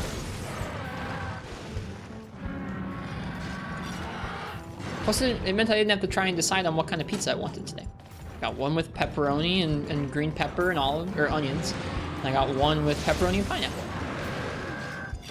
Getting some snow tonight. I'm supposed to get between 10 and 18 inches tomorrow. Snow seems like a good excuse to be a goblin. It is when you get 10 to 18 inches, yeah. You don't want to drive your car. You don't want to go anywhere. It's great. It's my first big snowstorm up here, Jack. At least it's supposed to be. We'll see. That's the other thing, is like, snow is fickle. You'll hear like, oh, 10 to 18 inches, bro, and you'll be like 3. And you'll be like, oh, well, I can go to work. What?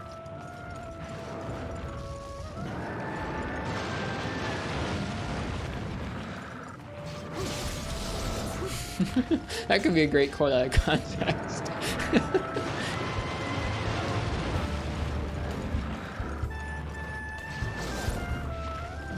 That's how the forecast talks now, maybe around here.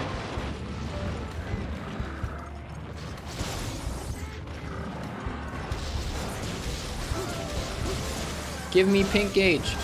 Thank you.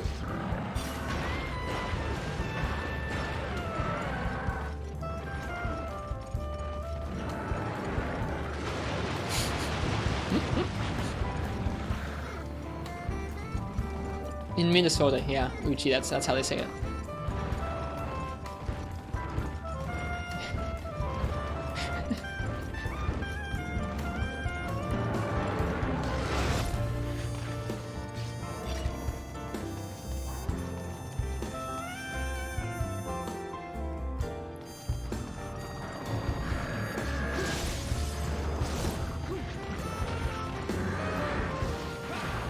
Ugh. I just want your tail, Uragaan.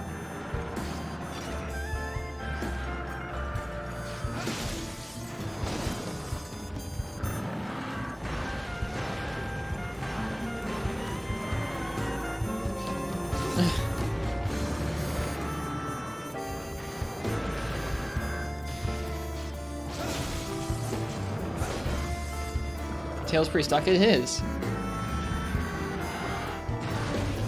I'm so bad at rolling that large one. You can, but it's not easy. Let's do it again. You jerk. I'm just gonna Superman dive your dumb tremor.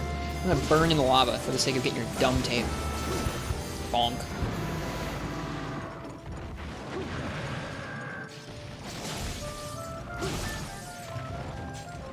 Alright, enjoy your pizza, Jack.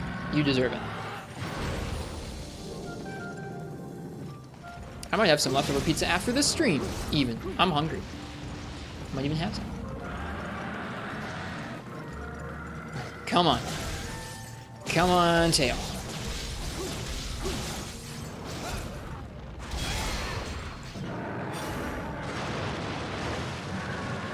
Hey, alright, hang on. Mine. In the deepest of crevices. That's where the rarest ores are. Alright. You can mine for, yeah, you can. We accidentally found that out a day ago, Uchi. We didn't mean to. We learned that you can do that. It's where you get the rarest ores, man.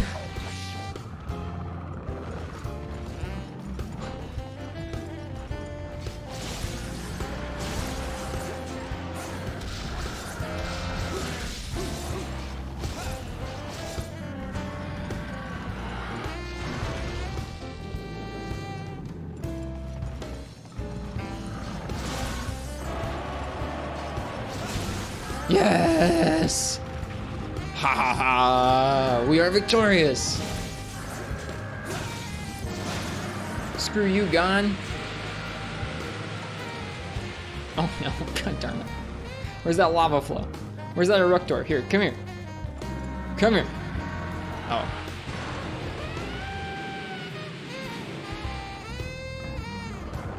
No.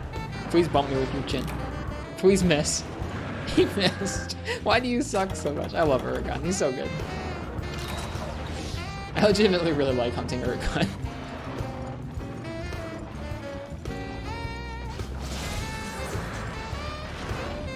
Y'all are allowed to add quotes if you want, Uchi. I don't need the quote that you just said in there.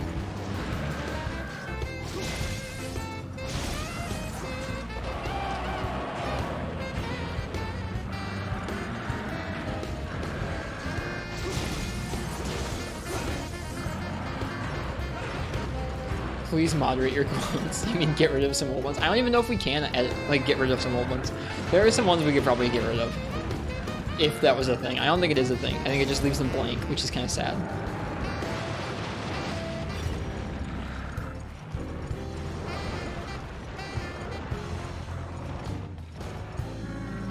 Not get rid, just don't let trash in. Like what you just said. I'm trying. Sometimes I'm weak.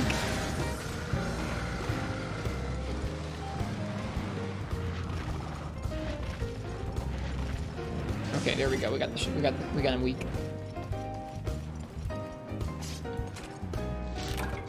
Hey, there's one scoot.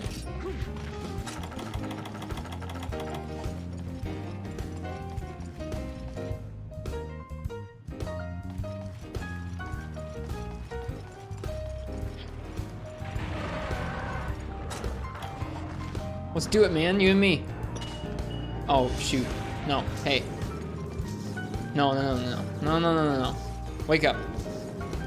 Yeah, let's do it, man. You and me. Come on, man. Oh, no. Is he gonna leave the area? Is he gonna break my trap? Oh, no, he just comes up out of the ground. Why doesn't he roll down? That's so weird. Oh, yeah, that might be kind of tough, Danny boy. Haha! We did it! Oh no! What? Why? Oh wait, status attack down! Status attack down! I need to remember that, man. That's so scary. That's so scary.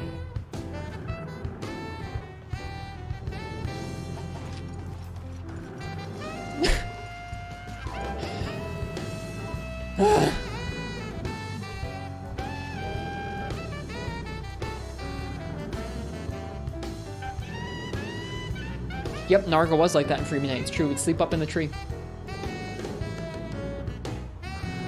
Yep, in Freebie Night, in the tree in the Great Forest in Area 2? Yeah, in the Great Forest in Area 2, he'll go up on a branch just above your head. You can see him. I think his tail hangs down. Yeah, it does it in Misty Peaks in the Generations as well. Yeah.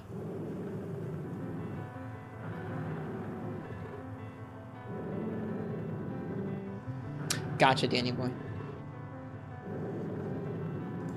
3rd gen swamp. Yeah, there's a tree in Portable 3rd that does that in that as well. Yep. If you go and talk to him, he might say, still. 3rd gen swamp. Yeah, 3rd gen swamp. LOL. Are those scoots? Hell yeah. We got our scoots and some lava nuggets.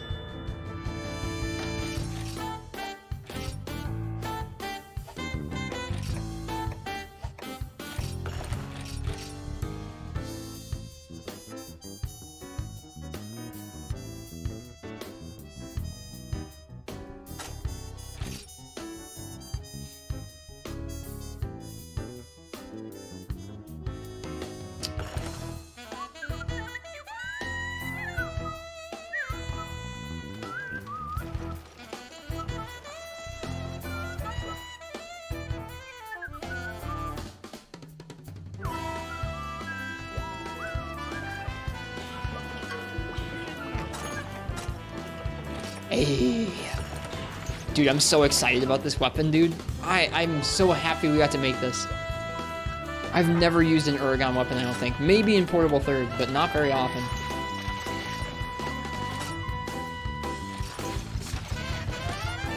We're gonna go use it right now.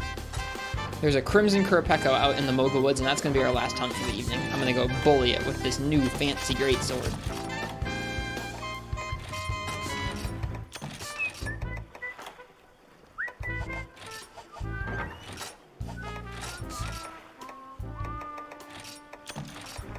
It's a cool weapon. I don't really use a whole lot of Uragaan weapons, so I'm excited.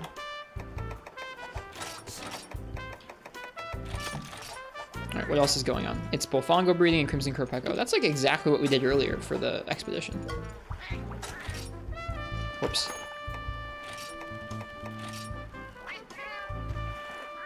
It's been a good night. We made some Plesioth weapons. We made our Uragaan greatsword finally. We're just making weapons. We're just having a good old time.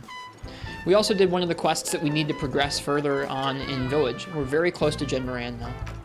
I think we have one more progression quest. We have a Jade Baroth and a Gigginox, and then after that, we got Rumble in the Great Desert. We'll do that soon. Hell, maybe we'll, if I don't know. I don't know if I'm gonna do a day stream tomorrow. It kind of depends on what Annie would like to do with our day tomorrow. But if I do a day stream tomorrow, maybe we'll do Jed Moran then. Are you doing high rank hub? Not yet. That was a low rank Uragaan that we needed the scoots from. We have Jed Moran unlocked in Village. Okay. Greatsword versus Crimson Qurupeco. Oh, I forgot to bring more stakes to make. Oh well.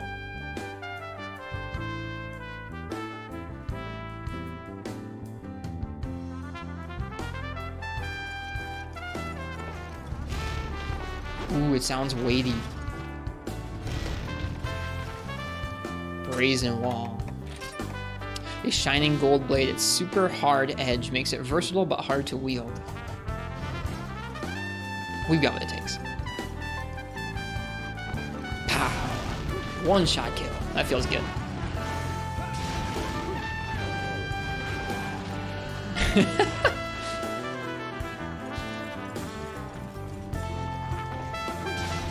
It's a great sword. What do you think it was? A longsword? You thought it was a longsword? I don't think there is an Uragaan longsword.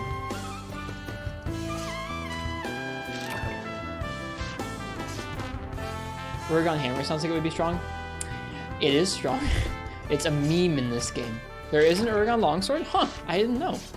Maybe we'll have to make it. It has two blades. Oh, right, the fork, the tuning fork looking one. Hey, Rosie, welcome. You've joined us for our last hunt of the night. We just finished making this cool Uragaan greatsword. We're going to use it on a Crimson Qurupeco. I fought Crimson Qurupeco earlier with Hammer, and I hated it. It was awful. I'd done that matchup before, and it kind of sucked, but I just did not have a fun time. I just wanted to tell you.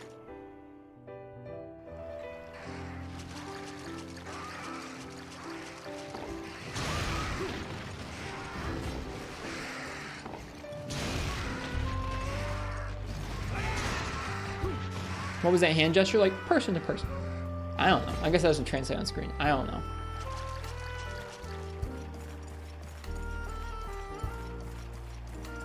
Yeah, actually, that looks really stupid. Sorry. How very Italian. It looks really dumb. I apologize. Don't worry about it.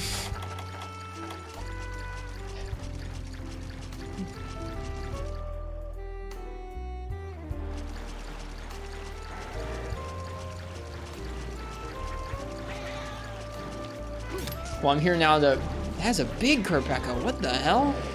I'm here now to bully this Qurupeco. Forget about it. The pizza's taking control.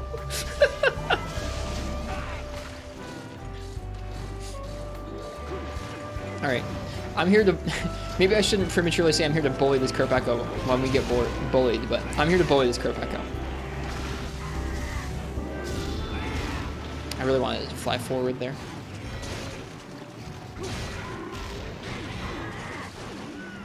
I think the ring on the hand helped. Did it?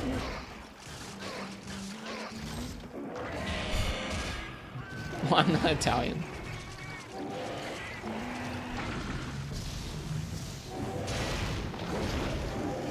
Come here. I feel like, Rosie, do I have recollection of you calling this thing a flying rat? Or am I misremembering that? Am I making that up?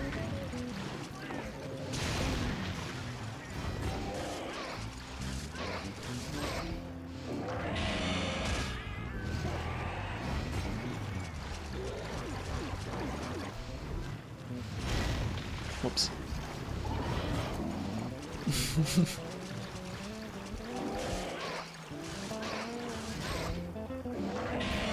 You said many mean names about the thing about the Slam of the Sun, so you don't doubt it. I feel like I have recollection of you calling it like a flying rat.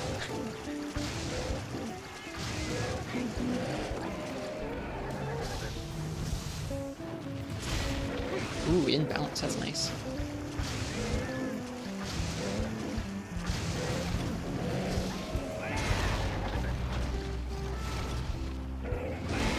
Oh, we bounced there.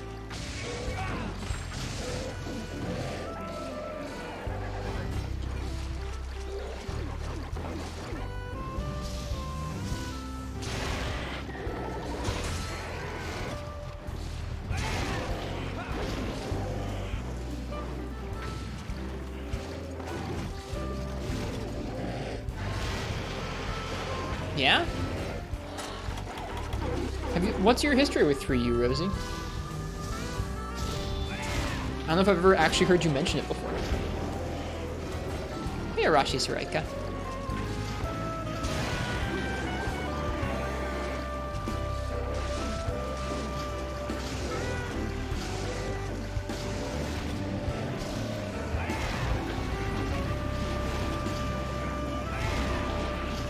Oops.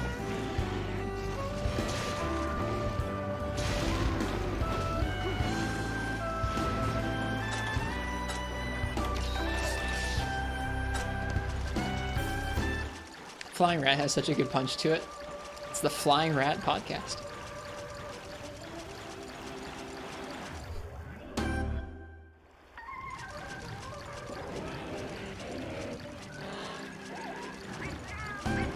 When it came out, you grinded it for like a week straight. It's probably your favorite Monster Hunter? It's probably your favorite Monster Hunter! Whoa! That means a lot!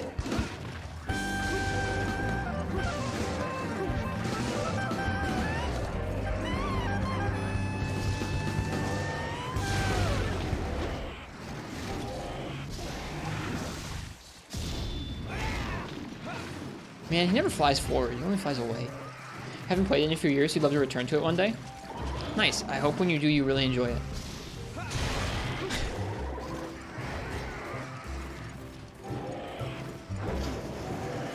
I hear every copy of 3U is personalized, so I hope that when you get to hunt in 3U again, your copy of 3U has like a less cursed Qurupeco than Portable Third.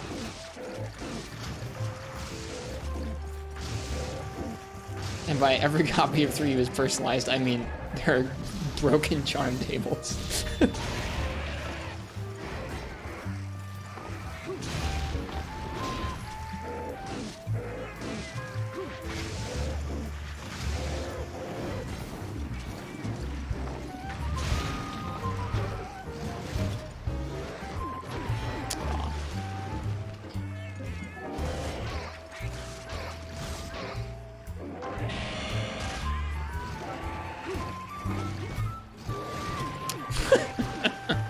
I gotta be better about this fight. I'm doing things pretty poorly right now. Let's chop these wings.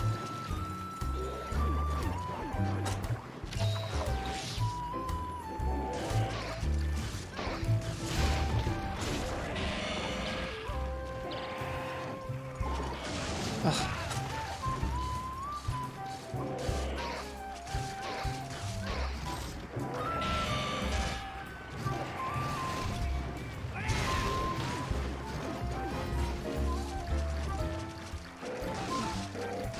That's what I was referencing, Game God. Some of those memes.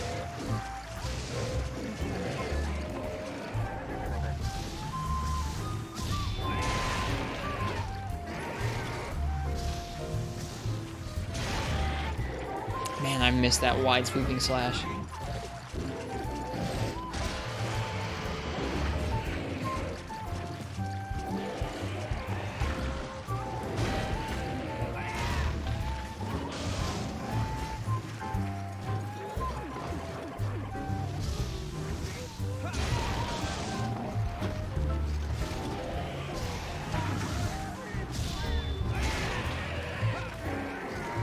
Good Pekka.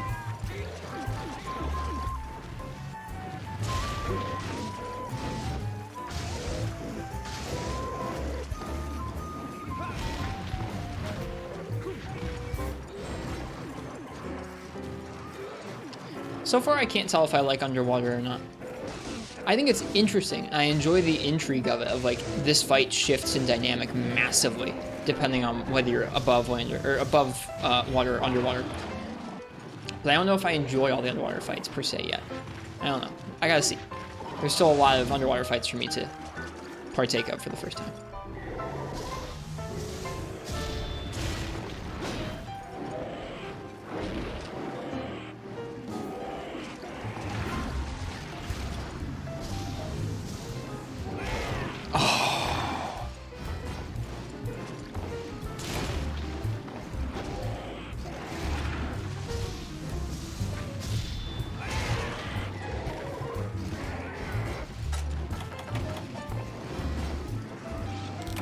That's called KH Insider, Cyan. I'm not going to link it.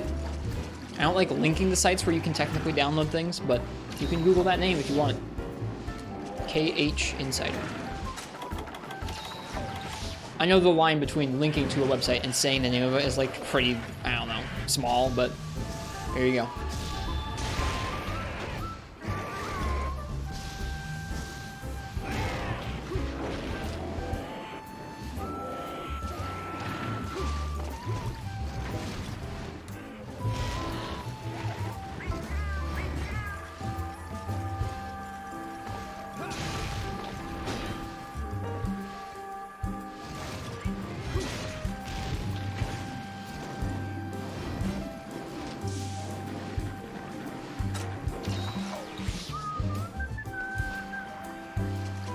Where's this Qurupeco going?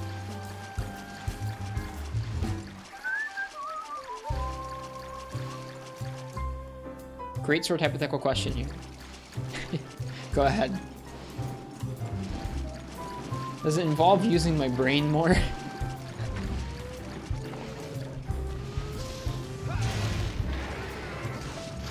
How would you fit True Charge Slash into Great Sword's kit? Unable to skip levels. Done. That's the only change.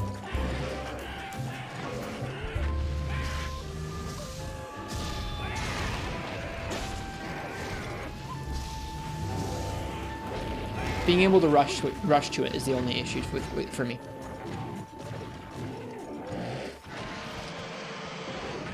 Yeah, that's what I would say, Martz. You have to at least go through the level 1 animation of the 2 prior charge levels in order to get to it.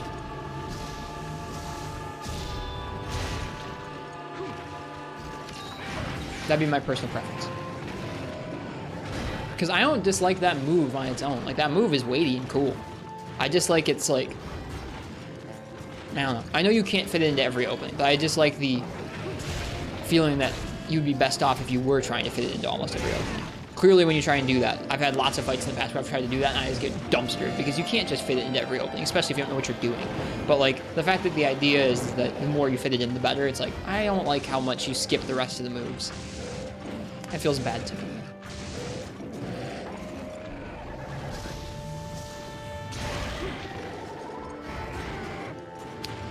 Or make it be like Sword and Shield Ground Slash in Rise, where it only does full damage after you've done the full combo.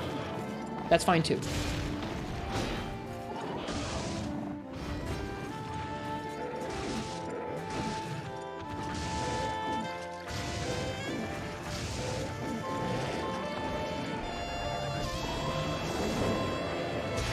I was level 2, that feels bad.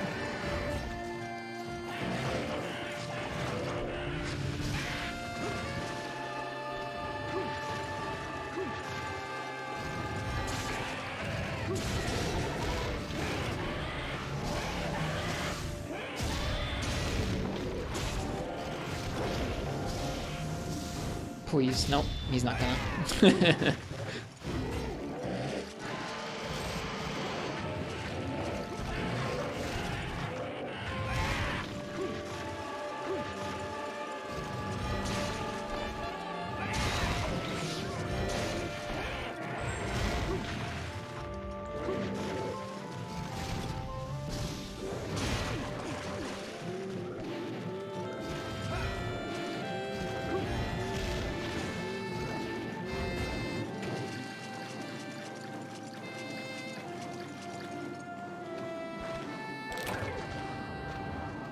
Poor Qurupeco. Straight that way is area 7-ish, I think. I might stick around and fight whatever. Oh, TCS is True Charge Slash. So the extra fancy Greatsword charge level from World, Rosie. It's not a Rise exclusive thing. It was the big addition to Greatsword. Well, that and Shoulder Bash were the big additions to Greatsword in World. Okay, I know Rosie played a lot of World Switch Axe. I didn't know if they played much of the other weapons or not, which is fine. Yeah, it's essentially a much more damaging 3rd level charge after your strong charge. And in World, you're able to kind of like shoulder check with Greatsword, both to armor through moves with just some chip, without getting hit, even if it's like a full-on move, and to skip levels. So you can skip your draw charge if you wanted to. Generally, it's like draw charge, charge, skip strong charge altogether, go for true charge. Or just, I mean, you can just charge, shoulder check, charge, shoulder check into true charge slash. The shoulder bash also does KO. Yeah, the shoulder bash is a pretty crazy move. Teaches you awful habits. Just absolute, like, the worst Greatsword habits. Just like, about to get hit, doesn't matter, just shoulder check it. Here comes this charge. Like, it's so bad. I make the worst decisions after playing Greatsword in Rise. Yeah, it's bizarre, Kaze.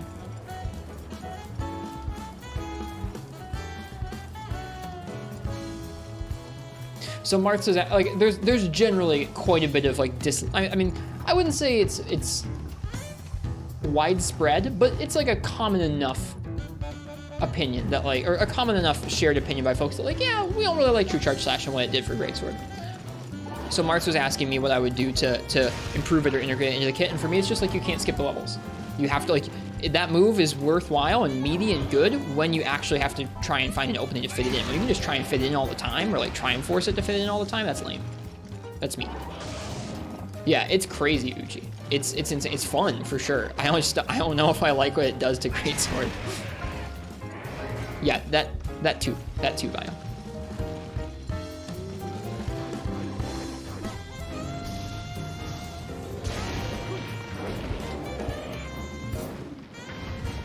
Rosie, have you gotten to play much of Rise yet? I know you have a Switch, right? And I think a Switch capture card.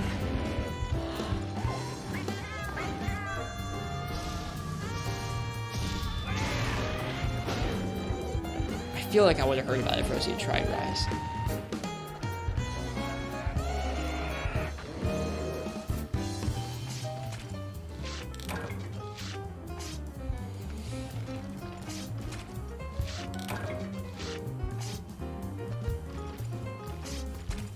Plan to do Rise playthrough blind for the first time on stream after portable third world record. Okay, gotcha. Sure. I'm excited for whenever that happens, Rosie. Regardless of world record or not, just I'm excited to get to see you experience Rise. Welcome, Pikmin Jake and Raiders. Hello, folks. Pikmin Army dropping in. Hey, Ramika. Hello, folks. Hello, Major Guns. Looking well rested today? Thank you. That is a kind thing to say. I washed my hair. Hello, Hot Pocket. Cheers, Rosie. How is for you tonight? How is for you tonight, Pikmin Jake? Well, I guess that means we're sticking around for one more hunt. We'll find one more monster to hunt here. I do look well rested, honestly. I have been trying to shift my sleep to be slightly healthier. Kushala wrecked you? Dude, he's so nuts in that game.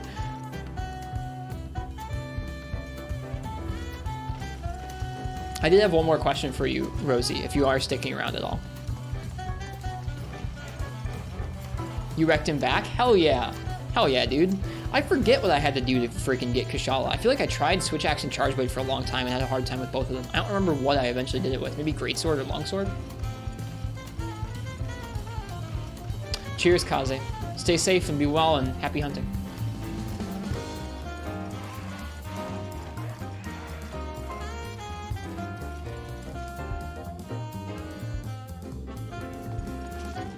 What'd you wreck him back with, Jake? That's exciting.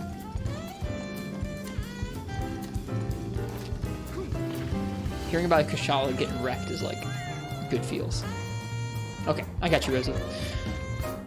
What I was gonna ask you, Rosie, is do you have a set way that you experience a game when you play it for the first time? Like for me, I've kind of grown into this weird, super completionist-y, like thorough playthrough. And I try and learn about a lot of the different things and experience a bit of everything. Do you have a certain way that you enjoy Monster Hunter when you're first playing through a game? Like for a hypothetical Rise playthrough or for whatever, like if you've had a certain way you've enjoyed them in the past.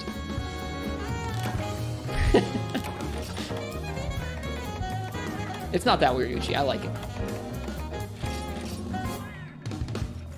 Kind of like where CB, nothing special. I was just curious what weapon. I think CB was what I tried initially, and I just couldn't make it work on Kushala. I really couldn't. I think maybe Switch Axe was what I used eventually to take it down, but I can't remember. Oh, how about Pinkian? Pinkian to get that plate? You know, that's not a half bad idea. Yeah, let's do that, Port Fox. Let's end with a pink Rathian. Let me head back to the village.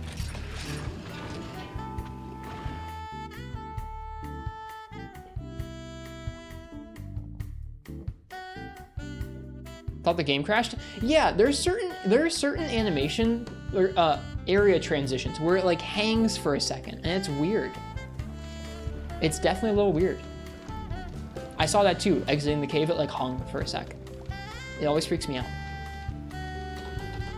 Okay, we're gonna do a pink Rathian to end the night. We need a Rathian plate pretty badly, so we'll go ahead and we'll hunt her and hope we get a plate. I'll let you guys pick my weapon for the last hunt of the night. So, if y'all are here and you want to choose what weapon we use, just go ahead and type !ticket in the chat, and if I draw your name out, I'm going to pull someone's name. You get to choose what I use for the next bit of the stream. Let's look up the plate chance again. I think it's higher on pink Rathian, maybe? Rathian plate in high rank. She has a 1% chance higher chance from her capture. Great. Well, it'll be slightly higher chance than a regular Rathian, and it'll be more fun to take on. So tail cut and capture. I would appreciate it if I was given a cutting type weapon. You don't have to, but I would appreciate it so I could cut her tail.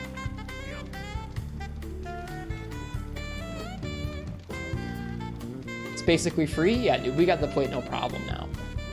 4%? 5%? There we go, we got it.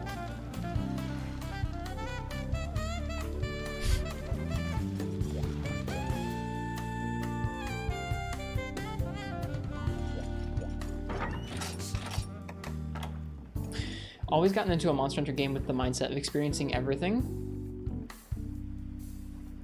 You mostly one-trick weapons on your first playthrough, so you can experience everything with the same conditions. If that's understandable, soak it all in for the first time while you're still ignorant and blind to it all.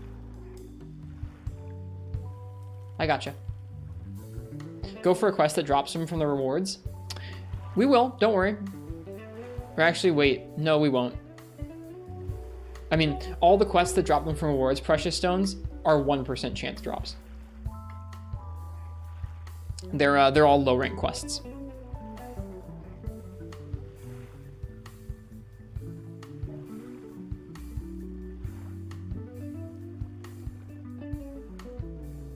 I haven't done a single weapon playthrough or like a playthrough where I'm not trying to experience everything in the first go. I don't think I've ever done that on stream. I guess Free Me Night, kind of, but then partway through Free Me Night is when we started doing more freakish stuff like we do now.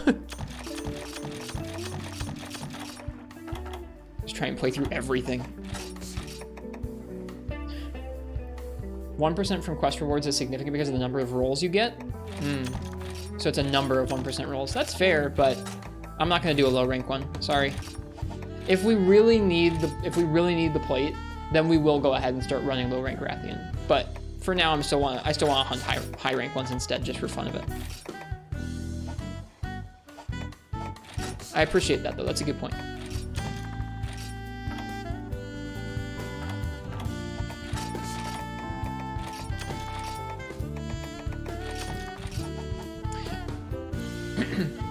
But yeah, folks from my stream, if you want to follow someone who really cares about Monster Hunter a lot and has some interesting content both on Twitch and YouTube about it, feel free and go ahead and check out Pikmin Jake's Twitch channel there and then other stuff that they do as well. Cool stuff. I know Uchi already shouted you out, but I'm gonna shout you out again. Okay, last call for the Pink Rathian weapon raffle. If you want to pick my weapon for that, go ahead and type !ticket. No, I mean legitimately, Ramika. Like, I don't know. I don't want to just be like, if you want to follow the Monster Hunter dose video guy, go check out Jacob. Like, no. I want it to be like, this person thinks about Monster Hunter a lot in really interesting ways. Go check it out. That is not the shout out I want to give. No, you're good, Uchi. It's not just you. Everybody says that. Everybody says that. And I've heard Jake talk about it, about not just wanting to be that. And I know you, I don't think you will be either. I think that's currently like something that's happening, but I don't think you'll always be that. So, I don't know. I want to contribute to folks just liking your content in general. Not just like, it's the dose guy.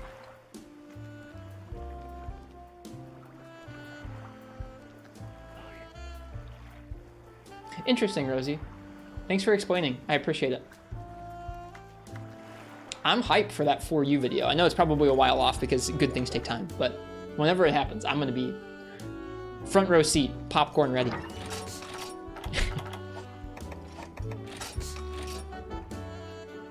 All right, let's see here. Popcorn made in my frickin' microwave.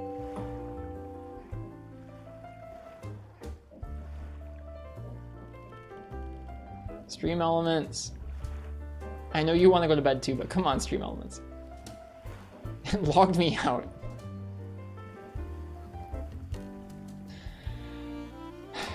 Okay. There we go. Churrito. First off, Churrito, I'm sorry to hear about your car troubles. I hate car troubles. I hope you're doing better today than yesterday. And what would you like me to use for Pink Rathian? For our last hunt of the night.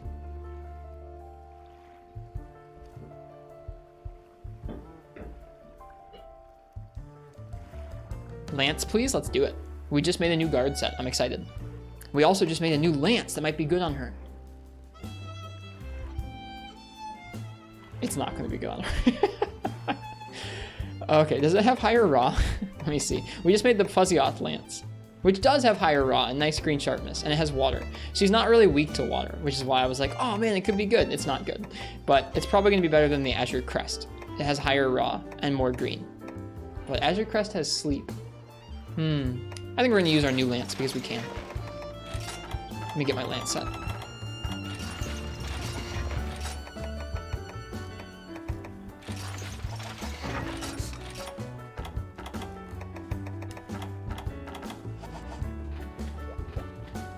Shoutouts to World Switch X, though. One of your favorite experiences in MH was some of your fights with that thing. Getting to watch you, some of your fights with that thing was really cool. Made that weapon look amazing. I think you'll like Rise Switch X, Rosie. Just a hunch. Just a hunch. You might be in for a treat.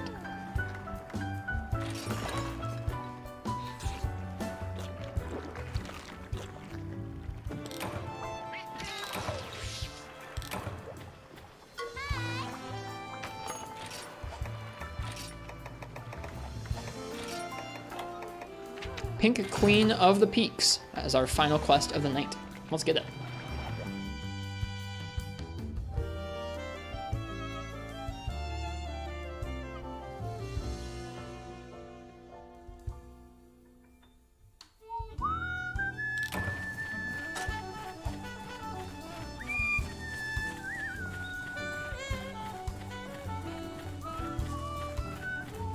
I will say this set with the cowboy hat and the Baroth chest does not mesh super well with the Plesioth Lance, but that's okay.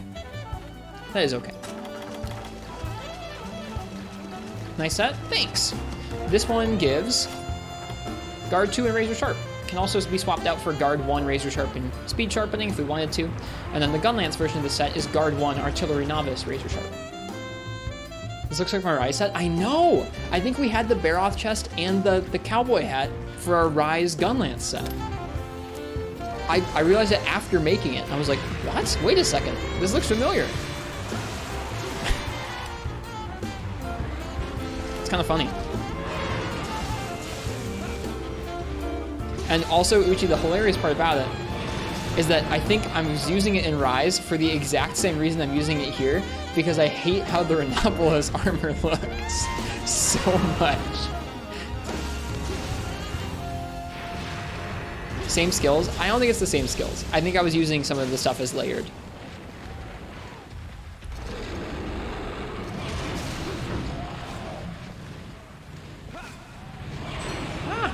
Halfway through your stream earlier, a package arrived from Amazon. A funny interruption. Now you're wrapping it because it's a Christmas gift. Nice.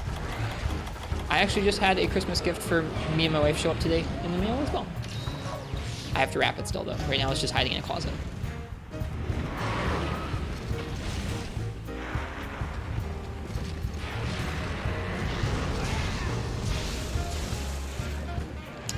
I don't know, Major Guns. I think the Street Fighter stuff's still in there.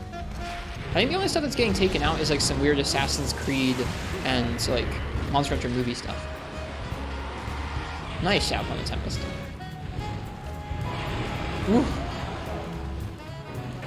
I'm a little intimidated by her with Lance, to be honest. I gotta think how I want to process it, or how I want to do this fight. At least we can pretty safely stay underneath her and get out of the way of that bite.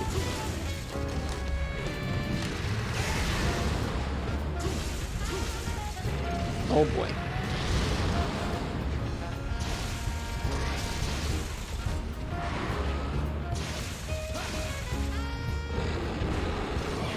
I think we can guard that too, that's nice.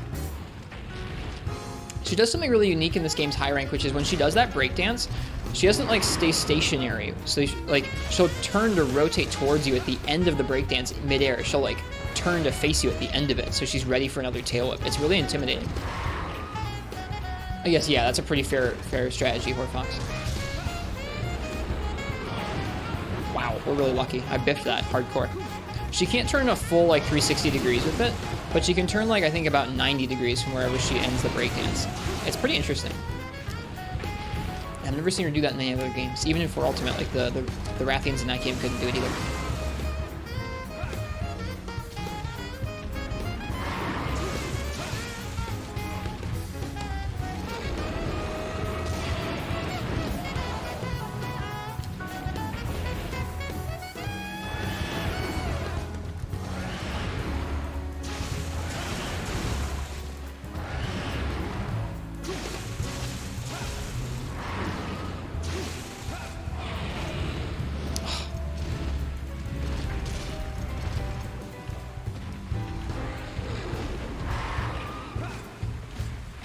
It would be engaging and interesting, right, Martz? I'm kidding. I don't actually want to talk about 4 gold.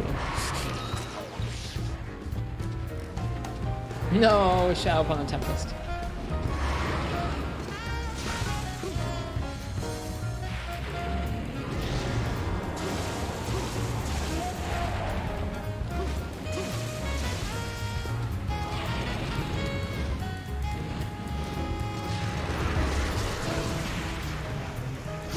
Oh yeah, we need to cut her tail. Right, that's what we're doing here. I forgot.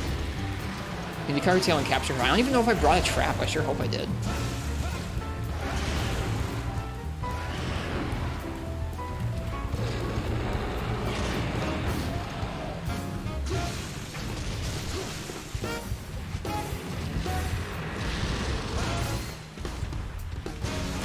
Yeah, it was not unwise.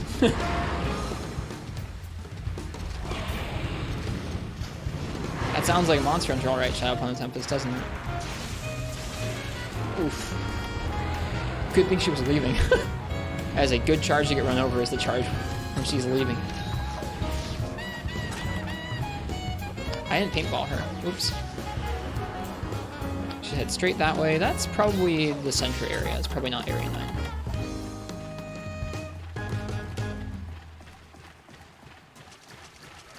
I like how this game looks. Misty Peaks is very pretty. I wonder if it started snowing yet. I can't tell. It's dark outside. Oh, never mind.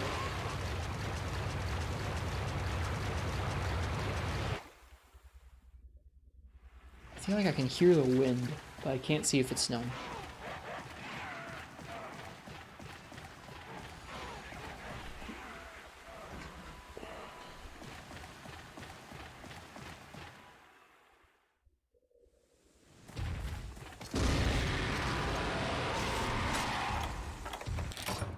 Music. We need some music. I got some.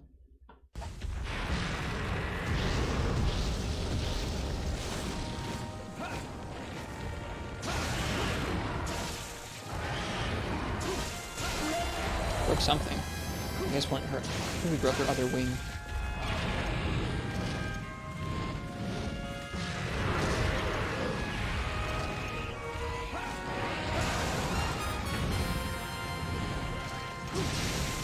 Is she leaving again? She is. I like how this thing looks like an extendo poker. I also like how it has the same handle as the spiked javelin. I never noticed that.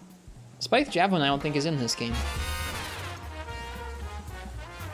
The nightly attempt for a Rathian plate? Indeed. I wonder where she flew off to. I actually didn't look. Shoot. It looks like that's something you'd put in like a fireplace or like in a campfire.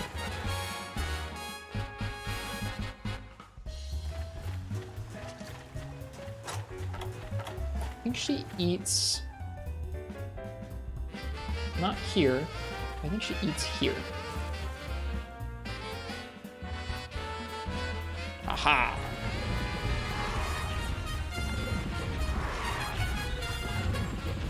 So the Plesioth Lance was the first slap-on design? I don't know if I'd call it that.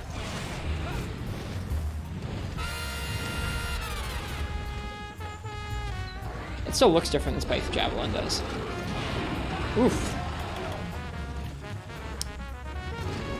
And I don't think just like, I don't know, I don't think that just adding monster parts onto existing designs is a bad thing.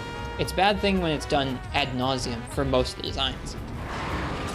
Like there's Seguin, Seedlin, and Seguin, the two like Rathian Rathian swords, and they're like bone swords with some cool coloring, and like, I don't know, they're not like amazing designs. The actual Rathian greatsword is cooler, but they don't bother me. If they were the entire weapon roster of greatswords for the bone line, that would bother me. I think that's kind of the difference.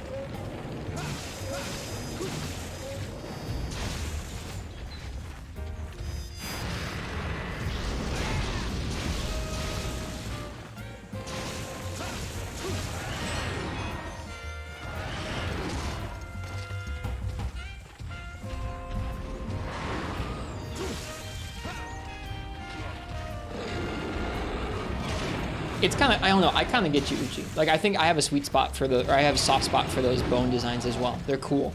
They definitely feel like real old school Monster Hunter to me.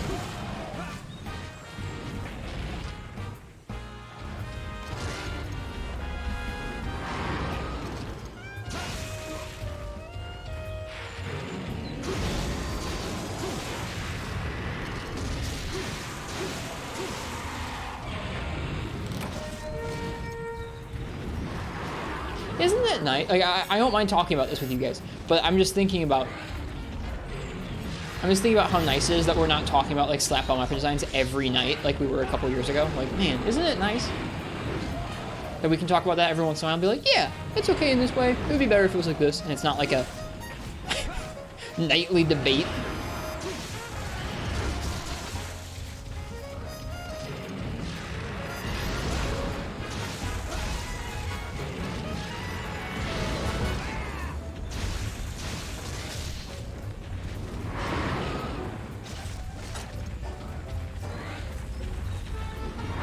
Don't tempt fate. I guess I shouldn't. You're right.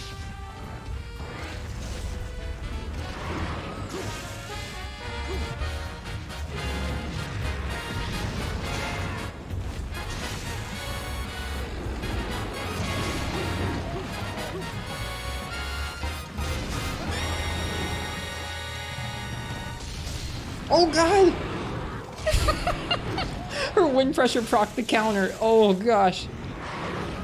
That was terrifying.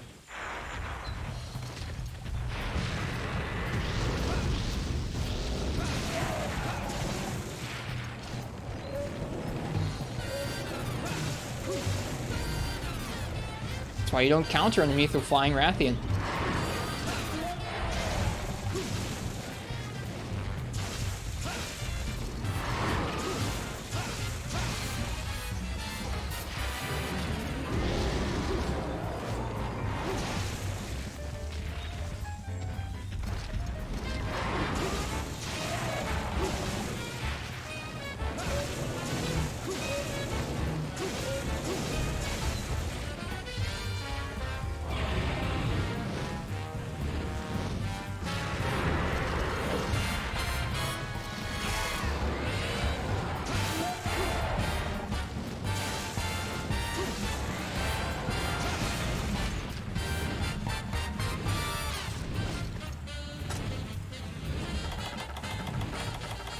How do you feel about the rare case where multiple unique designs exist for a single weapon type for a monster? That's cool.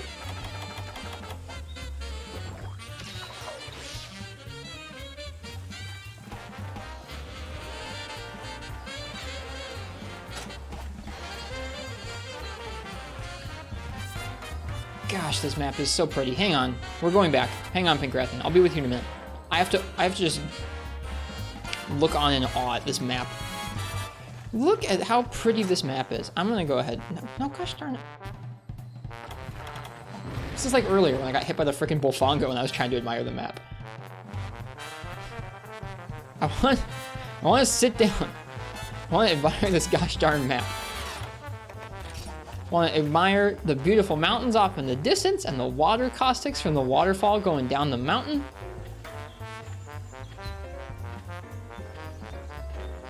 I like the Misty Peaks.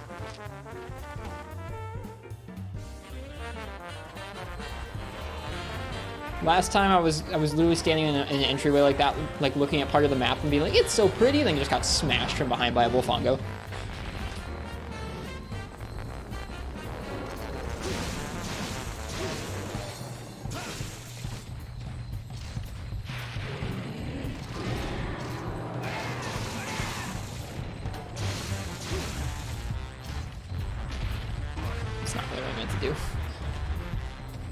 It's actually kind of hard to hit her tail with the little precise poker that is Lance.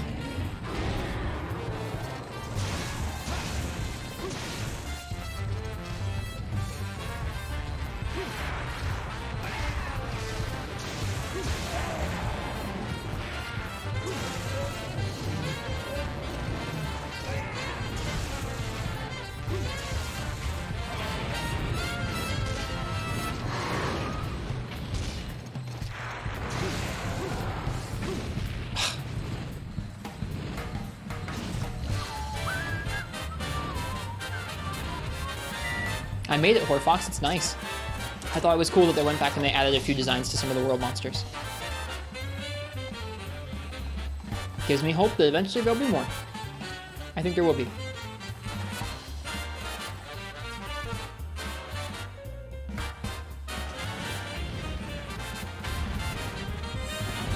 It's a huge shadow.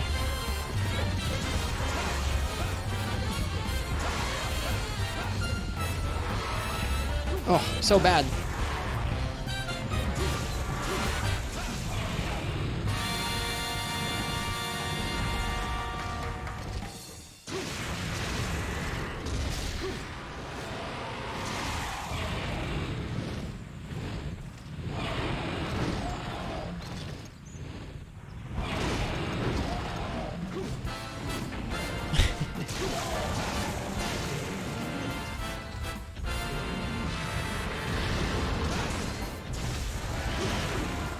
Oops.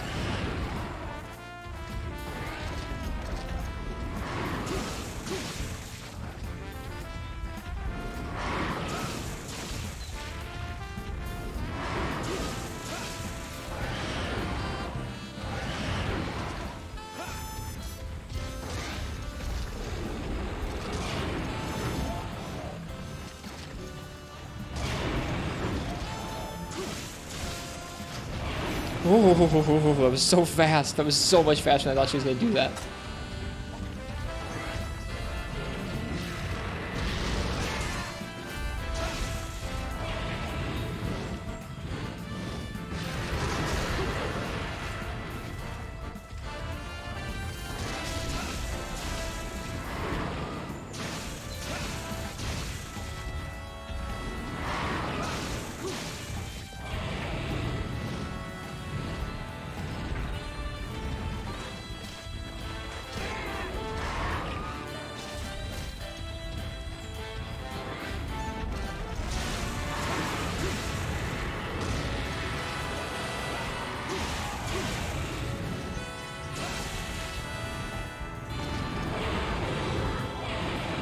She is nerve-wracking.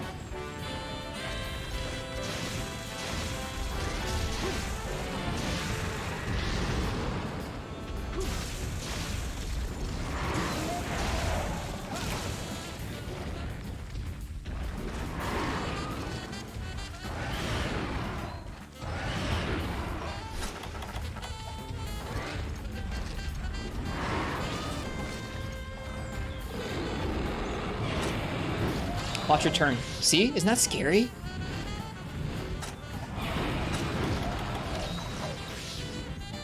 Whoa! Very scary.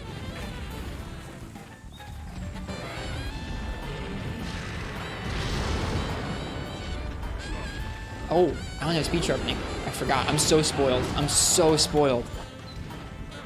Wow.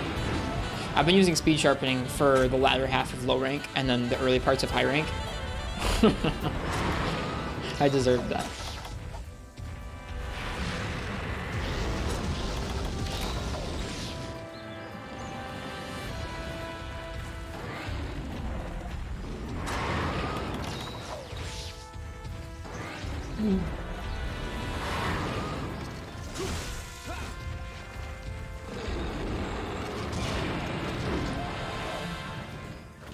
I mean, that's how it functions in 5th generation.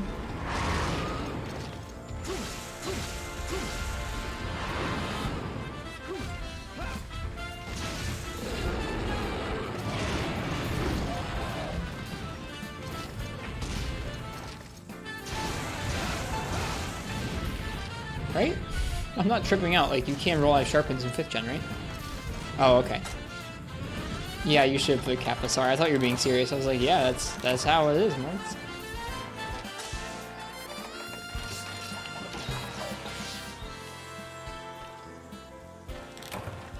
That's the Marth idea of a joke.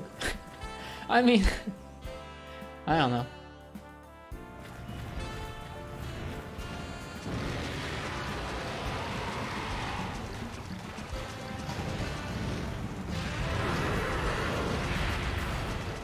So pretty. Turn. Oh, man, I really want that tail.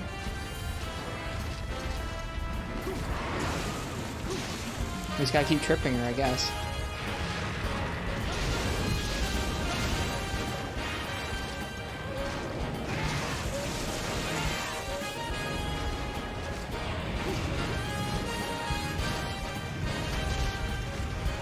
Whoops, I didn't mean to do that.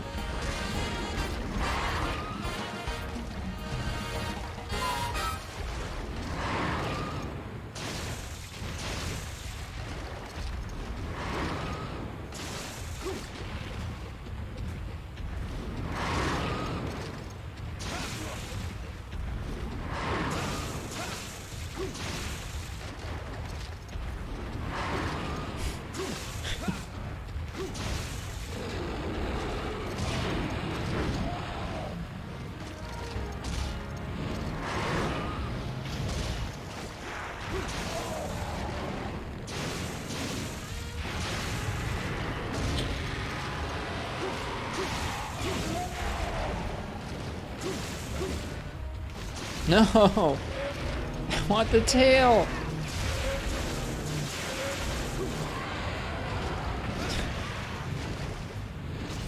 Someone super glued that tail on. We just haven't managed to hit it very much. It's really hard to hit it in neutral, so we've done a lot more damage to her legs, which are good hit zones, than her tail. We'll try and we'll let her sleep, I think, and we'll try and cut it like that. That might be easier than trying to poke it off if she's upset at us in the last area. Oh god. I forget if she sleeps in 9 or the cave, but we'll just wait and see. We'll just kind of give it a minute. I think she sleeps in the cave. It's her nest. This game's so pretty! Alright.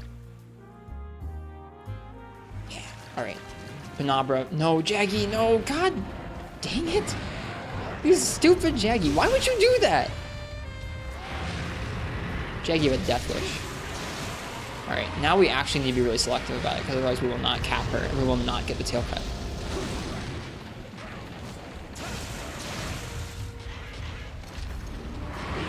Hi, Iced Tea. Woo!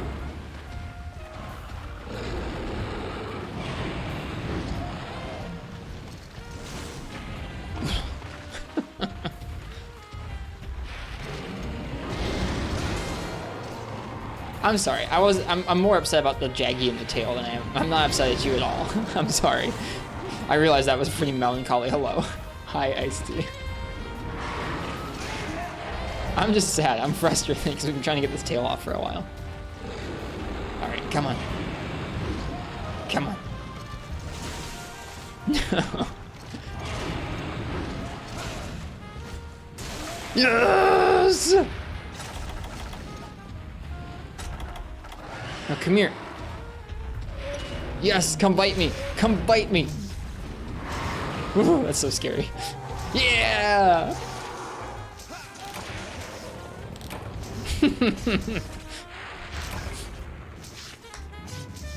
We got a scale.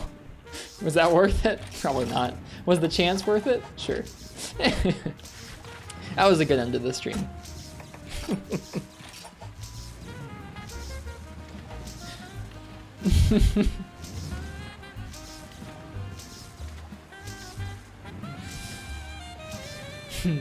I like Monster Hunter a lot. There's the punchline, the scale is the punchline, it is.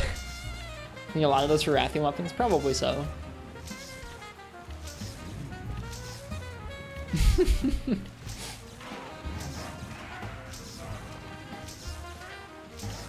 I like that we could be like chewing that Rathian up with bow earlier, and then we come in here with lance and it's a totally different fight. I love that about this game. Just infinite ways to have fun.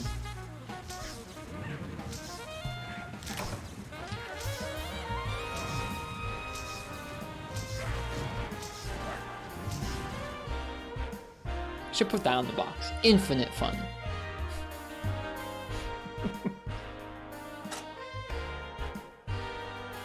No plate. Got a marrow. Got plenty of medulla, plenty of marrows, no plates. We got plenty of rubies for that matter. We have 3 rubies, but no plate. 3U.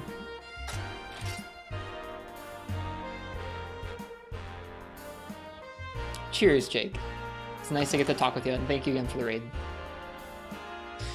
Oh, I hope you guys enjoyed the stream. If it was anyone's first time by, I'm Ristretto. I'm going to be playing 3U nice and slowly and thoroughly. We're calling it a slow run recently. And if you're down to watch some more of that slow run of us playing lots of different weapons and taking on lots of different monsters, kind of doing it all in order and enjoying ourselves, then feel free and stick around, leave a follow. We do have a Discord and a YouTube and a Twitter you can check out. I dropped the links in the chat there. The Twitter is nice to see when we go live. The YouTube is for if you like watching VODs. And the Discord is a nice spot if you like hanging out and talking with folks about Monster Hunter, new and old. I was geeking out in there earlier about exhaust values and Zora Magdaros. Yeah. Anyways, the last thing we're going to do here is I'm going to go ahead and find somebody else who's streaming Monster Hunter, and we're going to pass you guys off to them. I don't know if I would say nerding out about Zora Magdaros. I was kind of mauled about Zora Magdaros. Sad about Zora Magdaros, maybe. Nerding out about exhaust values was descriptive, though. All right, let's see here. Who are we going to raid tonight? We've raided Mega Radar quite a few times recently. I want to try and find one of our other friends. Let's raid Lulu Canlos. Lulu Canlos is going to be streaming Monster Hunter World. I like their streams. It says, be right back. I hope they're back soon.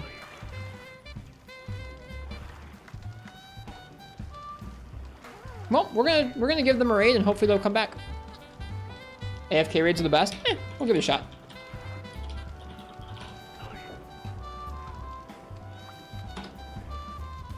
So, if you're down to watch some World Iceborne from a friend of ours, Lulu Canlos, hopefully they'll be back pretty soon after we raid them, and let's all go give them a nice hello. I hope you guys have a nice night or a good day, whatever time it is where you are. I'm looking forward to my snow day tomorrow. I'm going to try and play some Monster Hunter and just enjoy myself. You guys have a nice night and happy hunting. Cheers. Bye-bye.